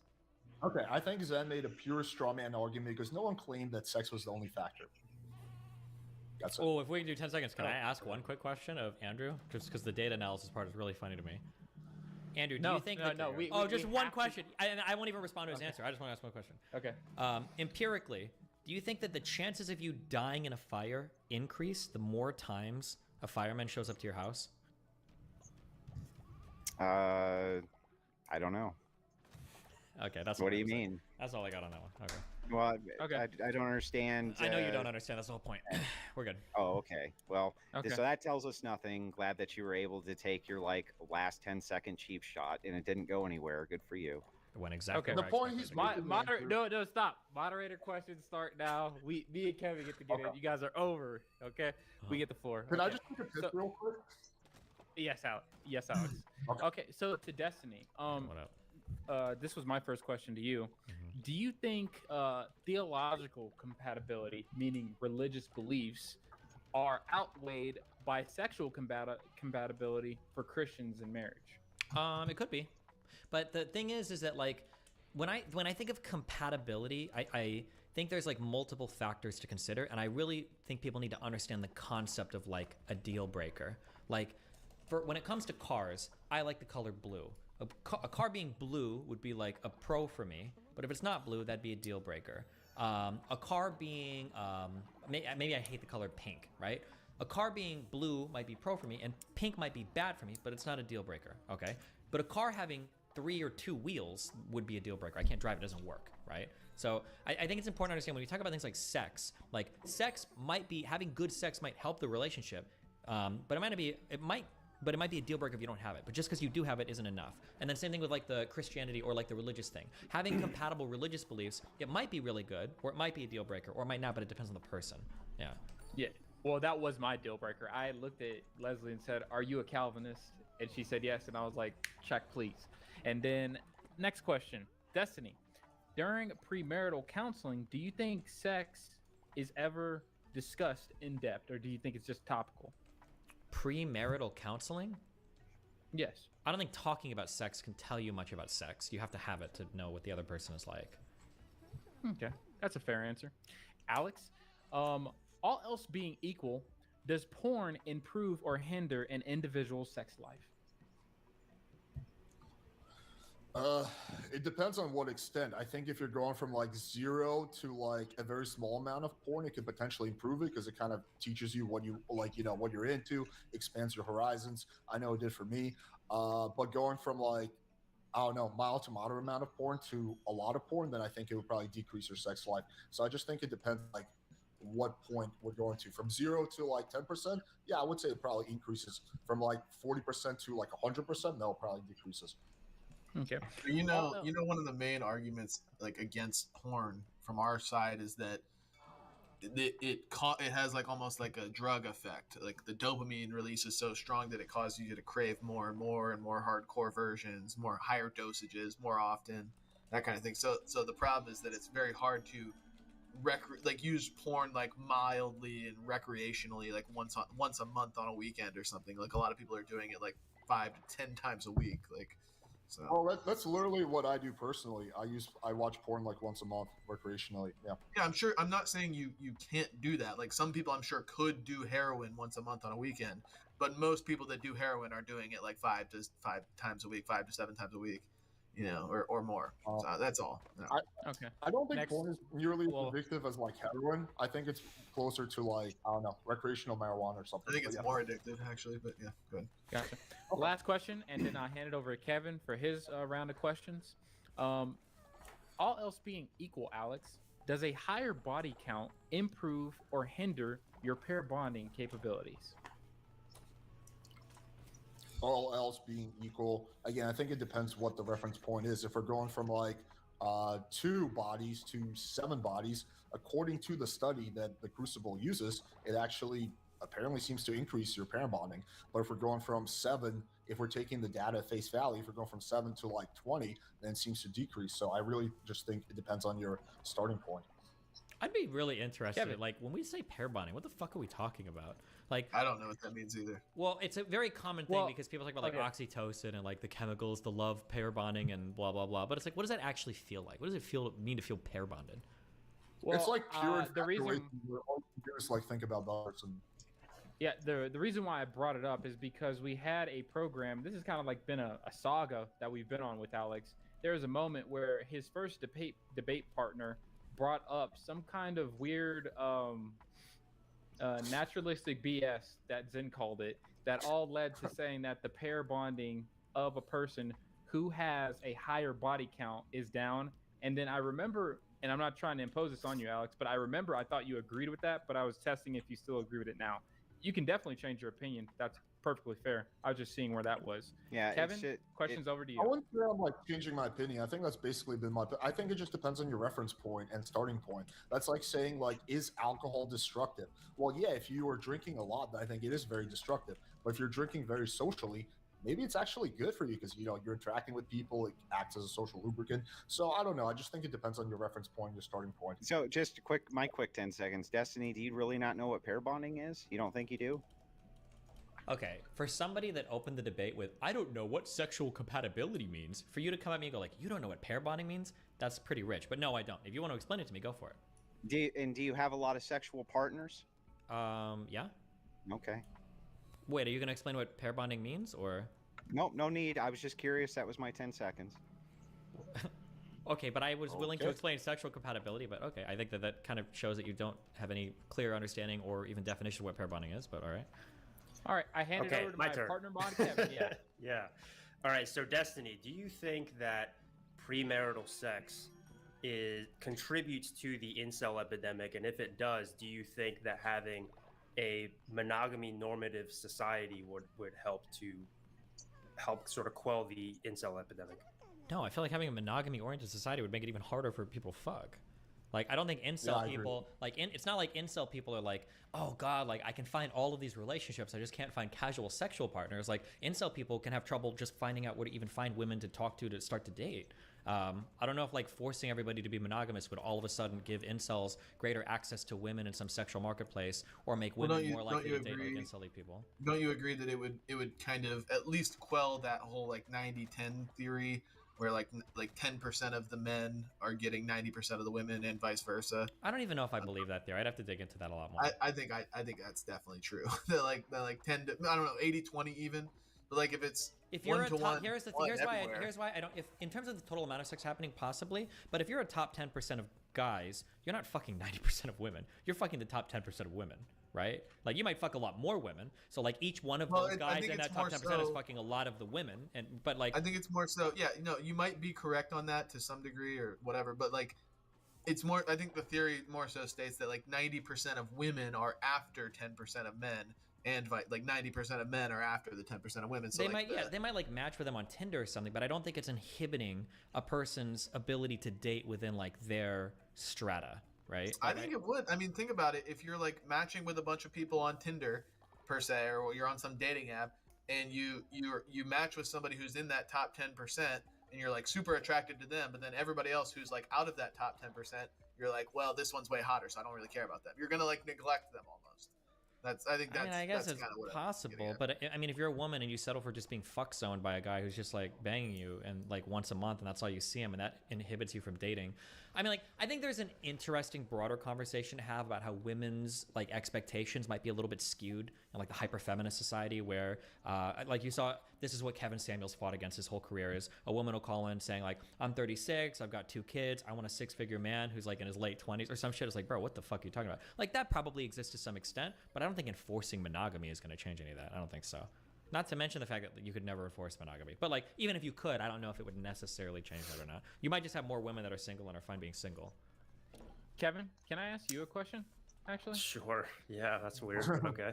yeah, I know it's weird. It's kind of. Do you think it's a good thing to have a person who's saying, "I want a guy who's in his late 20s and is a 6-figure man" as some of their criteria for a partner in life? Do you think that's good? Like if a woman says it, like, "Oh, I want a man who's in their late 20s and makes 6 figures." Like, do you stick around for that conversation now? Like, oh, that's what you're after? I mean, if they're very forward with that, I appreciate how forward they are. But yeah, I would probably just write them off as a gold digger. Gotcha. Yeah. But I kind of understand it from their standpoint. You know, it's like you have a very short range, like, you know, age 18 to 25 to be like extremely attractive to men as a whole. So if you want to get a husband, and you know, that's like your one time to be opportunistic, for lack of a better word. But yeah. But anyway, I appreciate that question. That was kind of a surprise. I'm going to ask my second question to the right side now. So I think I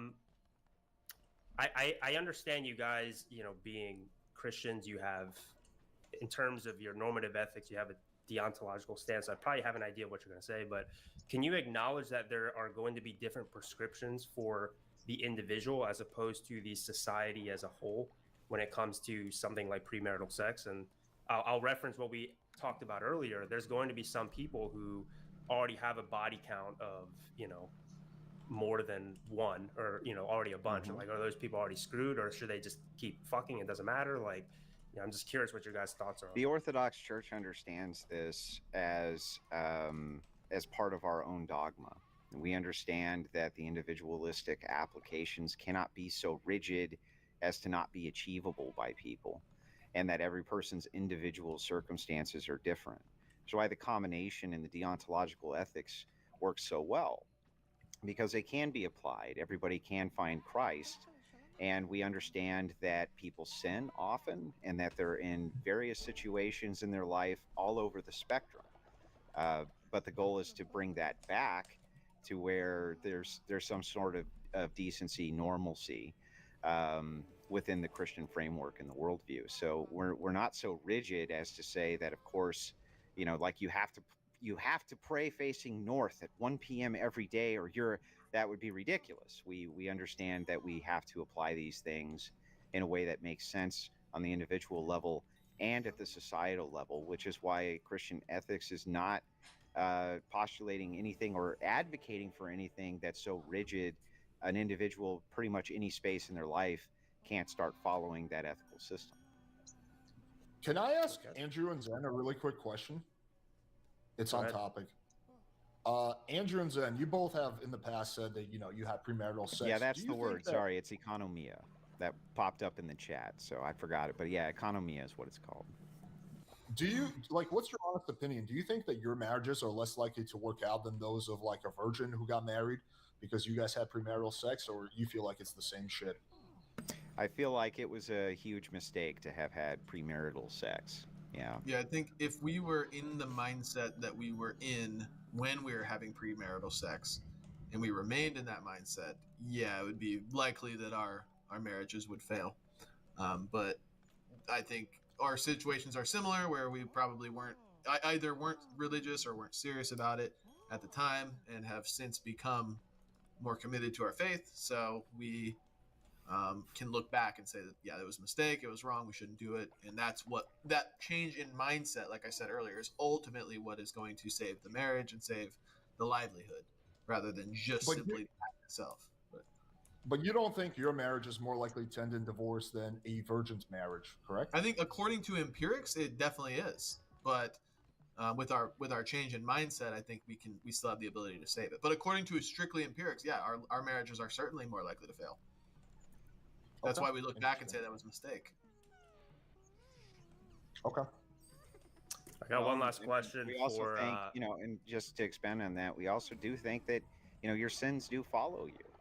You know what I mean? Your sins do follow you. Even the secularists understand that to a degree, that the choices that they make have long-term ramifications. And having a lot of premarital sex, usually I don't even hear utilitarians say that that's a good prescription for society. You know what I mean? They always bring it down to the micro and just say, well, it's good for me, but not necessarily a prescription I'd make for everybody. So, but the gospel can totally reconcile you of that sin with Father. Totes my goats. All right, I have one last question for Alex. So, Alex, you said earlier that you for the most part you're kind of against pornography, but can we acknowledge, and I think you probably agree with this, that pornography can only exist in a society that doesn't demonize premarital sex. So if we lived, drastic example, if we lived in a Puritan society, for example, like porn obviously wouldn't exist. Do you see any sort of contradiction there, or are you so in theory, a society that prescribes or encourages marriage and demonizes premarital sex, there's probably not going to be as much porn usage. So do you see sort of a contradiction there? Why or why not? Go ahead. Well, first of all, I'm not against pornography. I'm against overconsumption of pornography. Just like I'm not against alcohol, I'm against people over-consuming alcohol and killing themselves or drinking and driving. So yeah, I'm not against pornography at all, in moderation. In terms of, do I think there's no, I don't know, because if people are in unhappy sexless marriages, then maybe they're going to be watching more pornography, and then maybe, the demand for pornography increases. Typically what I've seen, and this is kind of anecdotal, but this has been my observation, the more repressed a culture is sexually, the weirder shit they get into. That's why in Afghanistan, they're super sexually repressed, right? You can't have sex before marriage, all these weird rules, but they're into fucking bachi-bazi, which is like having sex with little boys, right? So typically when you really, really repress sexuality, you get really, really weird outcomes. So I'm not for repressing sexuality. I think that leads to disastrous. Not sure that that's from a repression in sexuality, Alex, or if that's from the fact that there's a bunch of cultural fucking craziness going on within the particular way that they view their religion, just so you know. Not sure that it's due to sexual repression of people who can have 4 wives, right? Not sure that that's what's causing that. Like if I have to, but Alex, you have to understand this culture. Honestly, if we were to be running this broadcast here, and we all lived in the Middle East, in the morning we would be hanging from a crane, and they would be parading our bodies around the streets. So I think they're all over the place culturally. I think also just driving on the back of what Alex said here, because I was looking at this earlier when I was trying to look for data. A closer analysis of this data shows that participants who self-reported that they were addicted to pornography tend to view a lot of porn and also are highly religious. So, I mean, it seems like this was trying to say that at least religious people reported having greater porn addiction rates. And then I can't find this, but wasn't it the case that most people identify as being religious in this nation, almost all. Well, this is compared to non-religious people, obviously. Yeah, but that's most people. But there's a whole shitload of people who are not religious. Andrew, you're being obtuse right now. Also, wait, hold on. Also, wait, isn't it the case that I thought that Mormon porn searches were especially weird? Am I making that up? I thought that was a thing that dude, porn runs rampant. Yeah, because they do everywhere. soaking and shit like that. Yeah. No. Yeah. Their actual porn search histories were very extreme compared to people that might be more sexually liberated. Look, the point is that if you got a problem with over usage of porn or whatever, Alex, the thing is that you can only sell a product that people are willing to buy, and motherfucker, there's a lot of buyers in the porn industry, and it doesn't necessarily have to be with your wallet. It's with your viewership, with your mind, with your attention on the porn. That's what you are paying with your soul, as we would argue. But it runs rampant in society, so you should oppose it in its current state if you oppose rampant porn usage. Well, no, I mean, I think it's up to each person to display impulse control and be responsible. I think also, like, technology without moderation, like people being on TikTok for like 10 hours is bad. I don't think we should ban TikTok, right? I just think it's up to each person to use whatever vice they have in moderation. Same thing about alcohol. I think that, you know, some people overdrink, but the solution isn't to ban alcohol. It's for those people to be more responsible. Yeah, and we're not surprised. I didn't catch the last part where you said as compared to non-religious people, but we're not surprised that you would be tempted, Destiny, by if you're a religious Christian, that you would be tempted by sin. That's kind of the point of the religion, is that we have an innate understanding that that's true. Right, but why are religious people We're watching tempted more porn than non-religious more people. often? No, than well, I non-religious? mean, yeah. Why would that not be logical within our worldview? Why would God Why tempt the would religious man why would more the than... devil? Why would the devil be interested in you? You're already a coomer. That's What does the coomer mean? You've been using that word. Well, a I'm lot. just I don't asking, really like, mean logic. porn Why would the addict. devil be It means porn interested in addict, Alex. somebody who already? You know what I mean? I don't understand why that's not a logical. But I'm not I can't speak for Destiny, but I'm not a porn addict, so I don't know where you're It getting says every porn addict ever. No, I'm just kidding. I'm kidding. It's a joke. It's Also, a hold on. joke. Does it ever religiously stated in any of the Gospels or anywhere in the Bible that like more holy people are more tempted by the devil? Yeah. So this is actually stated by Jesus himself, I believe. I think I can pull it up for you, but yeah, if you're somebody who has salvation and is saved, you're definitely going to be under attack. Yeah.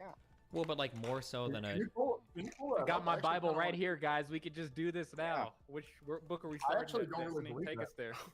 Yeah, I'm just curious if you're more holy, like are you going to be more tempted by sin? That just seems strange. Pedro. Why does that seem strange? Because the idea that like Zed's you would going to get his Bible too. the idea that you'd be like Trade that in. the idea that you would be like selectively targeted by Satan is weird. I don't know. I've just never viewed sin that way. Why would Satan need to target people who are already in Satan's grasp? I don't understand the logic. Well, if they're already in Satan's grasp, that means they've already been targeted by Satan, arguably. Why does it mean that? Maybe they were never targeted by Satan and just happened to reject everything without any influence from Well, Satan sure, whatsoever. but if Satan He's got metaphorically free is the will. rejection of God, then of course we would say that people that have turned away from God are embracing Satan. When we talk about Satan tempting people, we don't literally mean snakes tempting somebody. We speak of somebody that uses the free will that was granted via Adam and Eve to turn their backs on the teachings of God. Right. So why would that entity specifically go after people who are already in its clutches rather than double its effort to go after people who are not? Do you view if it's a war for souls, wouldn't you go after the people who already had salvation? The ones you haven't already Sure. captured. When you think of Satan, do you think of like an actual malevolent demon that's targeting people? Yes. Okay. Yeah, I would agree. That is the enemy. Yes, a malevolent demon, a malevolent demonic force. Okay. Don't you think it's a little bit more likely that those religious people are just repressing their sexual desires and that manifests in weird ways, rather No, than like Satan is like systematically targeting them? No. I hate I the have stonewall, to, but I have to yeah. speak now. I'm sorry. That's not it. What's happening there, the reason why they are under demonic attack is because they are people who produce the gospel, which is something that's supposed to reach people like yourself and Destiny who suppress that gospel, which is the very power to change your heart and reconcile you with God and make you, put you in Jesus Christ. So that's why they're the main target. They're the people who are capable of actually helping people in this world in the most ultimate way possible. That's why they're under attack. Okay, I mean, yeah, I would like to see that like section in the Bible, but I guess we can move on to the next point. I don't really buy that. Okay, are we moving on? Or are we going to that section in the I Bible? would like to move on. We're It's gonna up be to here all Kevin. night if we keep this up. I don't have any more. I don't have any more questions. So Okay. Then saw we'll there was move one. on to super chats. We'll move on to super chats, and I got the one from Destiny's chat, so I'll start with his first. And I'm gonna go with the first round of the ones that are not questions; they're just statements. Gabriel Abdul, new member. Thank you for your membership, sir, to Destiny's channel for $4. He comments based. Ryan Rockwell, $10. The zero is best argument ignores variables like arranged marriages or hyper-religious types that won't divorce.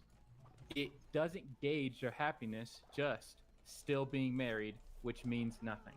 Do you guys want to respond to that? That seems like a comment towards the right side of the panel. I just think quickly, I think that's the metric that should be used for the argument, because happiness is just a mental state that, like we spent like 30 minutes saying like, oh, they could be lying about it. So we should use something that you wouldn't be lying about. You can actually observe like whether they're married or not. That would have to be the metric for the argument. But yeah. Gotcha. Dr. Gonzo, new member for the next 2 months for $20 to members channel. Thank you, sir.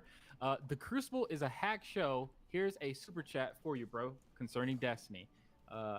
Thank you for that, Dr. Gonzo, and I hope you repent of your sins and turn to Christ before you burn in hell for all eternity. Sneeko for $5 just got a strike on my channel for election misinformation. That's your boy, Destiny. You need to go after this. You need to help him lick his wounds. Does that mean 3? Now, wasn't he on 2 strikes? Destiny, are you insulted? He only donated $5. Is that 3 strikes? Is that 3 strikes and he's out, or was that his second strike? You can get multiple strikes. It depends on you get like 90-day periods for them to fall off and shit, I think. So Comfy.stream does not have election misinfo TOS on it, and it's guidelines as far as I'm aware. Wait, quick question. Nico, stop Destiny, clicking on my debate with you. Destiny, I've been seeing you do a lot of IRL with Nick Fuentes and Sneeko, and I'm trying on my side to do a Crucible the Wild Hunt event. I'm scheduling it for like 2025. Jesus, trying to get it earlier. Yeah, I'm just planning it out very articulately. Would you like to go hunting? Or you don't even have to take the shot. I'll take the shot. Is this an assassination joke, or do you mean like go out like hunting, or what do you mean? No, like real hunting. Like we're gonna find hunting deer or something. Pedro has never had a bad faith bone in his body. Whatever he's saying to you, he actually means whatever he's saying. So, just saying. Like hunting I consider it, but you gotta understand from my asking you perspective, for that's hella spooky, right? Yeah, that would be spooky, but Yeah, I would say in the forest when one of you comes out, Pedro. no, it's What? gonna actually be a you'd be lot. going out to the forest with guns and a black guy, Destiny? Is that your problem? Well, this is the the black real- guy well, doesn't this scare is me. a- It's the conservative part that scares me. There's a lot of black dudes I'd go out into a forest with. There's not a lot of like far right like conservatives I'd go out to a forest with guns. Okay. Bro, I totally get that. There's this crazy guy named Daryl Davis who goes out into the woods with the KKK, and I'm like, no, Yeah, that's excessive. No, I don't recommend that to anybody. Daryl is the man, though. I love Daryl. Yeah, I would say it would be an IRL stream, so you would have all the evidence in the world to say if someone tried to attempt to murder you, so you'd be solid. But you can think about that. S3 for $4.99. It seems the red pill is ultimately a self-philosophy where men end up being obsessed with the number of times they have sex or orgasm. That's probably to you, Alex. Do you want to interact with that at all and defend the red pill? Yeah, sure. Well, first of all, I've never identified as red pill. I publicly made fun of the red pill. I've debated people who are red pill. There's some things they say that I agree with, but All right, back at the Young Turks at the RNC. Cenk Ugranik. And as you can tell, Charlie Kirk joins us. It's been a while. Yeah, it has. Good to have you here from Talking Points USA. And so close. Turning Point. Oh, did I say that? That's hilarious. I meant Turning Point USA. Close, that was a Freudian slip. Okay, so so Charlie, you and I now have some strange agreements. Okay, so the whole world is just it's coming to an end. Right. So, but believe me, we have plenty of disagreements, and we're going to get to it. So we both think Biden's. Would you say AI is conscious at this point? The issue right now is what I won't take sides on 9/11 or any of the other debates. What does that mean? Stop the bleeding. Because now he's losing non-swing states. John. Well, I've been saying for some time, Cenk, that it definitely seems to be the case. Big Pharma for school shootings. He blamed antidepressants for school shootings. That's not true. Like he has, you brought it up. Cody Ko is a YouTuber that probably doesn't need an introduction. I don't need to read the Wikipedia article explaining to you who he is and lore dumping. I'm sure most of you are at least loosely familiar with his content. He's been very large on the platform for years now.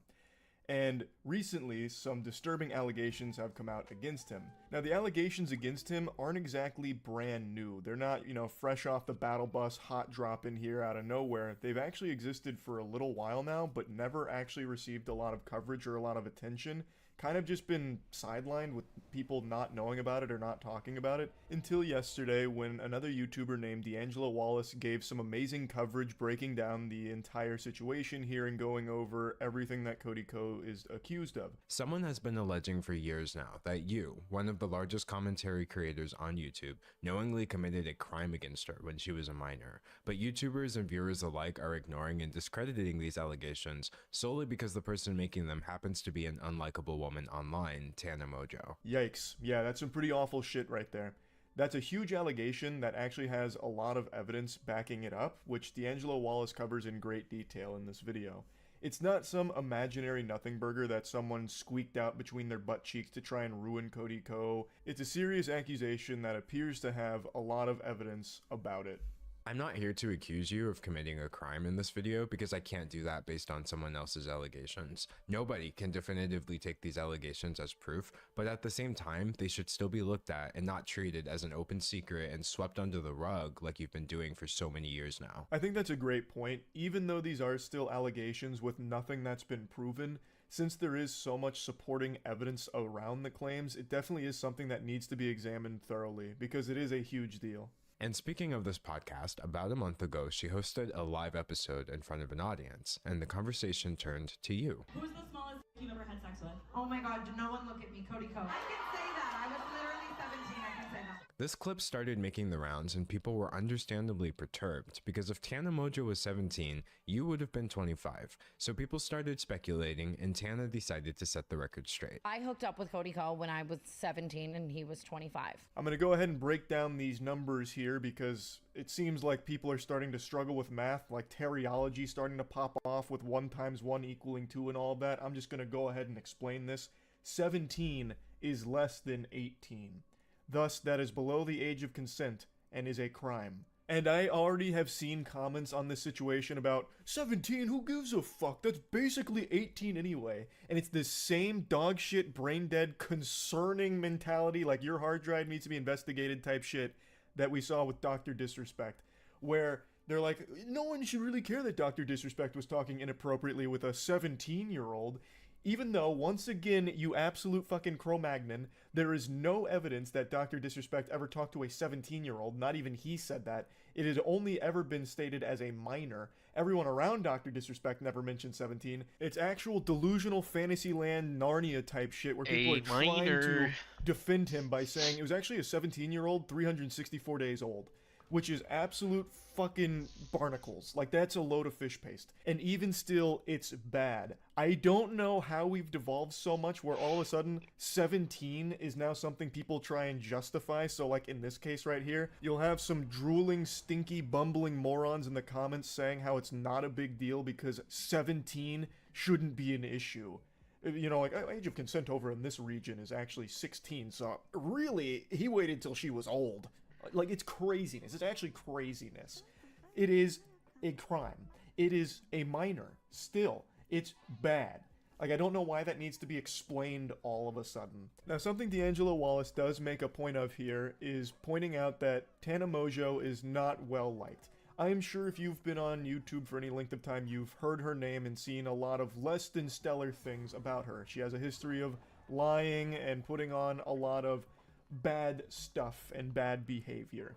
However, when it comes to this claim, this doesn't appear to be something that she's just lying about for clout to try and elevate her platform on the back of Cody Ko's good name or anything like that. This is a story that's been told even a few years in the past about this situation here. So this isn't something that she just pulled out of thin air.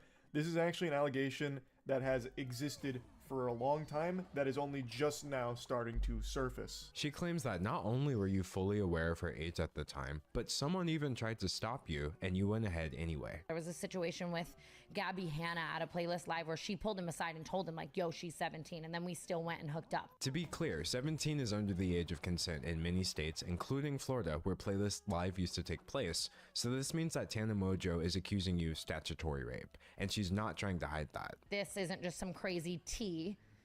It was a crime. Remember how Tana said that fellow YouTuber Gabby Hanna tried to stop you before everything allegedly went down? Well, did you know that Gabby is actually on record telling the exact same story several years ago? One time, I told a guy, I saw him making out with a girl at a party who was underage, and I pulled him aside and I was like, hey man, you probably don't know, I know she like looks a little older, she's underage, watch it. And he's like, oh my god, thank you for telling me. And then he turned that. This is really, really bad. Really, really bad indeed. Pardon my potty mouth here, but this is fucking disgusting. Like, this is by far the most compelling piece of evidence presented because this is a completely separate third-party individual coming forward now with the same story years ago. Exactly how Tana described it. Finding this clip was huge. I don't even know how it was unearthed. Huge props for finding this ancient artifact because apparently it had been scrubbed from like everywhere. I don't even know how you would have even gone about finding something like this, but I really think it is an important piece to this story. It's a very strong piece of evidence, and it should hopefully showcase that this isn't just something Tana is making up on the spot for attention or anything like that. This is something that has been talked about for years. There's a lot of comments that get shown in the video with people shitting on Tana for bringing this up, like, oh, this is prehistoric. Why would you ever bring this up now? You just want attention, you absolute harpy. Oh, who cares? This is bullshit. It's all a lie anyway. All you do is lie. Liar, liar, plants for hire. You harlot. Those kind of comments, like unhinged people about this. And I really think that this Gabby Hanna clip that's been provided should shut that garbage down. Of course, it doesn't prove 100%, the authenticity of everything. As D'Angelo Wallace also explains, these are still allegations. But that is a pretty substantial piece of evidence there that should at least show why this needs to be talked about and should absolutely be addressed directly by Cody. People make accusations all the time, specifically regarding things that are very difficult to prove or disprove, unfortunate as that may be. But when somebody makes an allegation and they say they have a witness, and that witness can be found telling the exact same story years before any of this came out, that's not something I can just ignore. In a situation that cannot be proven, corroboration by a third party goes a long way. I'm not accusing you of committing a crime, but even if what Tana says is false, your silence is still grossly incompetent at best. It really is a pretty bad strategy here. This isn't something John Madden would draw up in the playbook. Burying his head in the sand and hoping that the storm blows through doesn't exactly work in a situation like this. I mean, I guess it has up till this point since so few people were aware of it, but now that it's being talked about more and more, I do think that he's going to need to come forward about all of it. There is quite a bit of time in the video dedicated to the community's response to the allegations because it is bad how, like, viewers have responded to all of this. Basically, and it is a good point that D'Angelo Wallace made, because Tana Mongeau is widely disliked by the broader YouTube audience, when she was the one putting these claims out there, people attacked her, like dogpiled her for saying things like this. Like, they jumped on her like she had just, killed a puppy in front of them. Like, people responded to her in the worst possible way with these allegations. And Tana made a really good point where she said if this was any other YouTuber she was talking about, one that wasn't as highly regarded as Cody, the response would be completely different, where she'd be getting sympathetic messages and support for coming forward with her experience. But because it's Cody, it's been a biblical smackdown in the comments against her, which is just like a crazy response to something like this. I mean, there were some lunatics there, like genuinely hateful people saying like the most misogynistic shit you could find in the comment section about this because she dared come forward with her experience and talk about that situation. Now again, yes, they are allegations. Nothing has been proven. But there is a lot of evidence here that should at the very least get a response from Cody Ko about all of this. And it's not like he's not aware of what's happening. As pointed out in this video, he is seemingly censoring his YouTube comment section. And now you're choosing censorship.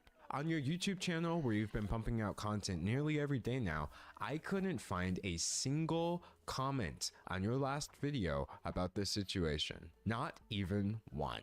Comparing that to the comment section on your Instagram, where every single comment I saw was about this, it's clear that you're heavily censoring your audience on YouTube. I actually went and checked this myself because this is a Lego build that you can follow along with at home. I went to his latest upload and clicked newest in the comment section because surely you'd see some now after this is being blown up into a huge story. But even when filtering on his newest upload by newest comments, I still only found a couple of comments that referenced this. So it really does seem like it's being heavily censored in the YouTube comments. Because with how big the story is, you would expect a lot of them, especially when you look at his Instagram. But somehow, nothing on YouTube? Yeah, that's very suspicious. That definitely smells like he is censoring the comments there. So it's not like he doesn't know what's going on here. Tana also said that he had reached out at some point kind of about this, saying like, are we good? So it's not something that he's just unaware of, and that's why he hasn't addressed it. D'Angelo Wallace also points out how he's responded to things in the past, like he paywalled an apology for like an old clip that surfaced where he was using a slur. So he's talking about like the history of responding poorly to situations that Cody finds himself in. And then he brought up this, which I'd never heard of.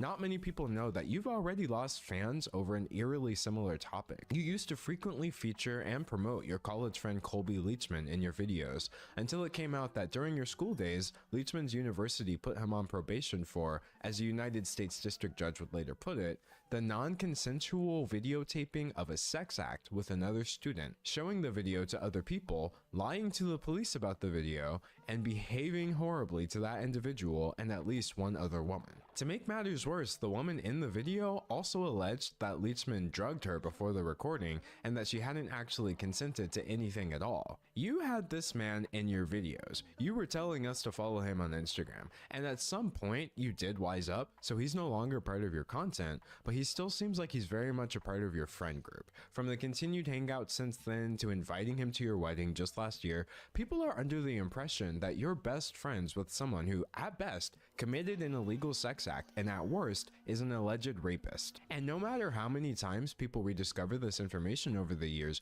you refuse to say anything at all. That is baffling to me. Like, it's one thing to be friends with someone who turns out to be a monster, but once you learn that they're a monster, that's where it should stop. I've said this before. If my best friend Matt turned out to have like a secret double life, you know, a Jekyll and Hyde situation where Matt goes out there and he does something truly heinous, I would cut them out of my life. I wouldn't be able to go forward being friends with someone like that. You know, giving him a fist bump saying, hey, we're still bubble buddies, bro. Like, I couldn't do that. So it's so weird to me that Cody can, and when people have talked about it in the past, apparently Cody has just ignored it. That is very, very odd. I haven't seen a single channel over 1 million subscribers do so much as acknowledge that this situation exists. And I'm not talking about channels that never would have discussed something like this either. I mean the same channels that were rightfully calling out people like Dr. Disrespect for texting a minor, which are the same channels that are now completely ignoring a scenario with an even bigger creator being accused of doing something much worse. D'Angelo Wallace makes a point a couple times in this video about the silence on this subject being staggering, considering in the YouTube ecosystem there's tons of commentary channels that'll cover a wide variety of topics, sometimes rumors that aren't nearly this serious, you know, like a 2-part docuseries on that time Markiplier allegedly pooped without peeing. Or, in my case, I'll make a whole rant going over how aliens probably aren't visiting us via theoretical warp drives to haunt our boners. And yet, somehow, a story that's this serious just slips through the cracks and didn't have many people talking about it until very recently. So I'd like to at least take a quick moment here to explain why I hadn't covered it. Now, I did hear the whispers about this Cody Co allegation about a week ago now, where someone in stream chat had mentioned, hey, have you heard what Cody Co apparently did with Tana Mojo? And on stream I asked what they were talking about because I hadn't heard shit about that. Eventually another chatter explained that I could find more information about it on Reddit because a conversation was starting to develop around those allegations, so I made like a note of it and then went to bed. The following day I got home pretty late and then went to follow up on things from the previous night, because sometimes during stream I'll make like tabs about what people are telling me to look up. I don't do react content on stream or anything anymore, so if it's like a video that people are recommending I check out to get caught up on something or whatever, I'll make a tab for that video and then watch it when I get back to the following day. And when it came to the Cody Co thing with the Reddit post, by the time I got to it, it was deleted. So I kind of assumed that maybe the claims were just baloney, and I didn't see a whole lot of chatter about it. I saw a couple of tweets that loosely talked around it, vaguely, and I just didn't look into it deeper than that. And I recognize now that that was a mistake, so I'm sorry for that. But I just didn't find a lot of information at the time, until, of course, last night when D'Angelo Wallace posted the video covering all of this. So I know the speculation has been made that the reason people aren't talking about the Cody Co situation is because he's a channel that a lot of people respect and is friends with a lot of the community. So no one wants to speak out against their friend or a channel that they respect so much, thus they're trying to help, you know, bury it or not let it, you know, erupt into the mainstream. For me, that wasn't the case. When I went looking for the info after that stream, I didn't find anything, and I didn't do a big enough dive on it to access it, so I just kind of stopped looking, which, again, was a mistake, clearly. I've talked about Cody Co's content in the past. I've liked his content. I respected him as a content creator, but I'd never say that we were friends or anything. I went on his podcast one time, and I think we only ever talked in Twitter DMs once as well. We weren't exactly like inseparable friends, you know, the best of pals and buddies or anything. Like, I imagine if we walked by each other in a crowded mall, we'd do one of these to each other, and that'd probably be the end of it. This isn't some kind of story that I was avoiding or anything like that. I just truly didn't do enough digging on it because, as D'Angelo Wallace does mention, this story has been pretty successfully buried for the most part, where a lot of people just weren't aware of it, and I didn't do due diligence to become aware of it. But luckily, D'Angelo Wallace did, and created this great video going over all of it. So I wanted to talk about this because obviously it's a very serious situation. Cody Co absolutely should come forward to explain all of it, and if there is another side to this story, tell it. If it's wrong, set the record straight. It's a very upsetting story here that at the very least needs to be addressed by Cody publicly.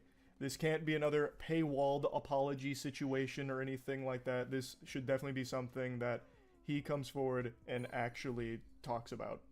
So yeah, that's really about it. So yeah. Have you seen the Scentbird CEO? She does a podcast with her eyes closed to talk to spirits and said Hitler wasn't bad. What? The Scentbird CEO does this. Wait. I know Scentbird. Yeah, wait, you're right. The Scentbird CEO claims to be a spiritual medium. Or, sorry, not a spiritual medium, a spiritual guru. The co-founder of the Netflix for Fragrance, Mariah Nuraslamova, has been moonlighting as a spiritual influencer. Comments on extraterrestrials, the Matrix, and Hitler have recently attracted negative attention. Your teeth are not randomly crooked, there is a spiritual meaning. Every little aspect of the tooth is a map, right? This sounds beautifully unhinged. Can I see some of these clips? What? Keep reading for $1. You got some absolute nerve, huh? Hold on. I want to see some, like, supercuts of Scentbird CEO spiritual readings. There's a couple of YouTubers that have talked about it. This is the first time hearing about it. Where are some clips of the readings? Like, I don't want to pay $1, but I feel like this is going to be the only place I can find these clips. Oh, wait, here we go. Here we go. Here we go. Guys, no, wait, this is still a YouTuber going over it. I just want to see, like, the full... Oh, actually, no, wait, they put the clips in here. Alright, here we go. Let's see. This is the... I can't find the clips anywhere else right now, so right now, completely reliant on the YouTubers here to bless me with this info. I want to see these readings. there is a new version of the Matrix that's being currently incubated, the 5th version of the Matrix. Matrix And, 5? That one is showing signs of really good promise. So Maria mentions having a direct. Wait a minute, I need to go to her website. There's a Matrix 5 dropping? It was This Is Maria. So this is where she does her readings. She is the CEO of Scentbird, which I think many of you have probably seen through YouTube sponsors. They were pretty big on influencer marketing, from what I recall. Here we go. I've broken into the 5th Matrix now. I think this has everything. It's not at all negative, but it is everything. So when you are inviting black into your body, you're not inviting demons, God forbid. You're not inviting evil into your body. You are inviting this moldable substance that contains all life inside, that contains all light inside, that contains the entire spectrum of everything. Okay, she's about to cast a hollow purple. I don't really care about that. Where did she do like the spiritual readings, like where she talks about Hitler and everything? Is she a witch? I imagine she would like to think people... I believe she would like people to think she is. But no. I'm on her website and I still don't see anything. You can do private sessions or live events. Direct connection to the architect, and that he wanted her to make this specific podcast episode on parallel reality / the multiverse. And when I first saw this, I was stunned. I mean, I'm in the presence of an architect, of the Great Architects Council of Light, but sadly that is big. The case. That is You're big. automatically crushed while listening to her guided meditation for an ultimate womb detox. And Whoa, an ultimate womb detox? Whoa, hey, hold on, I can use that. So that was a YouTube video. I can definitely find that. Let us all detox our wombs. Ah, here we go. She has a YouTube channel. She doesn't post these on TikTok, it doesn't seem. Alright, that's why it was so hard for me to find. I thought it was only TikToks. Hello, my darlings, and welcome to Our Sacred Universe, a podcast where we meditate together. I'm ready. Today, I wanted to offer you a womb healing practice. Thank Our you. womb space is where we deposit a lot of our hurt, a lot of our pain, a lot of our suffering. I know usually when we think of the womb, we only think of women. But a womb space, or if you will, our sacral space, I is have that. something that everyone has. I have and nipples, so Greg. Can you milk invite me? You, if you haven't checked out my book yet, No, hold it's on. I don't need the out. hashtag ads here. Just give me my womb needs a little bit of assistance here. Gently enveloping you in peace and serenity. I don't need that though. I need womb stuff. I want you to imagine. Keep breathing in and out. Imagine I just have a full body orgasm from Power this. your breath to ground and center yourself. Invite the healing vibrations of the universe to enter the sacred space of your womb. How do through your how, breath. see like we skip a step? How do I invite the healing vibrations of the universe to fuck my womb or whatever? Like what do I do? Like how do I send out the distress signal? That's where these guided meditations always fall apart for me. Like they make it sound like it's so easy that I can just call upon healing vibrations. Like I'm not a shaman. Like can you call it for me? Book a reservation. Yeah, what availability do the healing vibrations have in the universe? I imagine they're probably pretty booked up. I forgot. I didn't even check. Why are you detoxing your womb? It sounded helpful. If you're just tuning in, to give you context, this individual, Maria, is the CEO of Scentbird, which is actually a pretty big company, or at least it was. I don't know if it still is. And according to Chatter, the Scentbird CEO has found herself into some controversy because of this line of work, where apparently she was saying that Hitler wasn't bad through her spiritual guru sessions. And I'm trying to locate that, but I'm getting all like sidetracked here, going through these alternate branching paths in the visual novel. So I'm still looking for that, but it's such an interesting tangent. Here, you know, I'll stop detoxing my womb. I think more than effective. The dark truth about coffee, it is a toxin that darkens your aura. What? Damn it. captivating. Hello, my darlings, and welcome back to my YouTube channel. If you're new here, my name is Maria. Please subscribe below so we can be YouTube friends. Today we're talking about coffee, specifically coffee from the spiritual perspective. I will share what my... Why? That's such an interesting thing. Like, we need to analyze coffee from a more spiritual perspective here. Why would you ever do that? Who cares? Coffee is one of those products that darkens your auric field. Okay. It darkens your light bodies. Naturally. What does it mean? So essentially, when coffee gets into your physical body, it impacts more than your physical. It impacts your energy. Obviously, we know that. That's why, that's why a lot of us have coffees, because we want to pick me up. We want an energy spike. Yeah, but it's a stimulant. When coffee is giving us an energy spike, it also darkens our aura as it does. As it does so, as it works with our body. So it's almost like when coffee gets into your aura, it creates these little anchors or these little dots of itself. It's almost like it gives an energetic imprint into your body. What? And though that energetic imprint is kind of what causes an addiction, because it's gonna... The energetic imprint is what causes an addiction, and it darkens our aura through that. How the fuck does it touch my aura? When our souls evolve, like at soul level, when you evolve, okay, over time what ends up happening to your soul is you accumulate more and more light in your body. So you grow and expand, and you grow and expand by accumulating more light and kind of releasing darkness, if that makes sense. Over here, it makes so much sense, a lot of actually. things in your life are dependent on how much light you can hold within your body, especially if you're on spiritual path.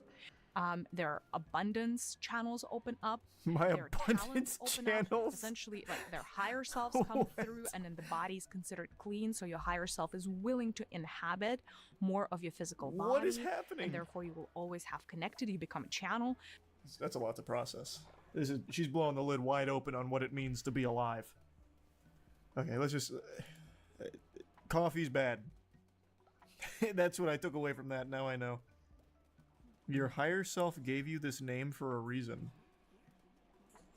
I mean, it's my dad's name. Is that the reason my higher self gave it to me? These are so interesting. I'm never gonna find the video where she's apparently talking about Hitler. I'm just gonna keep going down these wacky fucking titles. Why did my higher self name me Charles? Hello, my darlings. I feel like it's because welcome it's my back dad's to name. This is Maria. The topic for today is Maria.com. All right, the mystery of the name. This is kind of a fun topic. It's not a mystery. That is It's what just we're not a diving mystery into. for like most people. I don't think it would be a surprise for those of you that have your higher self goes to great length to plan everything around your upcoming incarnation. The vowels and the consonants in the name, through the letters in the name, connects you to certain aspects of universal flow, universal energy, if you will. Huh?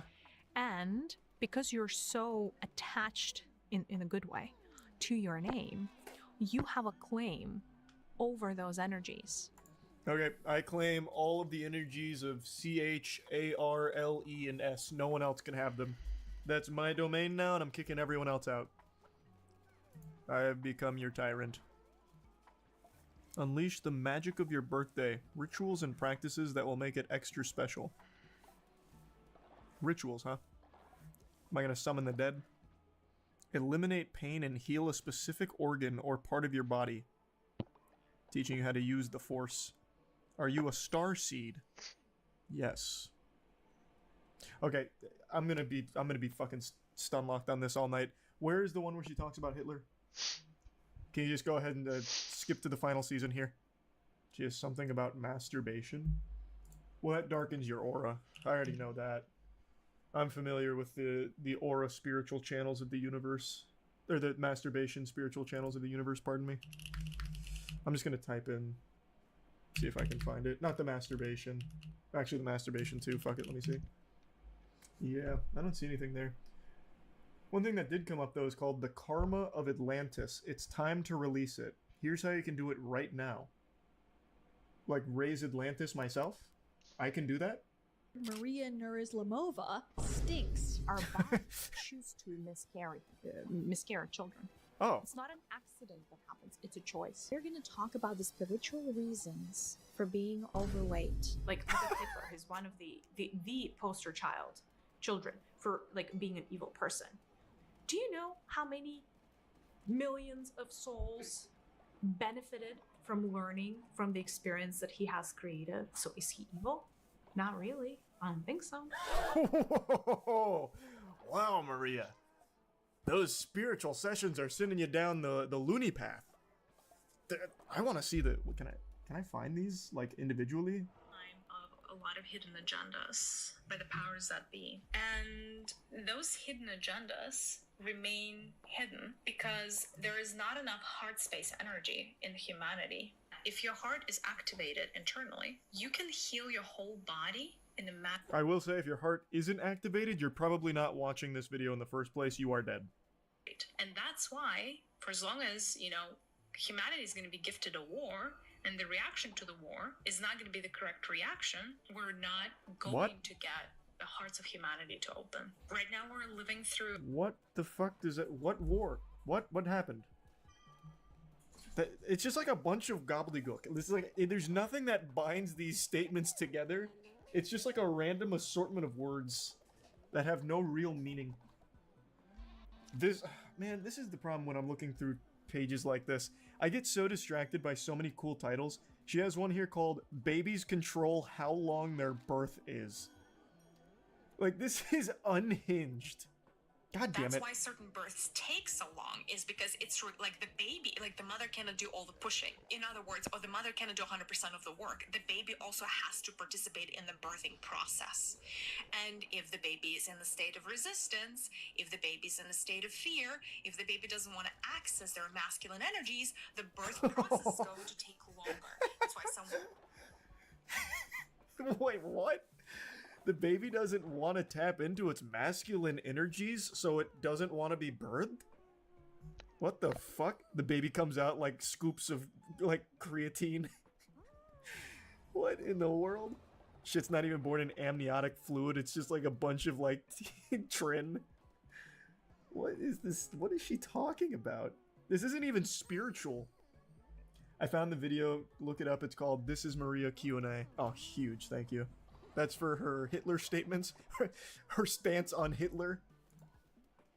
How does God perceive time? Does God have a shadow side? And other questions answered. This one? Oh yeah, here we go. Hello, dear ones. Welcome back to my YouTube channel. This is Maria. Come up. Oh, here, it's probably this. Can a higher self be evil? Even beings in in the seventh dimension perceive, The seventh dimension. Who's in the seventh dimension? Glorbus? Like who are you communicating with in the seventh fucking dimension? Stepping back, let's say your higher self wants to understand murder. Should be easy It's just to understand. A fascinating subject for your higher self. Okay. If it wants to understand murder, Jesus Christ. Angle. So your higher self may choose to come as a victim, as the mother of the victim, as the father of the victim. Why? As the teacher of the victim. Why would it want to? So, based on what I've gathered, very limited exposure to her spiritual guru benevolence, it seems like she believes you are the product of your higher self wanting to be experimental. So when something bad happens, it's because your higher self is trying to learn about it. So here, she's using murder as an example. So if you are someone who gets murdered, or associated with the victim of a murder, it's because your higher self wanted to be in that position. It was all predestined because your higher self wanted to be present for it, to learn about it. Which is the dumbest idea ever. That's actually the stupidest fucking idea. And by the way, like, look at Hitler. He's one of the poster children for, like, being an evil person. Do you know how many millions of souls benefited from learning from the experience that he has created? So the here, world serpent has awakened. Maybe tier one look hell at and Goldie. a character like him and be like, oh, he's completely evil. And upstairs, his experience was one of the greater, sources of knowledge of 3D planet Earth warfare. 3D planet Earth warfare. And that is benefiting What? so many different souls on their. This is a very interesting take, Maria. So, there's a lot to unpack there, Maria.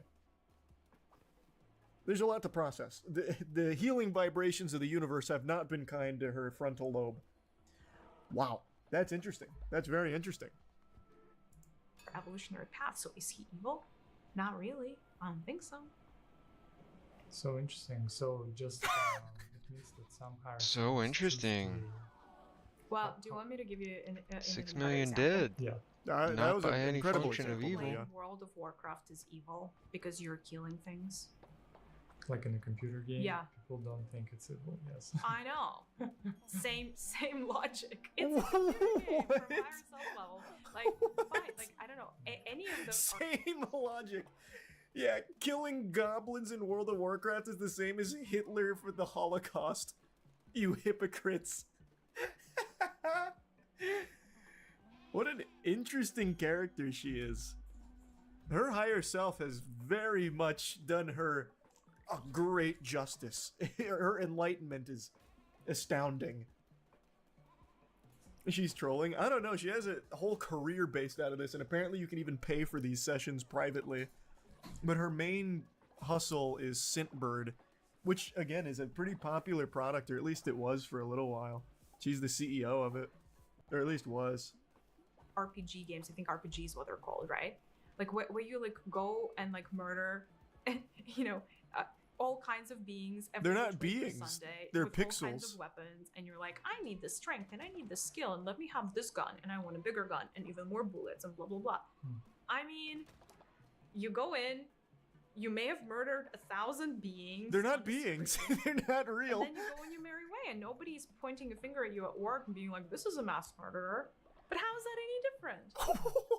So that's what I'm That's saying. so Like, good. What you perceive as Oh evil my god. is not the same experience. Now, you as an avatar, right? You as a person who chooses to play a game, you choose what game you want to play, right?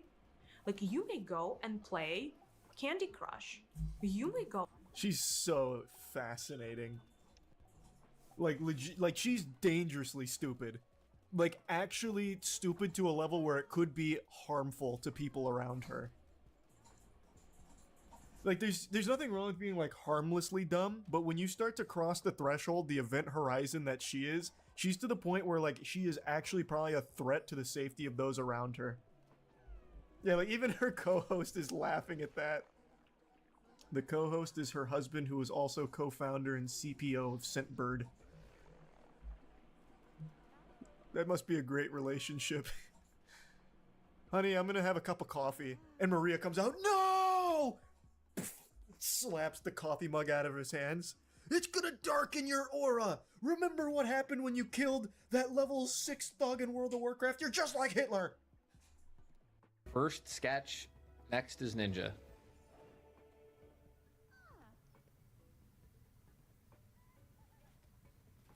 Dear God, bro, leave me alone.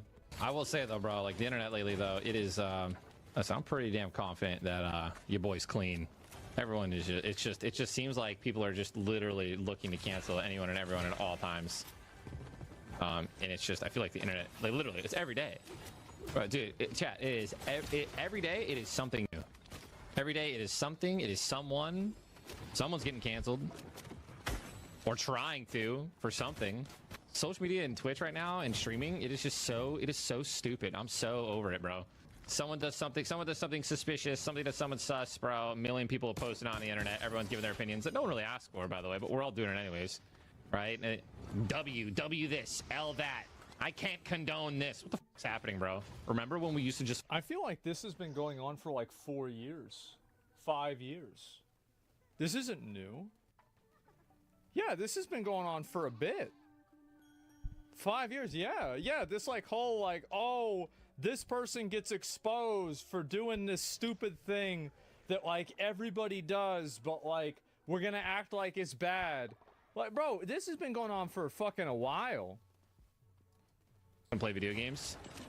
Remember when like there weren't these fucking drama channels, like a million of them? By the way, like, I wonder who he's talking about. Who could that be? What do you mean? Who is he talking about? I don't know. Who is this? What do you mean? this is streaming, dude. Like this is it's taking over. It's only getting worse. Nah, bro. You know what the truth is? You were the one that started this. Ninja was the one who started this. And here's the reason. Ninja was the first, in my opinion, real ass gaming streaming celebrity. PewDiePie was bigger, but he wasn't just gaming and streaming. And Ninja brought it up to a level. Ninja walked so Kai and Aiden Ross and all the Jinxie fucking Sketch could run. You started this. You don't know that, XQC? I feel like XQC was really, really popular, but he didn't have the main... XQC was really popular in terms of, like, gaming, but, like, he never got, like, the mainstream recognition that Ninja did. He didn't get that mainstream... He didn't... Bro, he don't have his shit being sold at Target. That's really the truth, right? And so, yeah, Ninja did. Ninja's playing with Drake, doing all kinds of shit right there. And so, yes...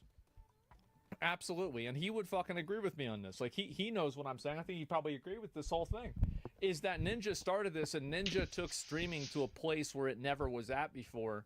And I think that what he's complaining about is that the celebrity culture of mainstream celebrities is mirroring gaming culture now. And the reason why is that you have a mainstream audience. Because you popularized it. And I think everybody respects Ninja for that. By the way, Ninja is an OG. It's not like it's a bad thing. I'm not blaming him. I'm saying this is how it's happened. Ninja grew Twitch, then Twitch outgrew him. Well, he went to Mixer. He stopped. Like, I mean, it's just the way it is with anybody, right? It's hard for people to stay, like, bro, think about how long a lot of people stay relevant. It's hard, bro. Like, it's fucking hard to stay relevant.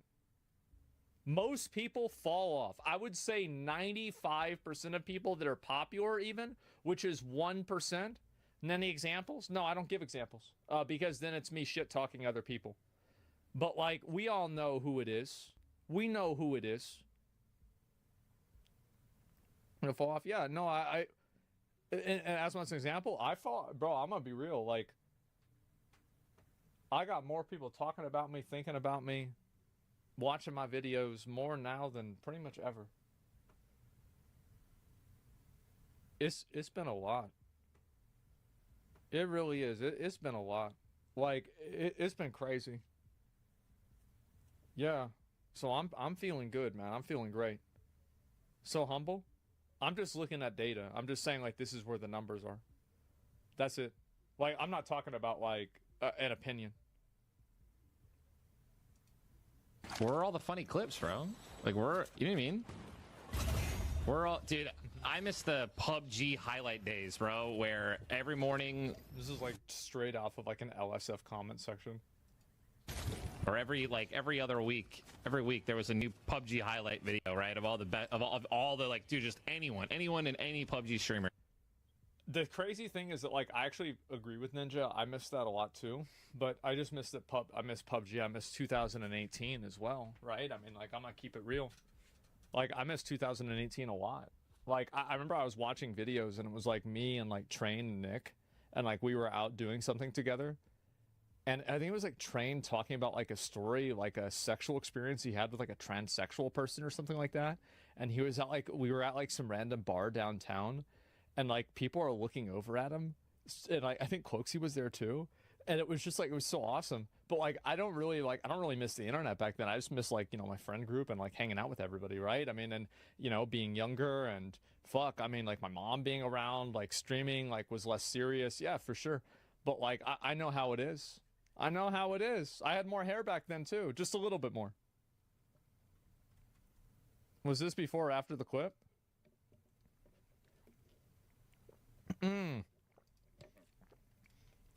No, that was something else. Crazy moments. Everyone laughing, everyone tagging each other, having good times, bro. Yeah. Like, Tim and I have talked about it, bro, like, a lot. Like, it's just, it... That would have been crazy if you I'm not saying I'm getting too old for this shit, dude. Well, there's no reason you can't just go back and do that again. Like, there's nothing that's holding you back from being able to just do the same type of entertainment that you used to do. Like, there's no problem with that. Yeah, you just go and do whatever the fuck you want. Yeah, no one cares about gameplay anymore? Well, people care about gameplay, but like here's the reality, right? Is that like gameplay, so you look at, for example, me talking, like this is why a lot of the most popular streams are, like if you look at, okay, let me pull it up.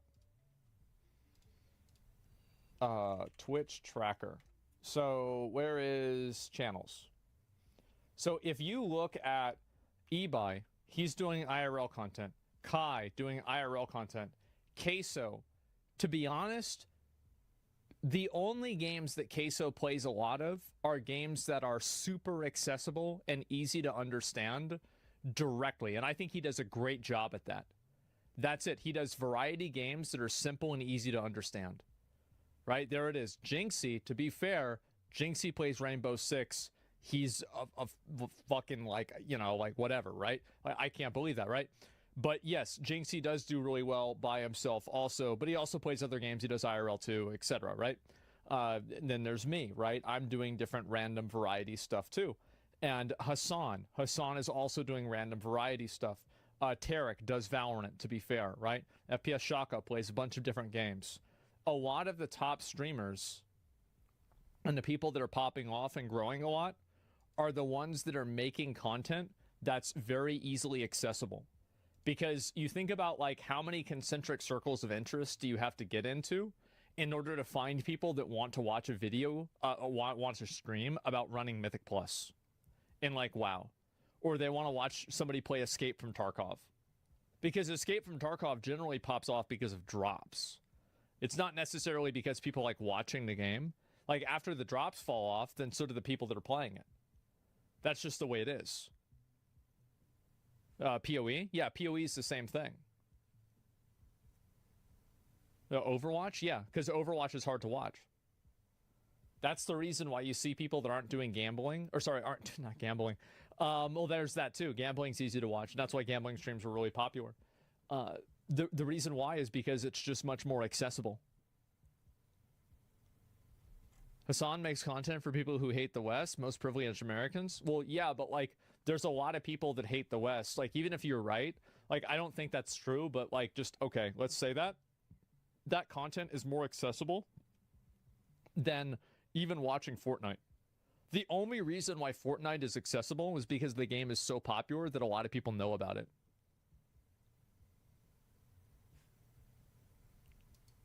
I know that it's like Beetlejuice, where it's like if you say, or like Marco Polo, if I say the word Hassan, people have to give their unasked for opinions about Hassan. So I understand, guys, you have to do that. This is like just how you're programmed. But I'm just talking about like the accessibility of the content and, you know, the barriers to entry for being able to understand what's happening on the screen. So that's all. Dude. Parents Basement Ninja, dude. Man, I'm starting to have like a lot of real nostalgia about my streaming career, man. I don't know how many years I have left, dude. Like I'm not joking when I say this. It could be 5. It could be 1. No, you're not gonna quit. Shut up. Shut up. Stop it. Stop it. What are you talking? Shut the fuck up. You're not gonna quit. Stop being such a bitch. You're gonna quit for like 2 weeks. You're gonna come back. This dude has over $50 million probably. You don't need to stream. Right now, there will never be a monetary functional difference that streaming will create in your life. It's not going to happen. But like, dude, we've gone through some shit, man. We've done it all, bro. We've done it all, man. We've streamed from. It's not cancer, guys. I don't have melanoma anymore. I'm good for now. Yeah.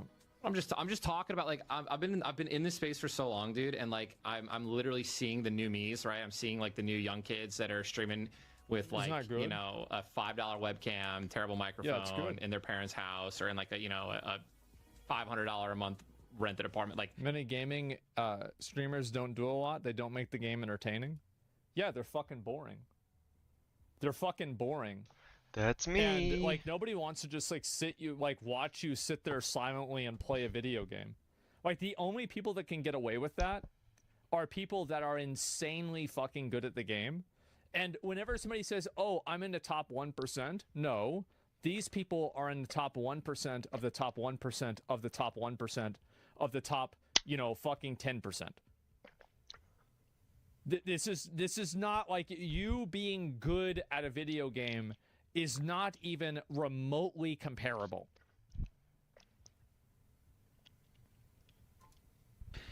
Yeah, I started from my parents' basement, dude, into this shitty $800 a month apartment with my brother, into a house that I rented it with Jess. That was before Jess and I rented another apartment. We've gone from house to house to apartment to house to apartment to house. Just, we've been through so much, man. It's fucking crazy. Like, sometimes I forget how long I've been doing this. Thank you, Aztec. Honestly, just shout out to everybody who's been with me this whole time. Even if you guys have only been here through the Fortnite journey, bro. The Fortnite journey itself has been crazy enough. But I've been streaming since I was 19 years old. So almost like 13, 14 years. Retirement is not imminent. I have a good feeling about a lot of good stuff coming up. But it just feels... Yeah, you're not going to quit. Shut up. You're not going to quit. Every time I hear somebody streaming that's talking about quitting, just stop it. Stop. You're not going to quit. Like, what do you mean?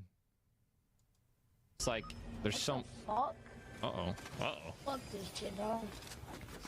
Everything's gonna be all right, man. Mind your language. Some little kid. If you land right... Oh. You see what just happened? The kid got knocked. Right. Real quick. Good stuff coming up.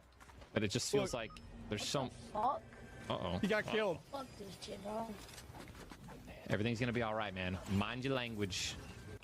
Oh, if you land man. right... Oh, he left. Yeah, you didn't fucking get him up, man. Bro, you left that 12-year-old out there to die. Won't you quit streaming one day? I might not be able to stream full-time because something in my life will change in a way that I can't predict right now. But in a perfect world, I will always be making content and making videos. Yeah, that's the way I look at it. It's like if I never, like, for me, there's never going to be a point where, like, I'm going to get bored of doing this because I've just been doing it my whole life. See, you guys don't know this because, like, you guys started seeing me streaming, like, you know, maybe a few years ago or whatever. What you didn't see is me at, like, 10, 9, 11 years old making videos as a little fucking kid. And then getting into middle school and high school and doing the same thing. Yeah, like, yeah, dude, upload them. I will upload some of them myself. Yeah, any video. Yeah, we would make videos and shit like this all back in the day. So it was never really a time where I was, you know, like, not doing this. And the only reason I didn't do it earlier than 9 is because I didn't have the tools to do it. I would have been doing it when I was like 5 if I could have, right? So yeah, I mean, what's this here at the risk ending up on a register? We have to see the videos. Well, hey, I mean, like, I hope I keep doing them, right? That's really what it comes down to. You didn't have cameras back then? No, I didn't. Do you still have those? Yeah, I do. I have them all in like a big box. I have to actually put them on like a digital thing. I got a machine to do it. I just haven't done it. So yeah, no, I mean, I'm very happy with like the way that I do things and everything, and so like, yeah, there's no problem with it. I think that really like somebody like Ninja is probably I think Ninja is very much the same as I am, and I think Ninja like I wish Ninja would in like a way like it's kind of the same thing with like Myth, right? Where like people always talk about like kind of, oh, Ninja fell off or Myth fell off and like shit like that. And it's like, you can say, yeah, they're not as popular as they used to be. Like that's obviously fucking true. Everybody knows that. But that doesn't take away that they were popular. And I wish Ninja would just embrace the fact that like he is an OG. Like he was the guy that walked so everybody else now could run. You don't need to compete anymore. You've already won. In 10 years, people are going to remember you. Like, you're that guy. What are you talking about? Why are you doing this? Like, you don't need to compete and, like, prove that, like, you're different than them or anything like that. Yeah, that's it. So, yeah, you kiss your mouth with that mouth? Exactly, right? Yeah. He's a competitor, though. He lives to compete. Well, you can't. I mean, like, that's the thing, is you can look at it that way, and if you want to do things that way, you can. But at the same time, it's not like you have to. Nobody's asking you to do that. Nobody's making you do that. I feel like streaming now is great. I'm very positive about streaming. I like streaming a lot. Now, has streaming changed and become more like celebrity culture baseline? I think the answer to that is yes. It definitely has. But why has that happened? It's happened just because it's grown naturally. Yeah, I still have respect for Ninja. Yeah, athletes can't play forever. Yeah, look at Shaq. Like, Shaq is a great example. Like, Shaq, whenever he was in the NBA, was a good player, right? He was not Kobe Bryant, Michael Jordan, or LeBron James, but he was a good, solid player. And now, like, he's retired, and he still does commentary on the games. He still talks about it. Like, just be Shaq, man. Like, fuck. You don't need to be, like, you know, constantly trying to put yourself out there and, you know, like, competing with the new people now. That's just not the way the world works. It never needed to be that way at all. So I hope Ninja realizes that, man. Yeah, Jay-Z, 50 Cent, Snoop Dogg. Yeah, exactly. Like, Snoop Dogg's not really making a lot of music anymore. Like, yeah, he'll do something every once in a while, but for the most part, he's just an OG. Yeah, he's just an OG. Shaq is an incredible investor. Yeah, he sure fucking is. Like, bro, I go to Target. It's like Target is sponsored by Shaq. Like, I look around, there's like 5 products by fucking Shaq. Like, I go to the grocery aisle, there's something by Shaq. I go to, like, you know, there's like the exercise machine, it's Shaq over there. There's some other fucking machine, it's Shaq over there. Oh my God. This guy's fucking every office chairs. Yep, there he is. Shaq-a-Roni pizza. Yes, it's insane, man. I'm joined now by Congressman Jamie Raskin, and we wanted to talk today about an issue that's kind of surged into the national spotlight, which is Project 2025. So that's going to be the focus of this conversation here. So, Congressman, Project 2025 is basically the Gish Gallop of extreme agendas, because Republicans have thrown so much at us in more than the 900 pages that encompass this whole plan that it's almost difficult to figure out where to start. So, to that point, when people ask you what Project 2025 is, what's your elevator pitch here? Like, what should every American know about it? And I think this is a useful place to start because, you know, as us watching bring this info back into our circles of people, this will be able to inform how we use it to alert them. Always a delight to be with you, Brian. Look, I'm not sure that I've gotten the perfect little elevator pitch down. I mean, what I've been saying is that, one, it is a collection of hundreds of the most extreme and dangerous policies that Trump's party have been advocating for years and now are trying to put into action in 2025. Two, it is a recipe for regime change to go from a constitutional democracy to the quasi-monarchical regime that the Supreme Court has been laying the red carpet out for. And three, it represents a civilizational death wish because in addition to everything else, it pulls the plug on all climate action and progress we've been making over the last several years. So that might be the single most important thing of all of the extreme policies there.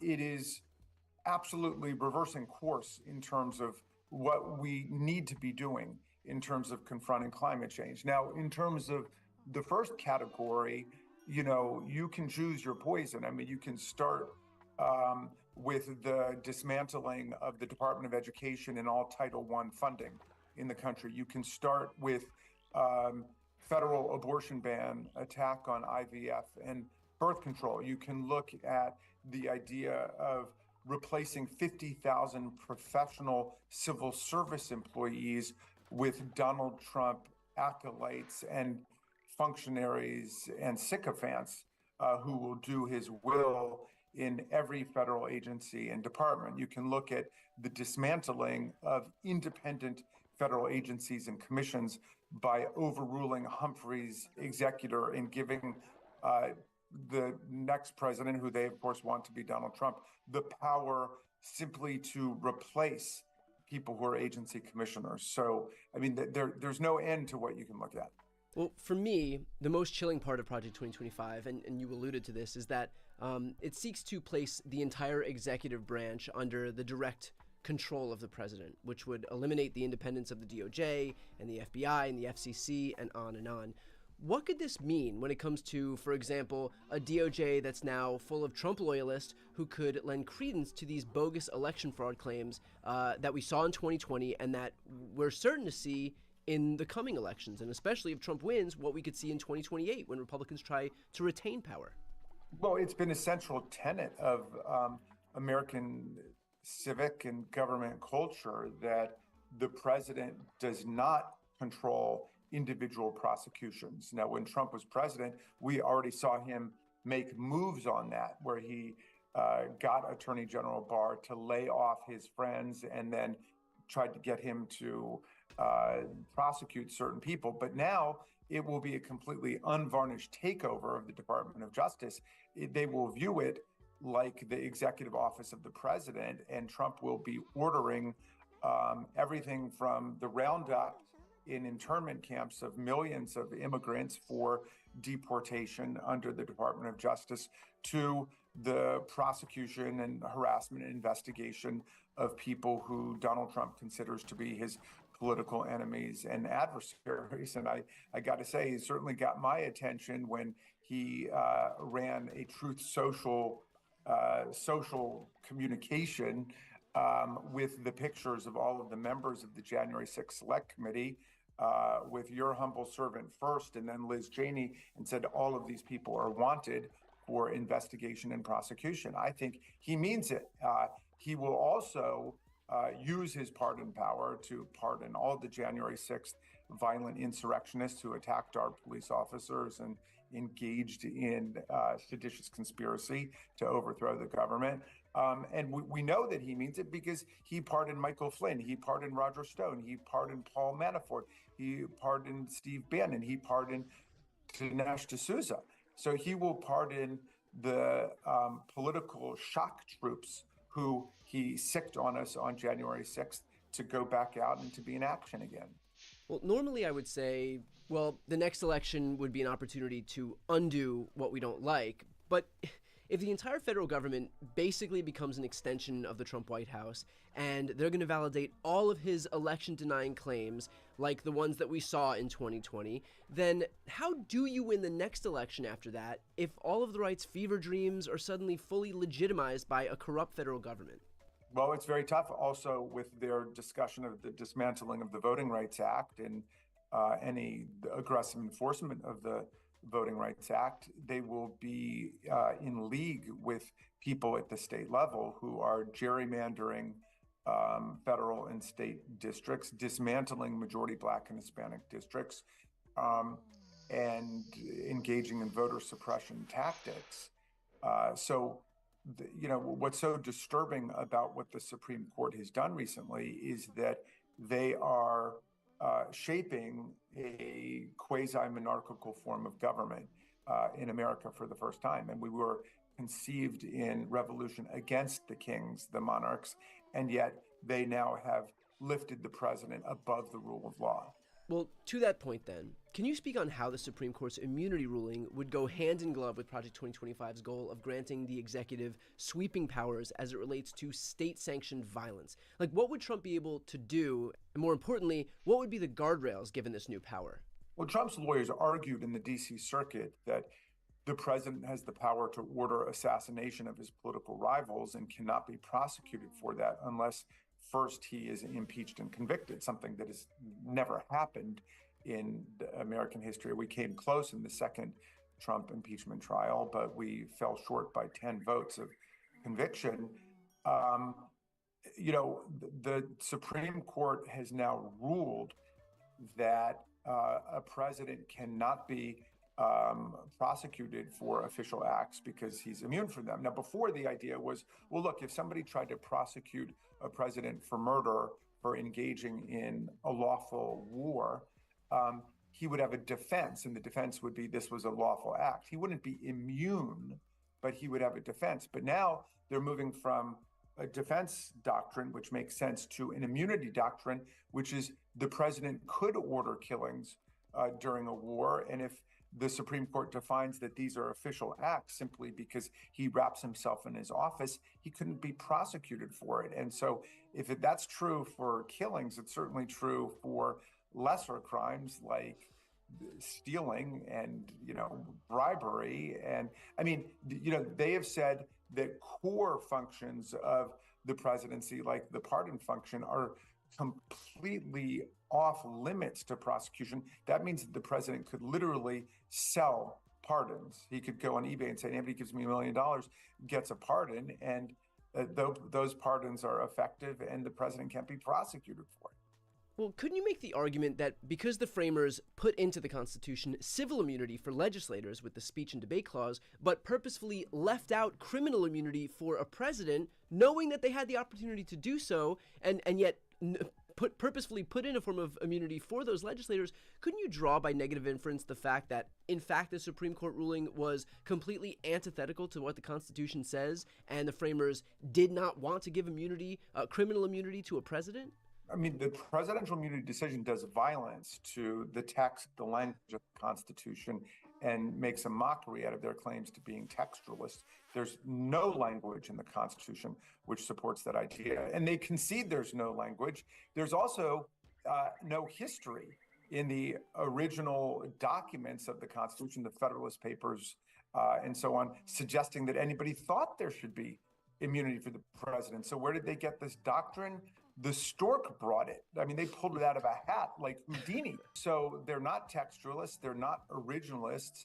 They are constitutional radicals and fabulists who are just making it up as they go along. I mean, they're acting like, a zoning board in suburban Akron, Ohio, who just have a party interest and they're supporting their guy. I mean, that's what's going on right now. And they are in a neo-monarchical mode. The people who are, making millions of dollars as Supreme Court justices like Clarence Thomas off of, free trips and free recreational vehicles and free tuition and free mortgages and so on.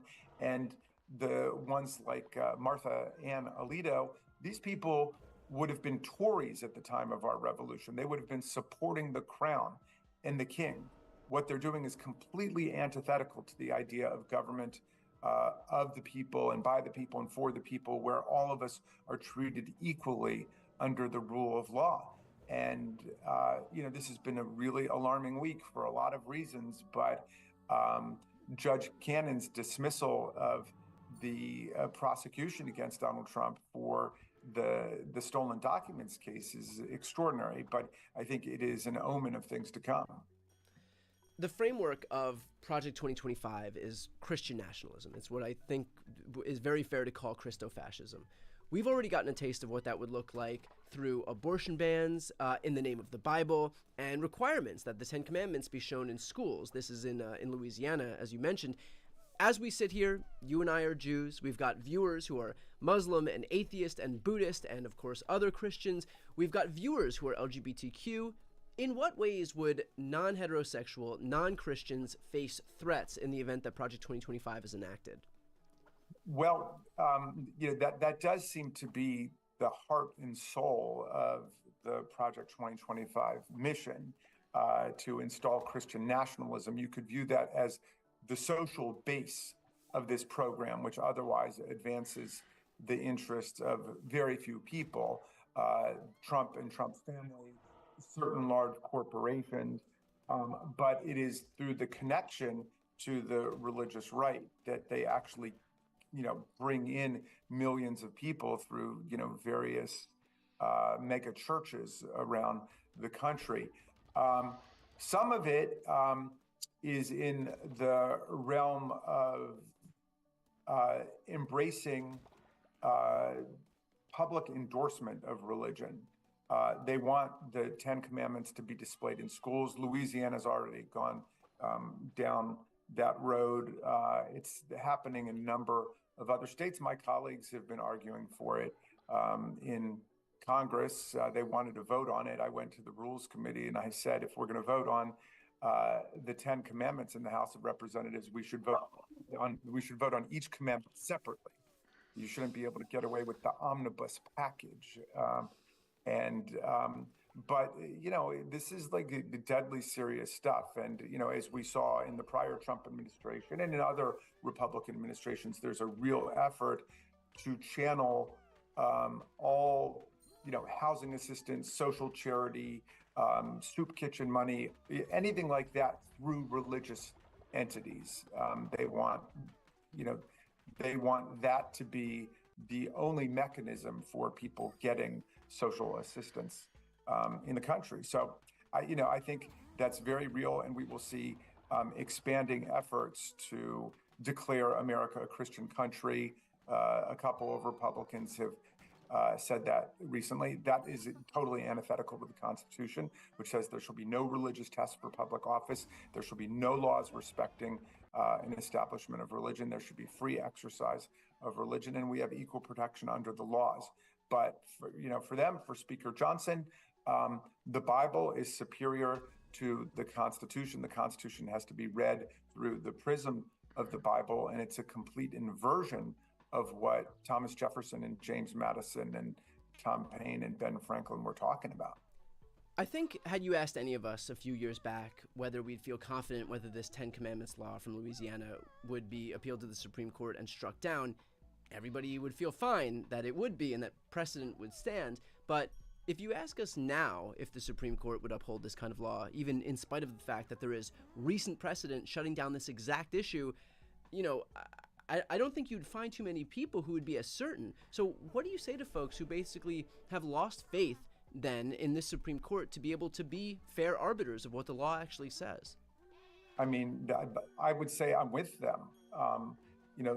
We have to fight for the Constitution and its meanings. We've got to educate people about the Constitution that the founders wrote. They were trying to break from centuries of religious superstition and government-run churches and church-run governments. They were trying to break from centuries of religious warfare between the Catholics and the Protestants that was every bit as vicious as the warfare today between the Sunni and the Shia Muslim forces. They wanted to break from Inquisition and Holy Crusades, witchcraft trials, and all of that. And these people are trying to take us back. We already have a Supreme Court decision, Brian, Stone versus Graham from 1980, which rejected Ten Commandment displays in the schools. But you're right, if it came back today, they could probably find a majority on the court to go with Justice Thomas's argument, which was an argument that, the prior right-wing justices have made, that the only thing the Establishment Clause does is prevent the government from setting up its own church. But if it endorses religion, if it embraces a particular religious idea, that's okay, as long as it's not setting up its own church and making the other churches illegal. And I think we're very much headed to that interpretation of the First Amendment, which is extremely limited. There are also justices who have begun to return to the really old idea that Congress can't set up a religion, an official church, but states can do it. Because after all, the First Amendment just says Congress shall make no law respecting the establishment of religion. But it doesn't say that states can't do that. And, that was sort of how the theocrats, when the country started, were pushing.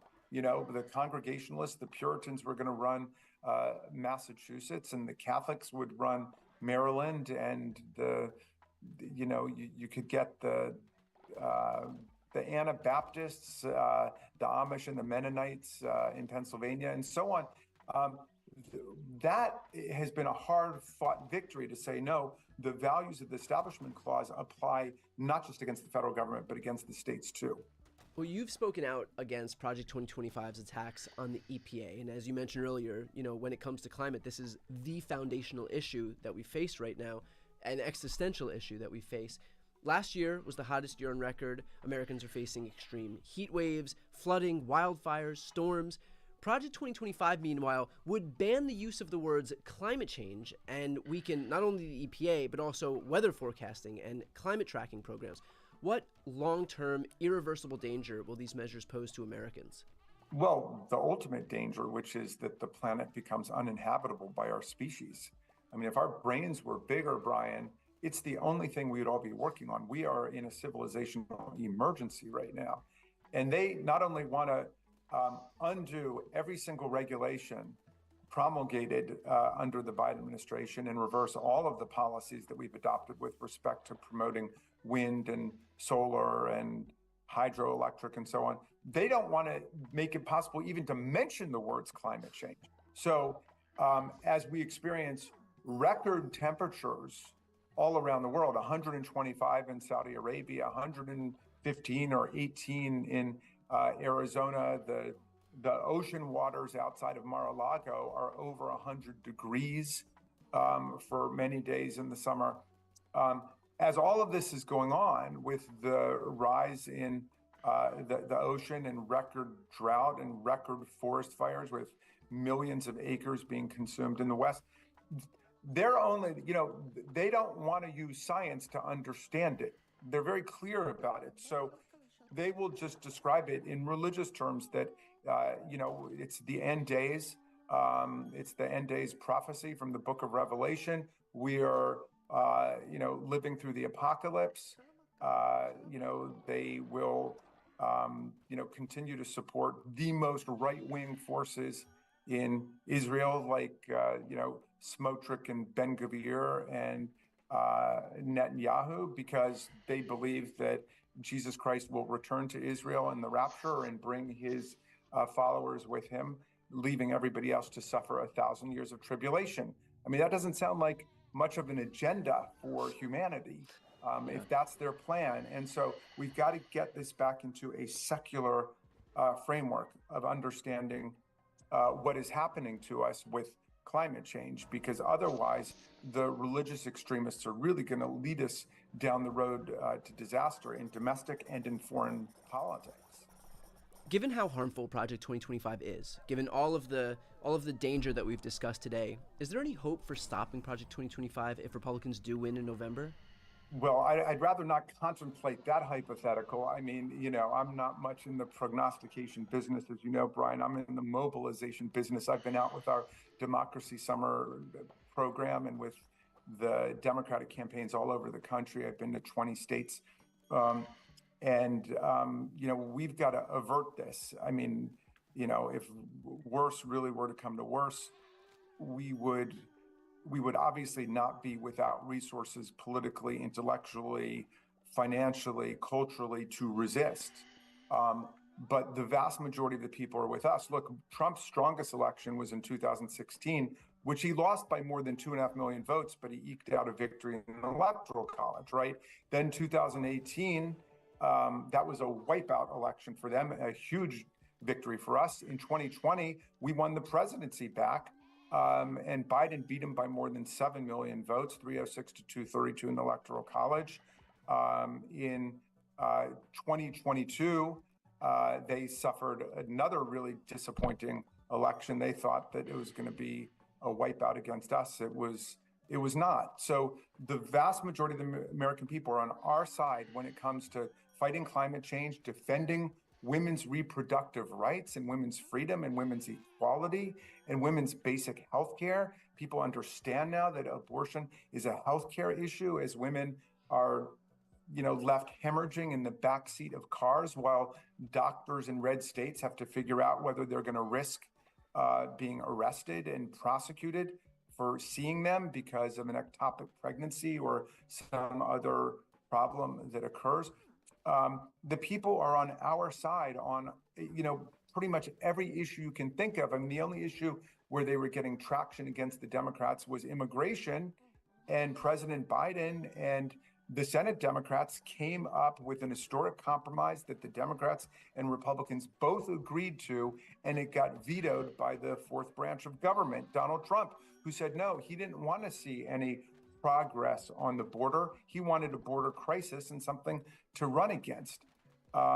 So leaving aside immigration, which is now kind of a wash since we tried to legislate on it and they stopped it, there's really no issues where they have any traction against us. The people are on our side. So we just need to, get it together on the Democratic side quickly at the top of the ballot and move through the problems we've been having and get back to the issues in this campaign. We've got one party which is saying the government has got to be an instrument for the common good of the people, to serve everybody, to protect our rights and freedoms, versus a party which says, no, the government is the plaything and the instrument of private self-enrichment of the guy who gets in with his family and his private corporations. And then, he's free to make whatever deals, private or public, he wants with the autocrats in Moscow and, Vladimir Putin and Orban and Xi and Erdogan, you name it. Like, that's what we're looking at right now.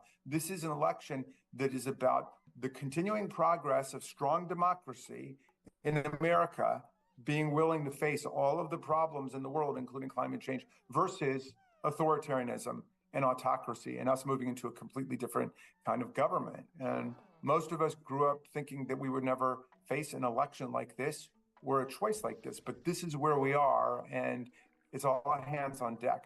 Well, given the breadth of the threats that we're facing right now, our ability to even be able to prosecute this case, to your exact point, will kind of hinge on at least having some clarity in terms of what's happening at the top of the ticket.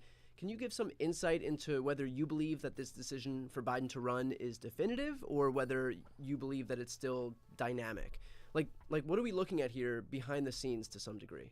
Yeah, I mean, to my mind, like any decision in politics about running or not running is 1,000% in until you're 1,000% out. Right. And so, and Joe Biden has won our nomination. I mean, people forget that. He's won it. He's got 99% of the delegates. And unless he changes his mind, he is going to be our nominee. So what we need to be doing is building Democratic victory at every other level of government. And that is going to be a decision that he's going to make. And he may have already made it. I know people got mad at former Speaker Pelosi when she said, it's his decision to make. But I suppose, as long as people are still talking about it, it's a continuing decision that he's going to make. Obviously, the debate shook people up. But, I think that politics today cannot be people waiting around to see if anything has changed at the top of the ticket. Our job is the same regardless.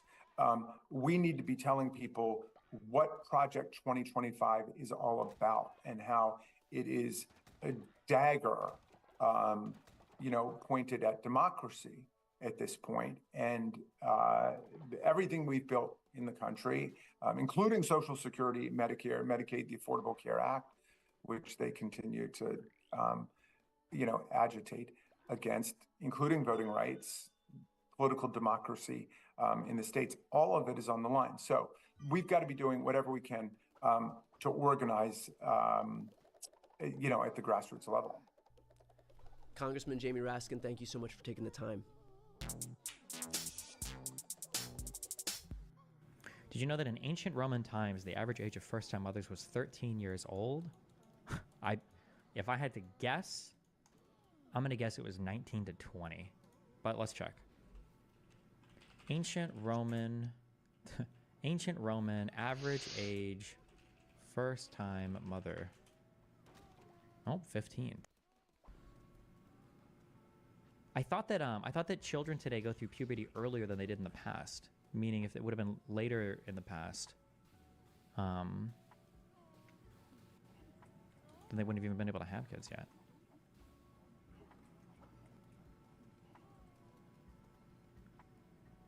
Escape death during childbirth. Fairly long. Girls are provision after marriage at 15 at an average of 7 children.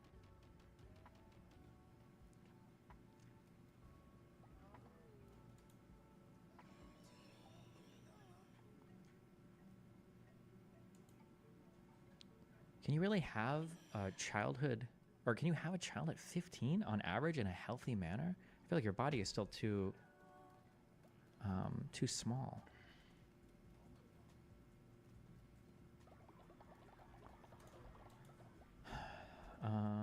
Optimal survival outcomes, pregnancy? I thought that the optimal was like 19 to 22 or something.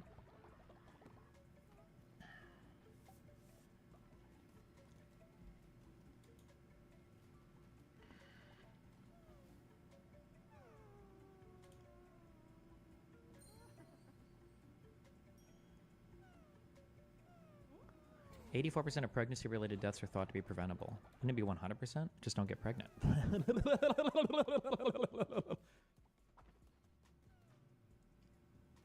The ancient Roman peasant were unaware of optimal in this case. I doubt that. I super doubt that. I bet that people back in the day were probably very aware of the optimal times to have children. I bet that was probably one of the most important things. Well, maybe not in Roman, not when you've got like all the agriculture and society and everything else, but the further back you go. No, hold on. No, yeah, even then. Because being able to produce a lot of children and having like sons and workers and stuff was really important.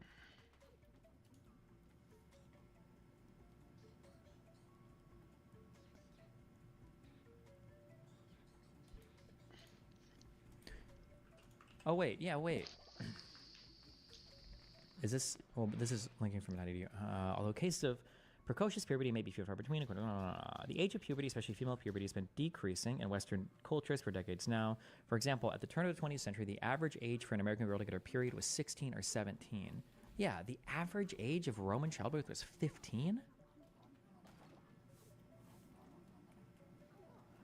For sure, but not through the lens of our own understanding. They did the best they could with what they had and were wrong because of it. I'm not even talking right or wrong right now. I'm just saying that if you have a society where women die more often if they have kids at 15 and they survive more often at 18 or 19, then my guess is going to be the families would protect the children from procreation or marriage until they were a little older, because you don't want your children all dying in childbirth. Unless it's a numbers game, and if you just start like having them make a bunch of kids at 15 and then some of them die and some of them live and it doesn't matter. But...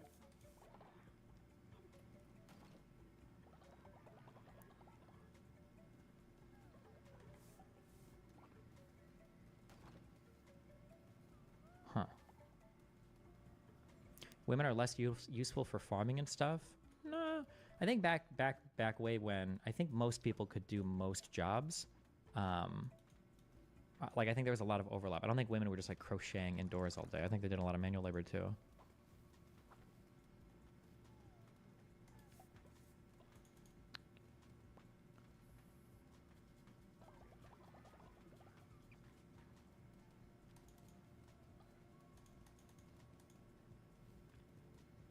Optimal age of a mother is late 20s to early 30s. There's no shot that's correct.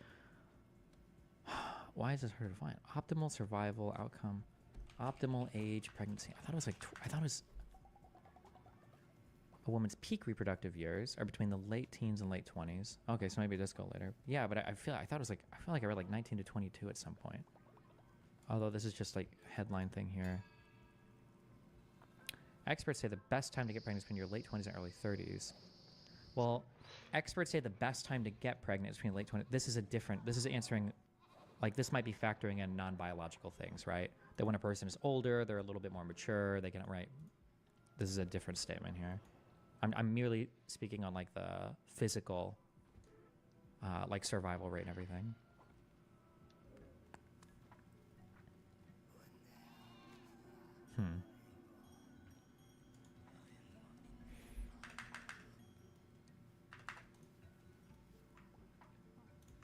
All right. Okay. Don't know. Don't care.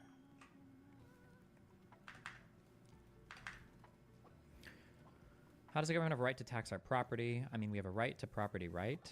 How does a government have a right to tax? I mean, without a government, you wouldn't have any property, right? People would invade and kill you. If there was no government, then the defense of your property from foreign invaders would be completely on you. If Mexico wanted to invade Texas and you had property there, the Mexican government would just come in and take it. If you want to defend it, you probably need to form an alliance with people. If you want to form an alliance with people, you're going to have to pay for some like collective protection services or organization or army. At some point, you're just going to reconstruct taxation in order to defend your shit. So,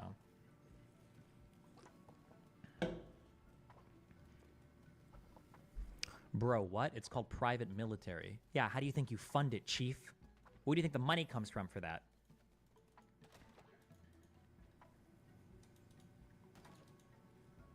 ANCAPs would disagree. Yeah, find me some. Find me the successful, functioning ANCAP countries, and then we can chat. Okay.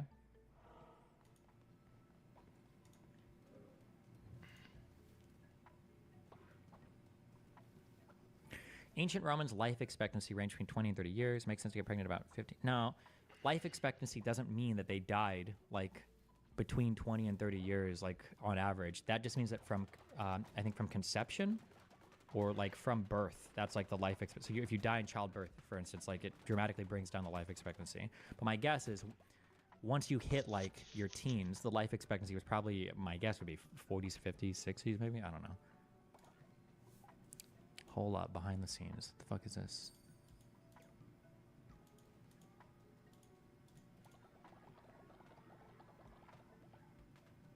Okay, there's like 3 pixels here.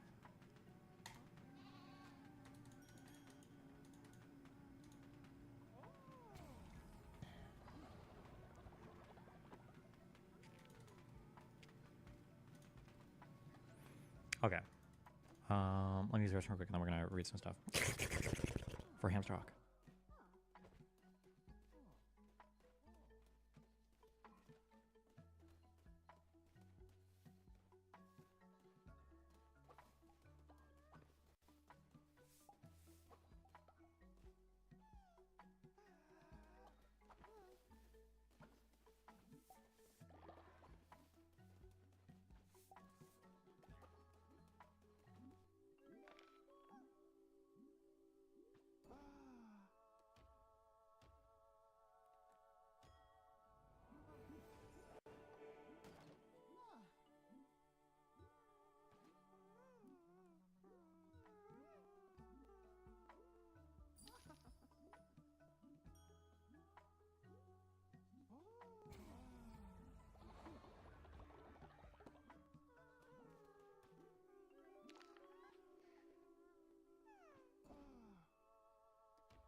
Ooh.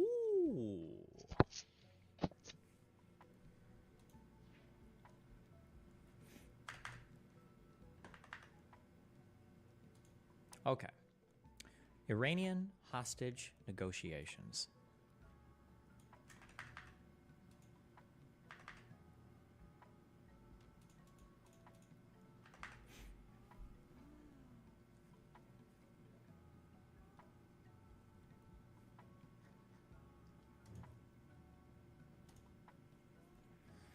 New fear unlocked.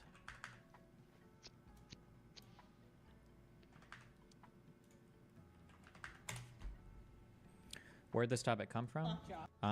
As we read stuff and like situations or things come up, and I'm like, there's a lot of things like, fuck, I wish I knew more about this. I'm just writing those down as they happen, and then yeah, I'll just make notes on them and read them and know about them instead of saying I wish I knew about them. Her last name? Sinatra? First name? I think that's a little bit too loopy. That's his ears. Oh, this usually happens to people with like TMJ or something, right?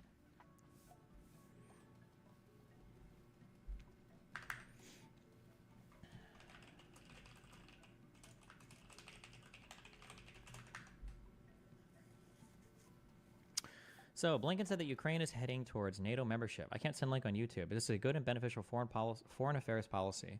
I seriously doubt that Ukraine is heading for NATO membership. I doubt whatever you're saying. We could look it up. Blinken, NATO, Ukraine membership. 5 hours ago. Ukraine is on an irreversible path to NATO membership, U.S. and European officials said Wednesday, advancing assurances from allies that it will be allowed to join the Western military coalition after its war with Russia ends. This isn't happening. It's just not going to happen. I don't know what the context of the speech is. I don't know what, but it's just not going to happen. It's too much. I don't even think every NATO member would approve at this point.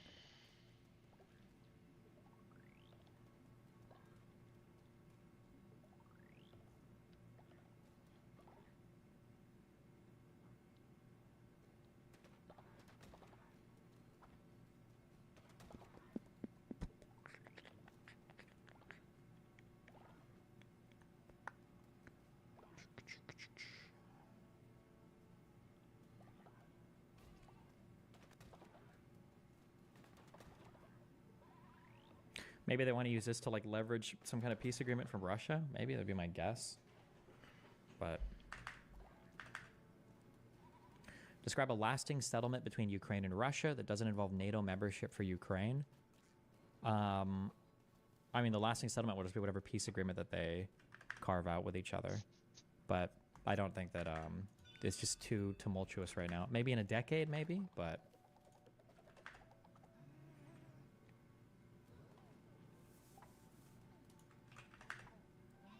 What do you think Ukraine should do moving forward? Reinstate nuclear program. If you were an unaligned country, a non-aligned country, and you lived on Russia's borders, yeah, I would do a nuclear program. Hell yeah. What the fuck? Why wouldn't you? You should. That's the message that the world has sent you.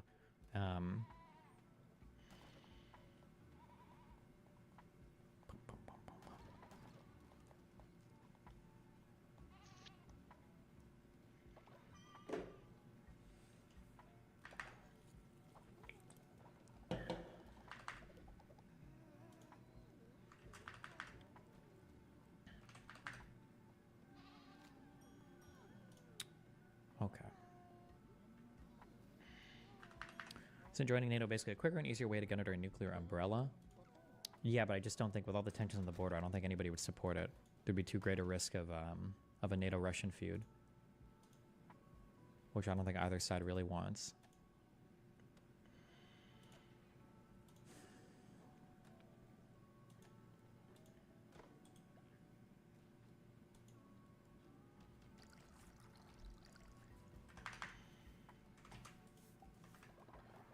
Wow, what's up, Lewis?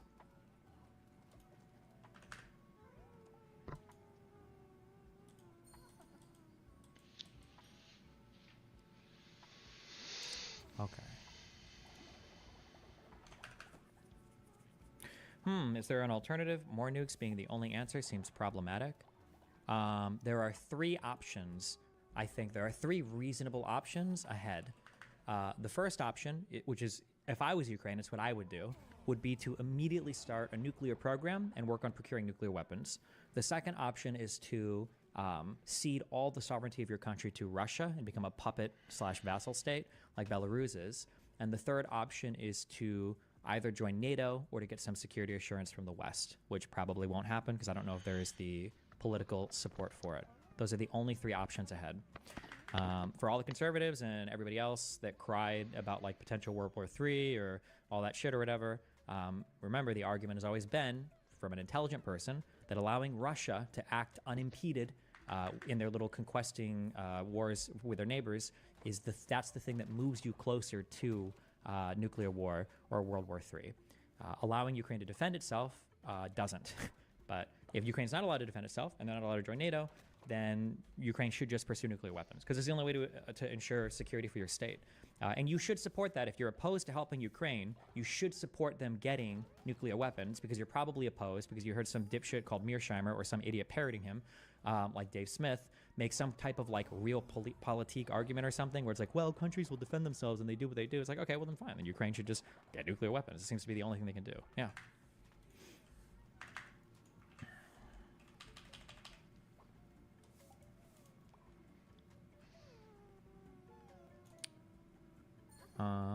Okay.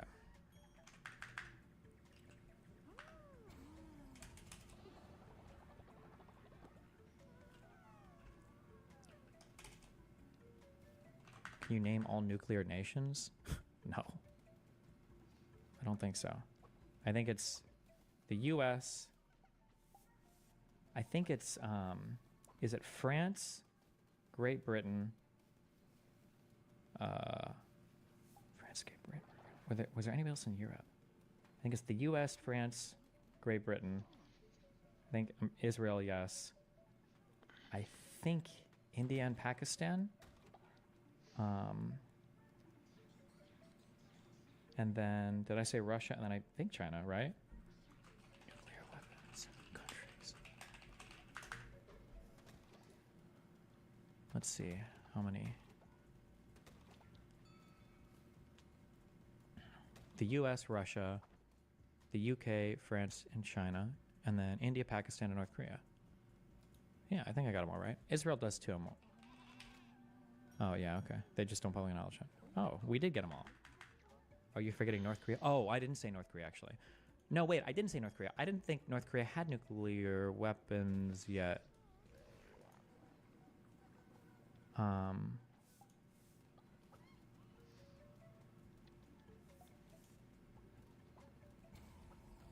Have they gotten all of the they've done like all the enrichment to make the warheads and everything? Have they already gotten that? I know that they're like in the process of doing it. I didn't know if they had all of that. Maybe they already have, yeah.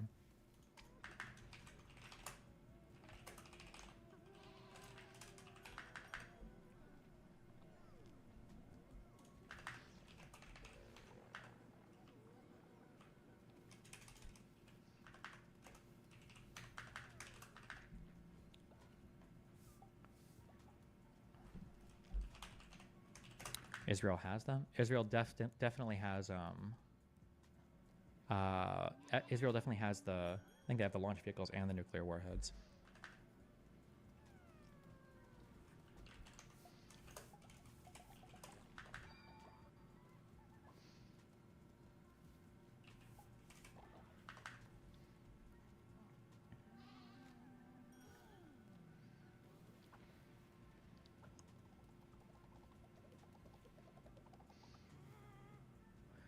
Nuclear warheads are the easy part. Reliable ICBMs are the harder part. That's what all the testing memes in the news over the last decades have been about.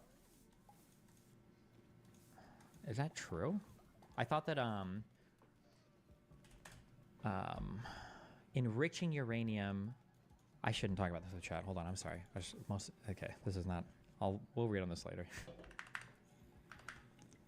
My current understanding is that uranium enrichment for nuclear weapons isn't hard per se, but it requires a whole bunch of infrastructure that can usually be seen in space or through other observational means. So you need a lot of infrastructure, a lot of centrifuges or whatever to enrich uranium to make it weapons grade capable.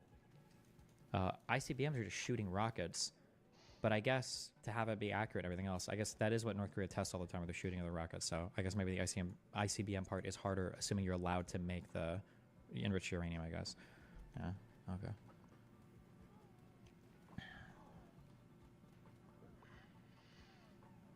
I hear right-wing people say that Ukraine should negotiate peace by giving up land, but I cannot imagine any gun-toting right-wing person ever giving up a portion of their house if somebody broke in. True. Why are right-wing people pro-Russia / anti-helping Ukraine? I would expect them to understand castle doctrine when someone breaks into your house. For right-wing people, it comes from so progressives have like a fuck America policy, and right-wing people, unfortunately now, maybe in response to the Iraq War, have a fuck America foreign policy. So right-wing people hate basically all American foreign policy. And part of that is Ukraine. I think also, this is in the more extreme circles, right-wing people respect Russia more than the US because Putin says based things about trans people and gay people. So they see like Russia as like having like a more pure Christian, strong, whatever bullshit. This is in farther right circles though. And then in slightly more mainstream right circles, I don't know if this is mainstream right wing or just like kind of mainstream or like maybe internet mainstream right wing. Because of people like Dave Smith, right-wingers believe that the Ukrainian stuff that happened in 2014, the Euromaidan and all the protests, was all like a CIA-backed coup, basically. So they say that, oh no, like we shouldn't be involved in that because we just couped that country anyway, and it was all U.S.-driven. So, yeah.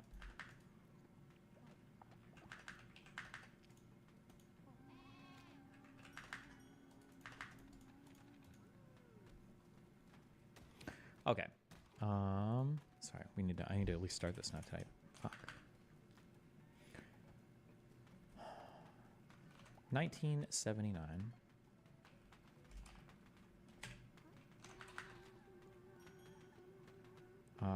November is the 11 month, right?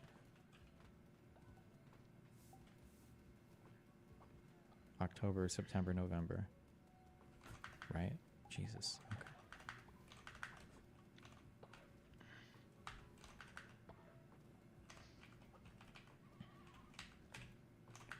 January 20th.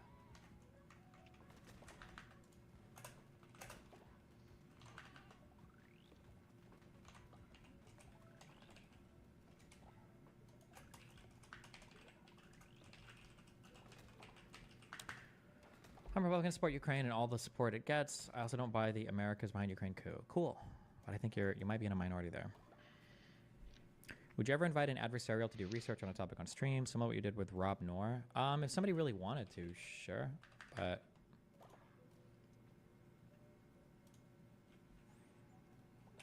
oh God, Paul's messaging me.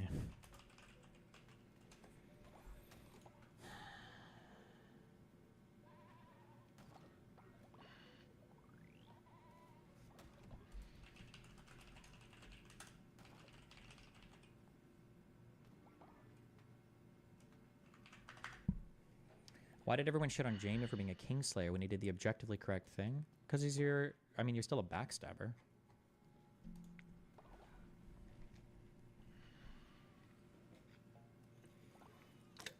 Okay, we would call this a conflict, a minor conflict, major conflict, minor conflict.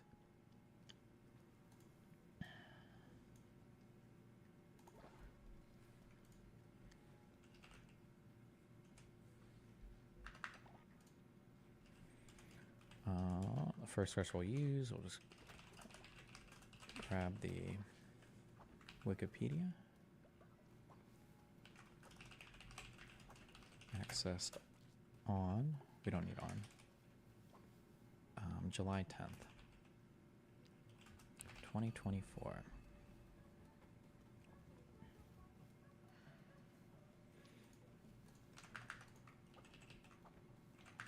Jamie was a part of Ares Kingsguard. Barristan Selmy was pardoned and still retained his honor during Robert's Rebellion. Okay.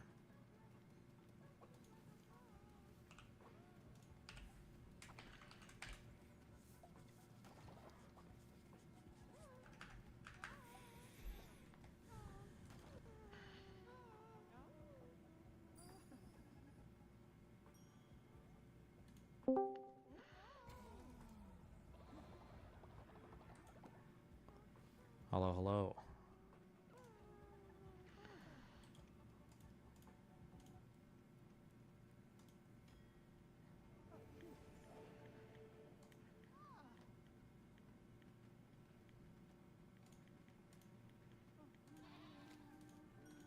I was fucking muted. How's it going, buddy? Pretty good. What's up? Yeah, I was wondering if so I started like doing like I said I would do last night. I'm trying to take notes as I go through the Finkelstein debate, right? Okay. And if you're really I genuinely taking notes, you should write down points made by all sides. That would be very interesting at the end to see what points. Okay. But I'm sorry, I'm just okay. I was just kind of doing it to see if there were, and like, I'm not going to lie to you and tell you in the first hour I took many notes, but I was really just writing down things that I thought might be substantive critiques that were offered by Finkelstein. Okay. I'm not going to lie to you and tell you I found a bunch, but I definitely, just to let you know, like I'm trying in good faith to say what I would do. I was live for like 13 hours fucking yesterday. It was crazy, but I watched an hour of it and I started a little document that I'll share with you someday. Okay. We'll talk about it if that's cool. But yeah, no, I just saw you kind of like, I was watching your stream a little bit and I saw you chilling and, you were talking about like meth and stuff like that. I'm not like, well, I have read all theory on meth, but, I did grow up in like a place where there was a lot of meth and stuff, but I don't, it was an interesting talk you were having. So I saw you didn't have anybody on, so I thought I'd just like throw it out there. Oh, well, what's up? What do you want to talk about? I don't know, man.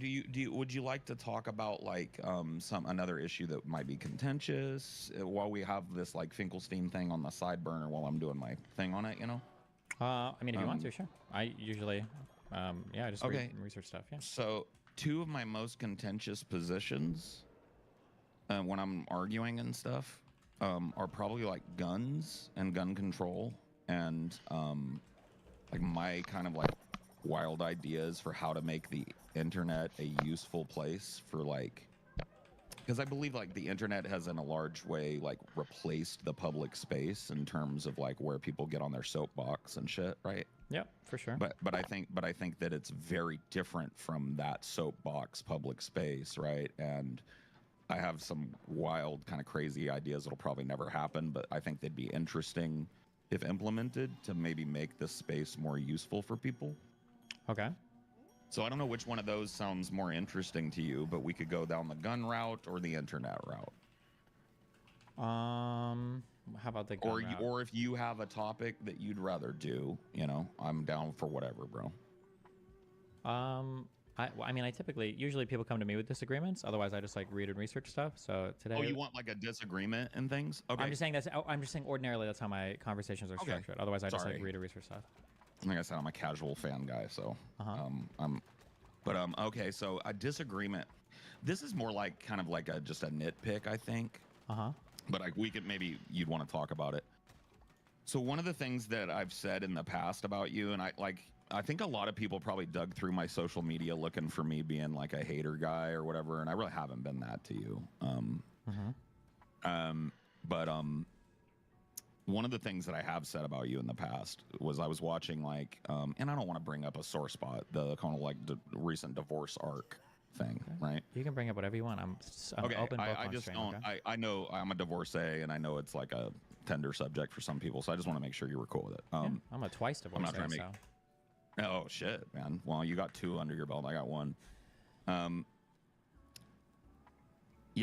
So you had a very kind of like public type of relationship even prior to your divorce, as I understand it. Not public in terms of like you publishing everything, but it was very common for people that you had sexual trysts with or whatever to become known in the community or vice versa, right? That is a perception, but it is very not true. If somebody did have sex with me and they became known in my community and then that like came out or they made it known, the people would know about it. But the vast majority of people that I have relationships with or sexually interact with are completely unknown. Yeah. But obviously the perception is if you hear somebody like, oh shit, like then you think, but okay. There's, I mean, like from my, like obviously allotting to the casual fan thing, from my perspective, you fucked way more like fans than I ever have, right? Maybe. Or ever would, probably, but that's like my personal proclivities. Okay.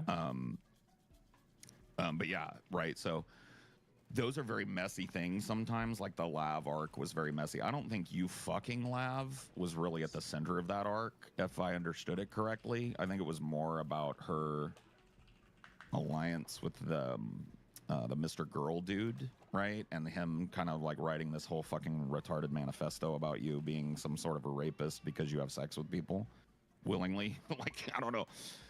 That's what it seemed like that's the center of that arc was, but it was very messy, like, and there was a lot of like stuff that would have been embarrassing, I think, for anybody to have to talk about publicly, right? But that's part of your job. Sure. Yeah. And it was weird to me because I saw you one day during that whole kind of like divorce arc where you were talking with your fans and you were giving them this very earnest advice about how to keep your relationships from being filled with drama and shit. And I was like, what is the disconnect there?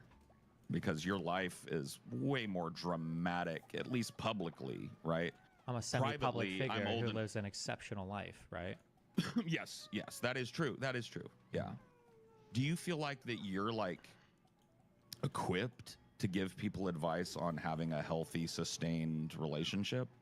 Far more than 99% of people that talk about it on the internet. Yeah, absolutely. Okay. Yeah, it's just strange to me. Like that, we could dig into that, right? I'm not claiming that I've just told you I'm a divorcee.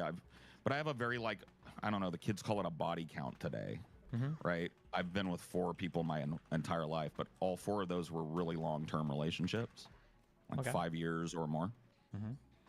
And my personal proclivities are not the same as yours in terms of I don't judge people. You fuck who you want as long as it's a consenting adult, however you want in my book, right? I'm not a prude. But personally, I'm not attracted to like that kind of like casual sex thing. It's just never been my thing. Okay.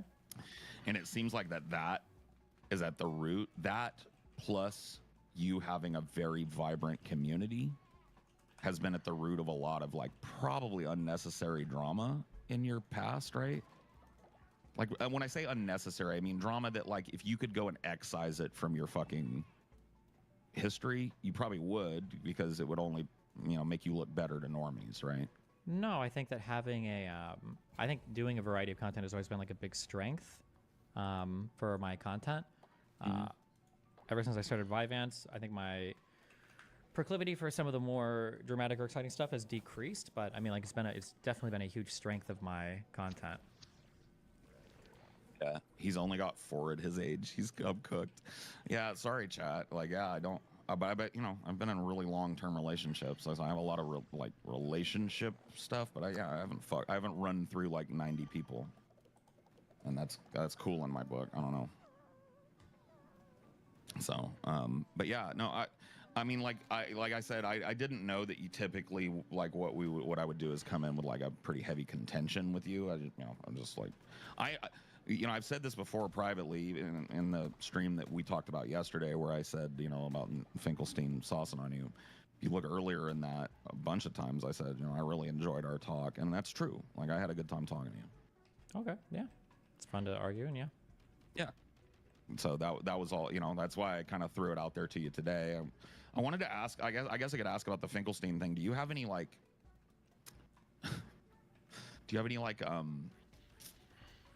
Tips for getting through this fucking thing, because it's a bit of a slog for me. No, it's it's not on your end. I'm just saying, like, the whole thing, like a 5-hour discussion of this type is not the typical kind of content. I mean, it's a boring long debate. Yeah. Put it on ×2. I don't know what else you were to say. But I think it's important because I want, like, you reached out to me in good faith yesterday, to ask me about a take I had publicly about you, right? And I said I would do it, and I feel like it's important for me to at least make good on that, even if we don't come to the same agreement or whatever. But you don't have to. So I'm doing it. I'm just wondering if you have any like tips. Here's the thing that I wish that people would do.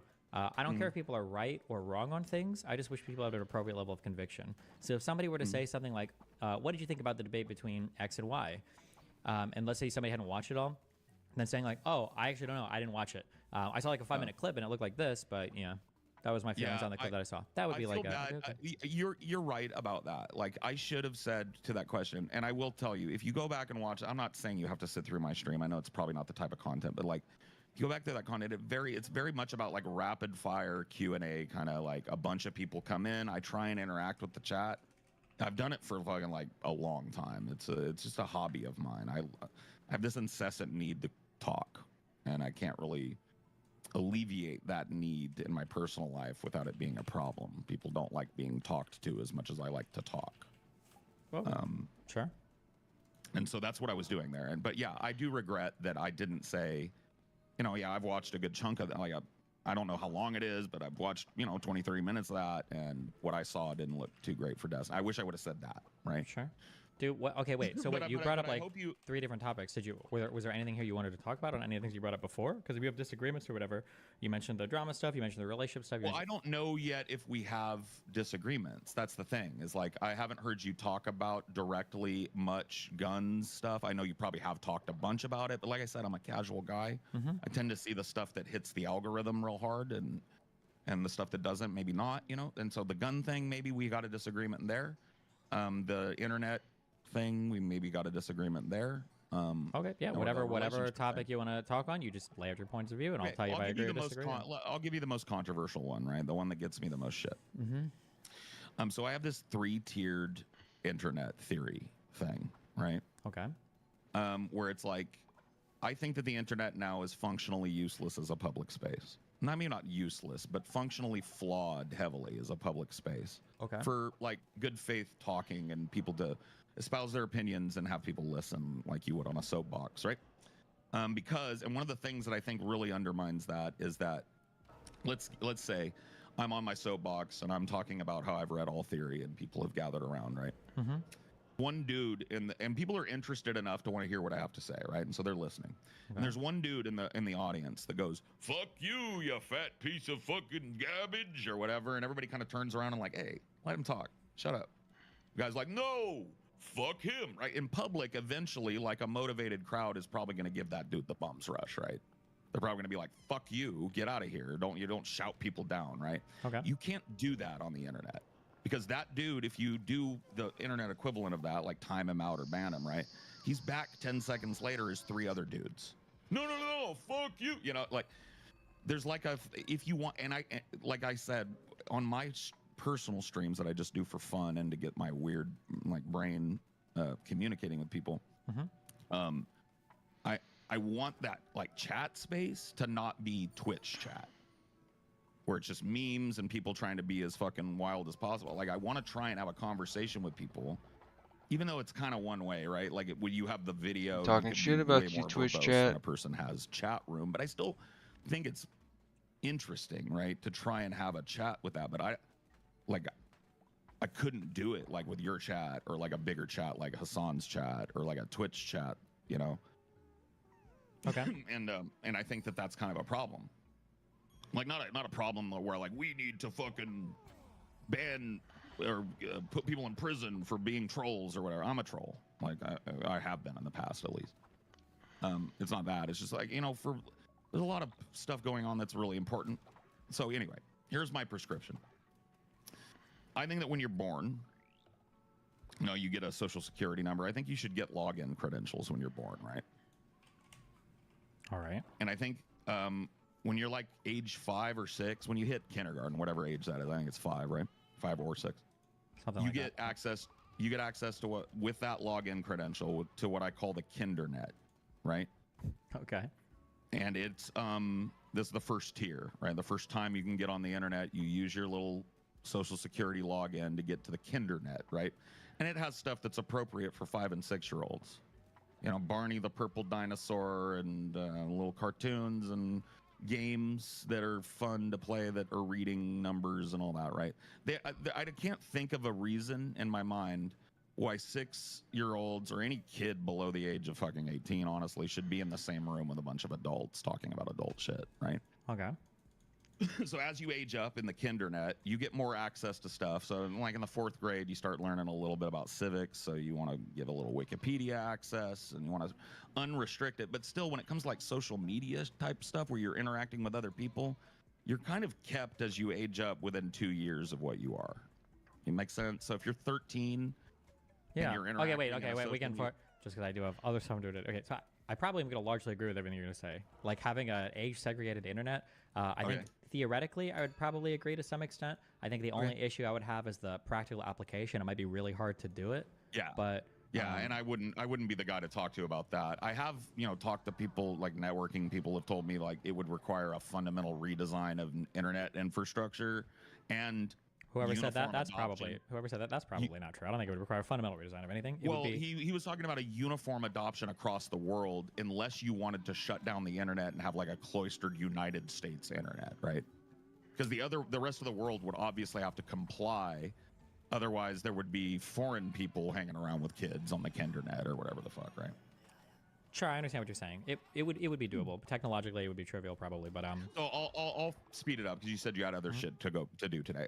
So once you're 18, you get access to 2 accounts, right? Those unlock. Or maybe 18's not the age. Maybe it's 21. I'm flexible there. Whatever you think adult and can be in the room and have political discussion. I think it's 18 because that's when people vote. But whatever. At 18, you get 2 accounts, right? That unlock. One of them is functionally anonymous to the public, right? You could name yourself Booty Butt Barf 29 and troll people for a living on that account. But if you get banned, you've got 2 choices: stay gone or come back on main. And your main account, your second account, is going to have like not docs, right? But like personal identifying information, a picture of you, something that like proves that you are a citizen of the state that you live in, you are a US citizen, so that you can't like gaslight and be a Russian and pretend to be an American that's like, yes, I like Trump or whatever that shit goes on, right? So that's functionally it, right? You have one anonymous account so that like people can say things that they wouldn't feel comfortable with everybody in their social circle saying, come out as gay, maybe espouse a really unpopular opinion politically. But like if they use it for shit or trolling, they've only got one other choice: come back on main and let everybody see that, you know, Joe Blow from Kokomo is a douchebag moron that spends all day trolling the internet, or I can clean it up and be an adult and actually have a talk and engage, right? I don't think like I said, I don't think I even necessarily disagree in theory. It would just be the application, the practice would be, I don't think anybody would, it'd be hard to get people on board with it because people would just say you're making Chinese internet or you're giving the government like ultimate control over people on the internet. And right. Yeah. Well, yeah, I don't think I necessarily I disagree. mean, the with that, yeah. government, like, functionally, as far as I understand it, has ultimate purview over people that use the internet, especially within the United States, unless you think Snowden made up a bunch of shit. Like they've wait, got, say that. like, Say I'm that not last saying thing there's again. somebody. Okay, so I'm not saying that like with Snowden's kind of like whistleblowing and his book, right? Mm-hmm.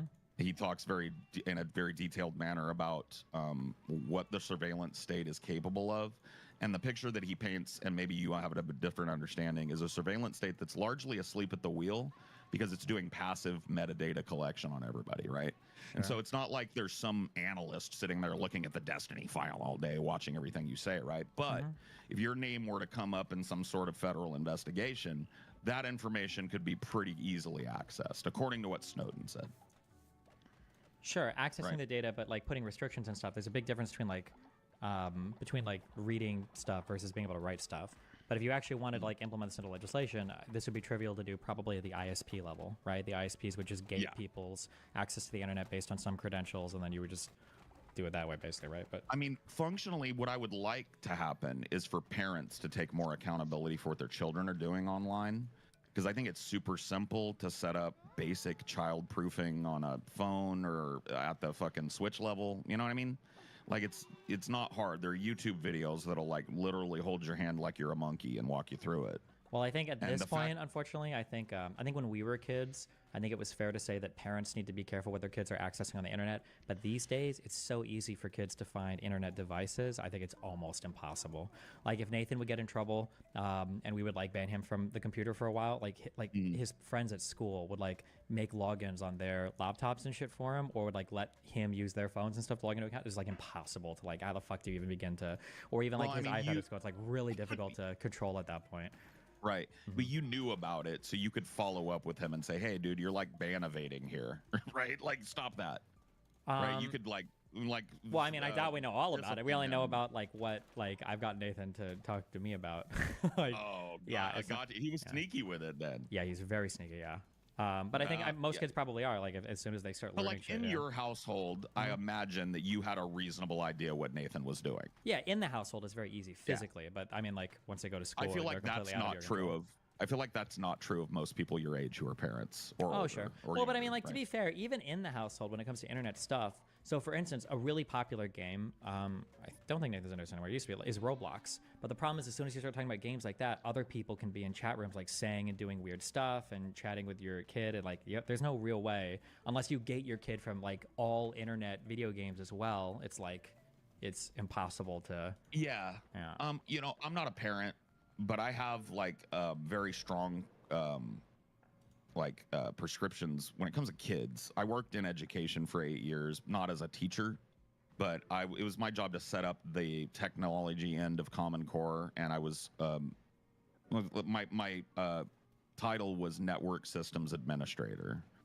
It just meant I was the dude that did all the donkey work and ran the server blades and shit, right? And so I was very passionate while I was there because I saw the sorry state of education, and I was actually I worked for 8 years in the district that I grew up in. So I had like a very functional view of the degradation of education.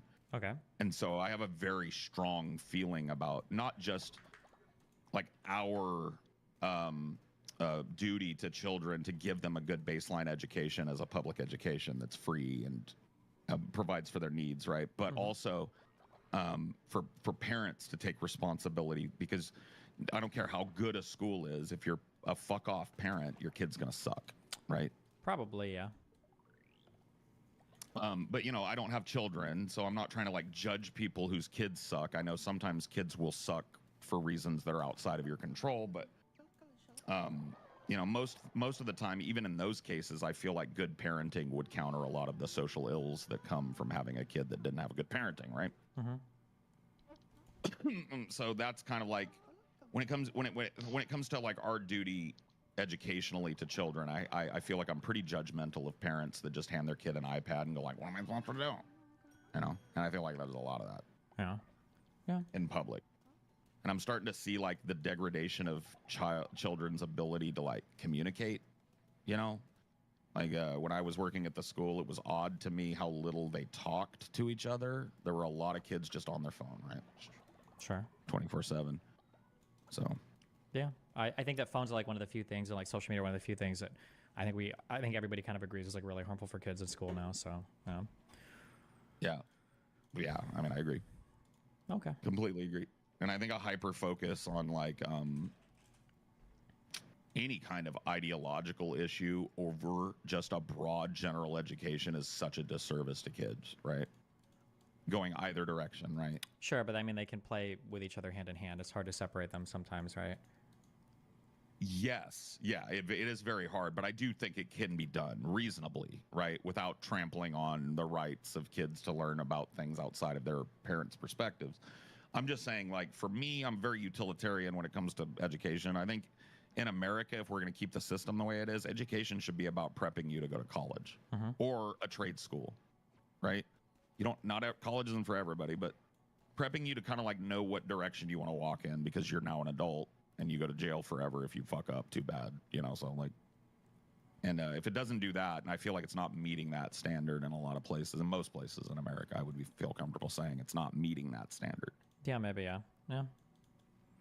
Like we could talk about charter schools and private schools. Like I have probably different feelings on those. I mean, I've had some experience with them, and I feel like they're pretty based sometimes when they're done right. Like Texas really blew my mind when I moved to Texas from California. I lived there for 3 years. My girlfriend at the time had a little sister that was in high school, and she got into a charter high school that was about performing arts. I'm a big theater dork, so I was like, whoa. It's like I wouldn't even think that something like that would be in Texas, with the kind of California attitude. You know how California and Texas are constantly arguing about who's shittier, and we're both shitty, right? Maybe, yeah. Yeah. I mean, that's how I feel about it as a California native who's lived in both. Sure. But anyway, I will say it's funny going to Austin though, because the people in Austin are pretty similar to the people in LA. At least if you're like downtown and shit. But yeah. I lived in on the very edge of San Antonio in a little town called Windcrest, and we went to Austin all the time. And Austin was like, it was weird. It was like a little like Laguna Beach with no water, dropped in the middle of Texas for some reason, right? You're like, there's a giant Buc-ee's 1 mile outside of the town, like the most Texas thing ever, and then you're in California. So a lot of people have a lot of misconceptions. Those were definitely challenged when I lived and traveled in Texas. I was like, whoa, this state is way more complex than my like upbringing and general knowledge of it had led me to believe, right? Yeah. I think California is the same way. Like I was raised in a deep red, heavy Trump district. I live there now. I still live in Fresno, California, right in the Central Valley. And I think a lot of people think about California. They think like beaches and hippies and whatever, Yeah. And there's a lot of that shit, but there's also a lot of deep red, fucking chaw-backy spitting, fucking good old boy white guys that don't like nothing brown. Yeah, there's all types out there. Yeah. Why is he yapping so much? Isn't that what you do when you go on a show? Do you want me to just sit here and go? No, we yap here. I do need there's stuff I got to read though. I've got a show coming up in an hour and a half as well, so I'm gonna start. Yeah, no worries, man. I didn't have any focus thing, but I'll hit you up when I've got that whole Finkelstein thing watched, and we'll have a more focused topic, right? Yeah, sure thing. Sounds good. All right, buddy. Thanks, man. Have a good one. Bye. Good luck. Bye. Okay. Jeez. All right. Sorry. Okay. Let's just see how far we can run this down. I think I got about an hour and a half, maybe. The Iranian hostage crisis. I was trying to find leaders for Iran at this time, but I forgot that other countries kind of change in how they do leadership structure. So I don't even know who the leader of Iran, or if it would have been a Supreme Court at the time, like who this is. Somebody said a VPN would destroy the entire ISP idea.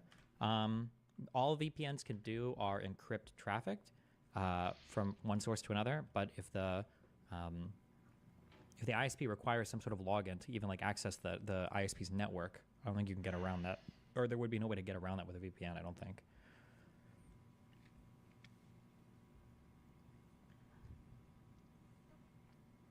VPNs can't do everything.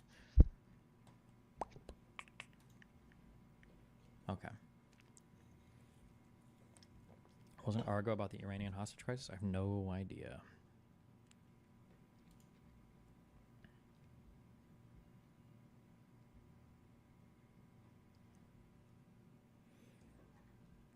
Fuck, I need more instrumental music.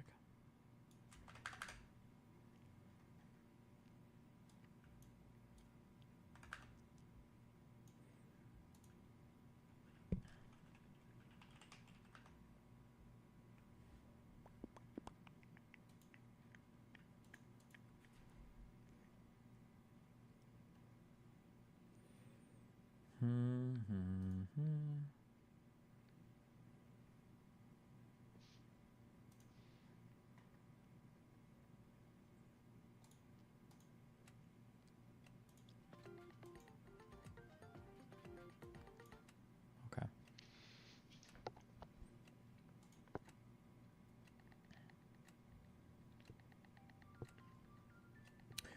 The Iranian hostage crisis was a diplomatic standoff between Iran and the United States. 53 American diplomats and citizens were held hostage in Iran after a group of armed Iranian college students belonging to the Muslim student followers of the Imam's line, who supported the Iranian Revolution, including Hossein Defan, or Degan, the future Iranian Minister of Defense, Mohammad Ali Jafari, the future Revolutionary Guards Commander-in-Chief, and Mohammad Bagheri, future Chief of the General Staff of the Iranian Army.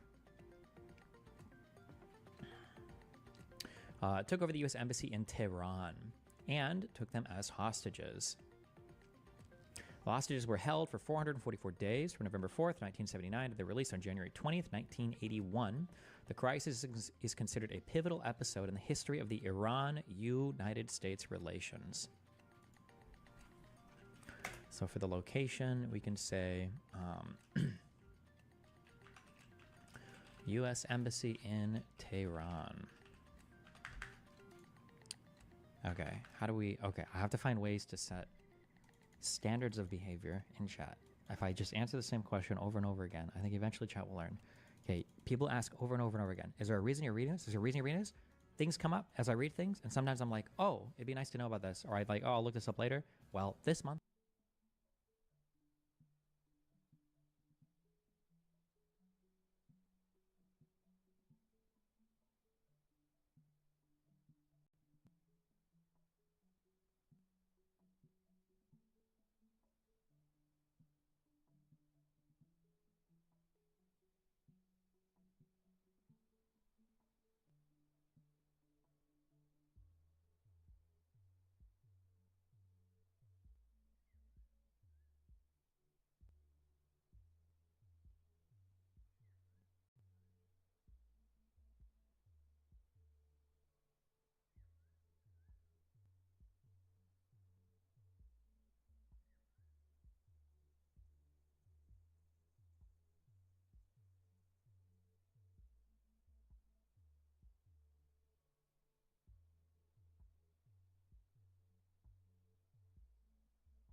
60 Minutes made its yearly pilgrimage to the Shah's Palace in Tehran to canvass the royal views on assorted topics. Among them, our presidential election. He clearly favors Ford, though he will not say so publicly. He thinks Carter fails to fully comprehend Iran's role in the defense of American interests. On the Middle East, the Shah is committed to a secure state of Israel, but he insists the Israelis must give back the Arab lands they conquered in 1967, and he believes the Jewish lobby in the United States helps breed Israeli intransigence on that matter. In fact, he says American presidents and presidential candidates are too quick to do the bidding of the Jewish lobby. Surely, Your Majesty, you're not telling me that the Jewish lobby in the United States pulls the strings of the presidency? Not entirely, but I think even a little too much, even for Israel interests. They don't say his name? Seriously? Say his name. 60 Minutes Rewind. Chances are your car is sat in your garage or driveway this weekend, and chances are that your local gas station is going to be closed a lot more Sundays this winter. What part does the Arab oil embargo play in all this?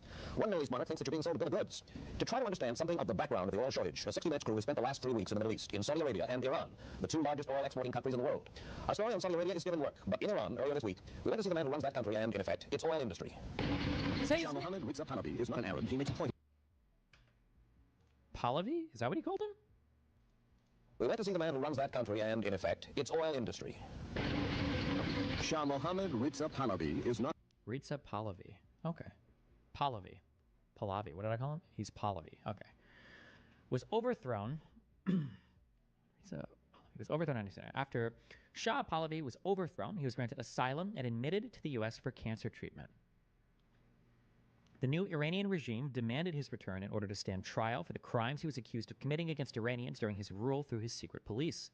These demands were rejected, which Iran saw as U.S. complicity in those abuses. The U.S. saw the hostage-taking as an egregious violation of the principles of international law, such as the Vienna Convention, which granted diplomats immunity from arrest and made diplomatic compounds inviolable. The Vienna Convention, I think, is part of this, is what it just said it here, but I think it spells out, like, the creation of embassies and all of this, and the treatment that's supposed to extend to people that are diplomats and all this bullshit as well.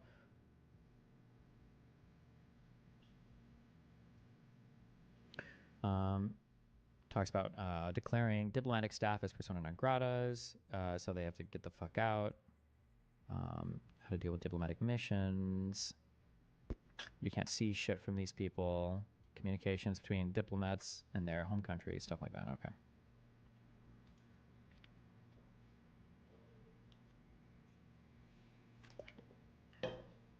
Which granted diplomats immunity from arrest and made diplomatic compounds inviolable. Inviolable? Inviolable.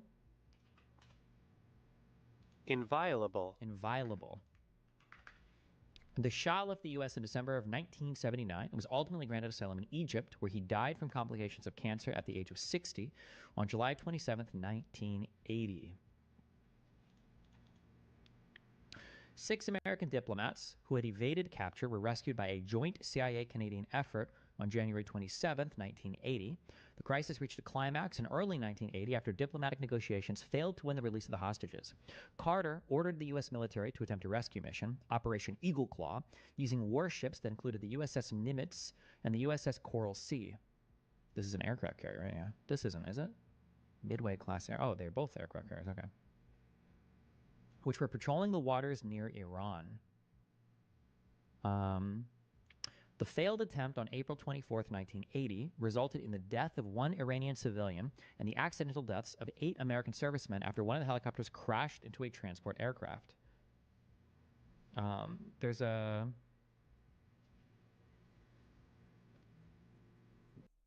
foreign policy commentary, maybe domestic policy commentary as well, that I've ever seen on YouTube.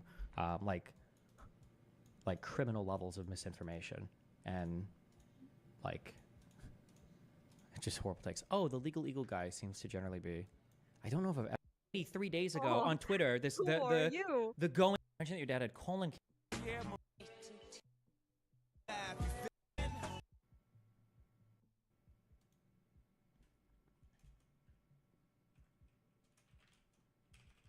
Okay, to the asshole trying to hack into my fucking PSN account, suck a dick.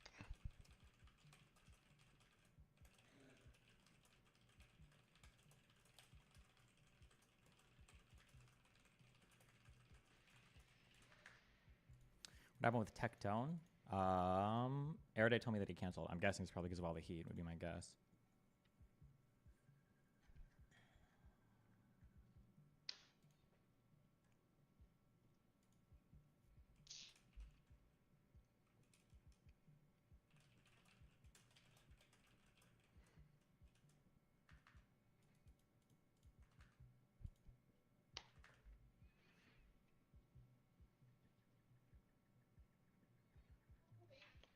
Oh wait.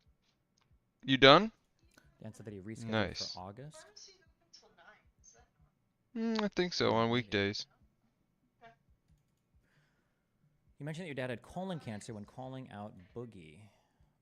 Did I say that? If I said that, I misspoke. I think it was prostate cancer. I thought I said prostate cancer. Do you feel comfortable sharing more about that? I might be going through something similar. I'm scared. LOL. Is it? It's gross outside? Talking about my parents' medical shit. I think he had a prostate cancer thing, but I thought there was a surgery to just remove a part of the prostate, and I think he's fine now. Like, You want to maybe go down there and see if we can get a little bit of pickleball in and then they just removed part before of it, anyone gets there? Okay, I think. Please? Like, this whole ordeal was like 3 months, I thought. Unless I just haven't talked to them, so. I think, careful with my generalizations.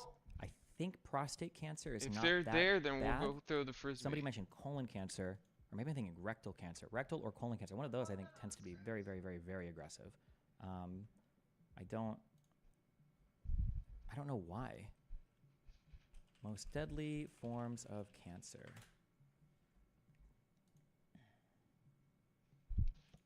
Throw it in the parking lot or something. I don't know. We'll figure it out. What's the Democrats' Or path we to won't. victory? How do you empower the voter But base among all this anti-Biden bullshit we- on the left going on? I really don't wanna know. You try keep playing fighting pickleball so that Trump, you can- be on the aggressive end of So that we can things actually go and on play with these offense. people.